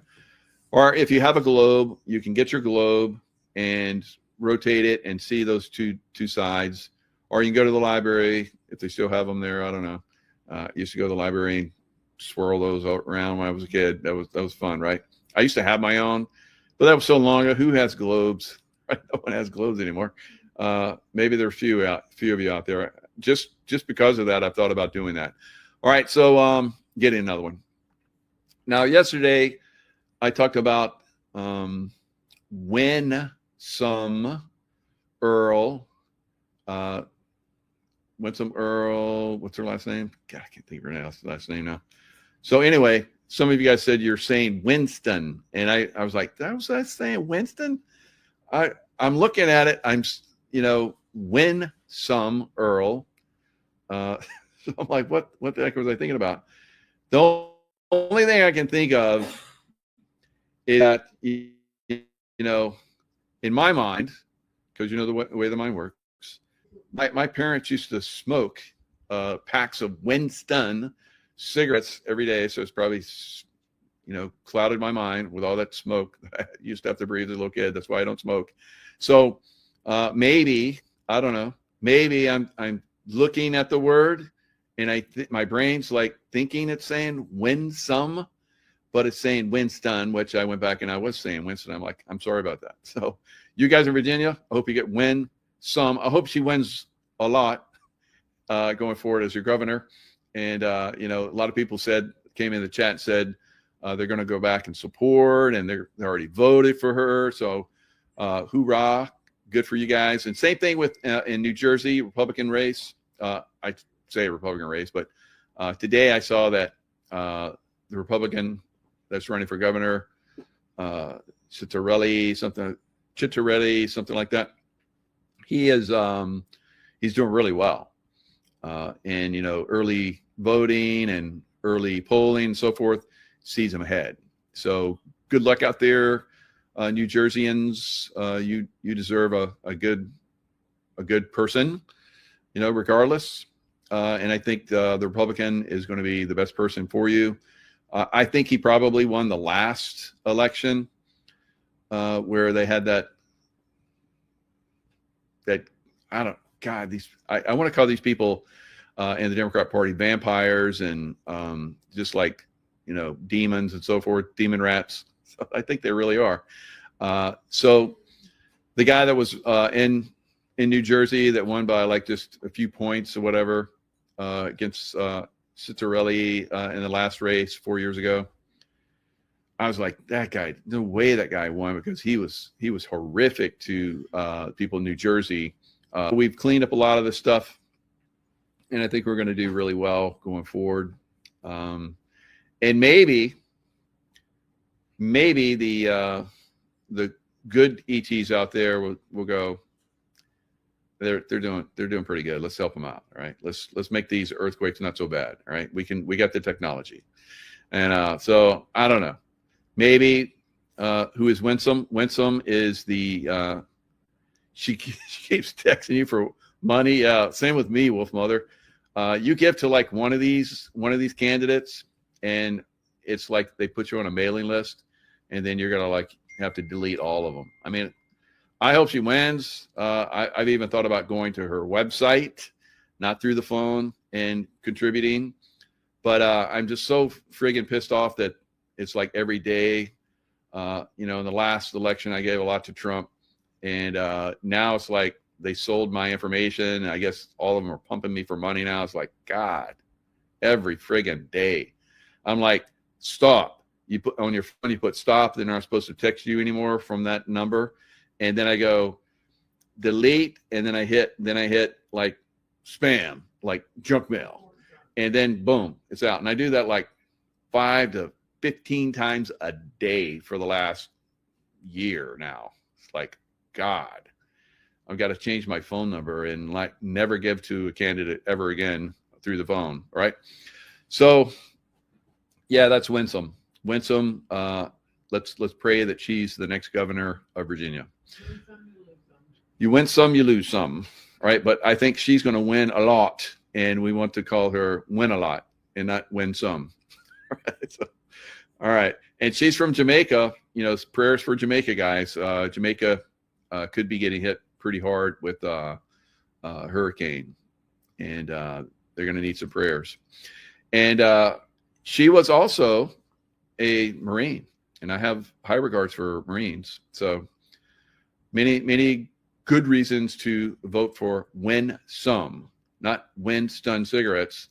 Winston's tastes good like a cigarette should. No flavor, no flavor. No. So, you know, it was a bunch of us used to go, no flavor, no smell. So we'd like change it up as kids. So you know how that mind works. You put a little song in there. They know, they've been MK Ultra Nuts for years. So that little jingle, see, I can like bring that up, and I can't remember a lot of stuff, but I can still remember that. What the hell? You know, never give any money. It's all over. Never give any money. All right. So I got to go. It's 5:55. I think I got dinner with some people. So lots of love to you guys. Stay in the love vibration. Join us in the Life Wave. We got a great group. We want to get that incredible patch to as many people as possible because it has unbelievable good things. It's going to light your body up with the love light, and it's going to optimize you. All right. So let's pray for, you know, not so many hurricanes. We haven't had any. Not so many earthquakes. Not so many volcanoes. And who knows? Maybe we'll get some help from the angels, the ETs, or whatever. Anybody out there? Right? Anybody out there think that, you know, that we're worthy? We're doing the best we can down here, but we know we have a lot of baddies. Could you help us out with the baddies too? All right, please. Okay, guys. Lots of love. Stay in love vibration. I'll see you guys next time. Hello, this is Benjamin Fulford. As my readers know, the U.S. government defaulted on September 30th, and that's the real reason why the government has been shut down. Also, according to my sources in Asian secret societies, they were given until today, October 17th, to come up with the money before the U.S. would be cut off from world trade and basically sent into a complete economic collapse. And it looks like something has happened. Now, the first thing I'm being told is that there is an epic battle going on between the military white hats and the Khazarian mafia, and they each have their own Trumps, as I've said before, but I had a big email from the Pentagon today about this. And they said that the real Trump is fighting very hard now to remove the fake Trump. And take a look at this clip to see the fake Trump at work. Are you planning to meet Prime Minister Modi in Malaysia? Are you open to talks in terms of trade? Sure. He's a friend of mine. We have a great relationship. He just said that 2 days ago, as you know. We have a great relationship. No, we were not happy with him buying oil from Russia because that lets Russia continue on with this ridiculous war where they've lost 1.5 million people, by the way. Russia's lost 1.5 million people, soldiers mostly. This is a war that should have never started, but it's a war that Russia should have won in the first week, and they're going into the 4th year. And I want to see it stop. So I was not happy that India was buying oil. And he assured me today that they will not be buying oil from Russia. That's a big stop. Now I got to get China to do the same thing. You know, that is relatively easy compared to what we just did over the last week in the Middle East. Middle East was 3,000 years, and we got it done. This is 3 years. Now, he's telling one lie after another. He says that Russia lost 1.5 million troops, but the reality is, according to independent experts like Colonel Douglas McGregor, they lost about 100,000, whereas Ukraine lost 1.5 million. So that's a lie. And then he tells another lie. He says India's going to stop buying oil from Russia. That's not true. The Indian government said so. And so they're contradicting him. And this is the same Trump who Benjamin Netanyahu be pardoned. So this man has to go. But what I've been told is that the White Hats have a Trump, and they have one avatar for dangerous public occasions. And that the bad guys, the Khazarian Mafia, have 2 Trumps as well as computer graphics. And it's a very epic battle. But what I'm being told is that with this deadline coming up, and this can be confirmed in the news with China saying they're going to cut off rare earths from the U.S. Now, if they cut off rare earths and they control the supply, because they have the unique technology for refining it. Rare earths are actually not very rare. The problem is getting it refined to 99.99% purity. And without it, the U.S. Automobile industry, semiconductor industry, military industry will grind to a halt. This is why I've been told that the real Trump will be meeting with Russian President Vladimir Putin and with Chinese President Xi Jinping before the end of this month, because the November deadline is coming, and everybody agrees that this crazy Trump, the fake one, who's said he's going to send tomahawks to the Ukraine, has to go. If the government sent, if the U.S. government sent tomahawks to Ukraine, they have to be managed by the U.S. military, and there's no way to differentiate between a nuclear-armed tomahawk and one that's not. So the whole idea of doing that is threatening to start World War III, but now the new Trump, who's supposedly back, is publicly saying, no, I'll never send tomahawks to the Ukraine. We need them ourselves. So there's something very, very serious happening here, but I've been told that special forces will go into Mar-a-Lago and they will arrest the fake Trump and his handlers, but believe it when you see it, because until that time, it's just not going to be possible. Now, the other thing, of course, is that the U.S. financial system is dysfunctional.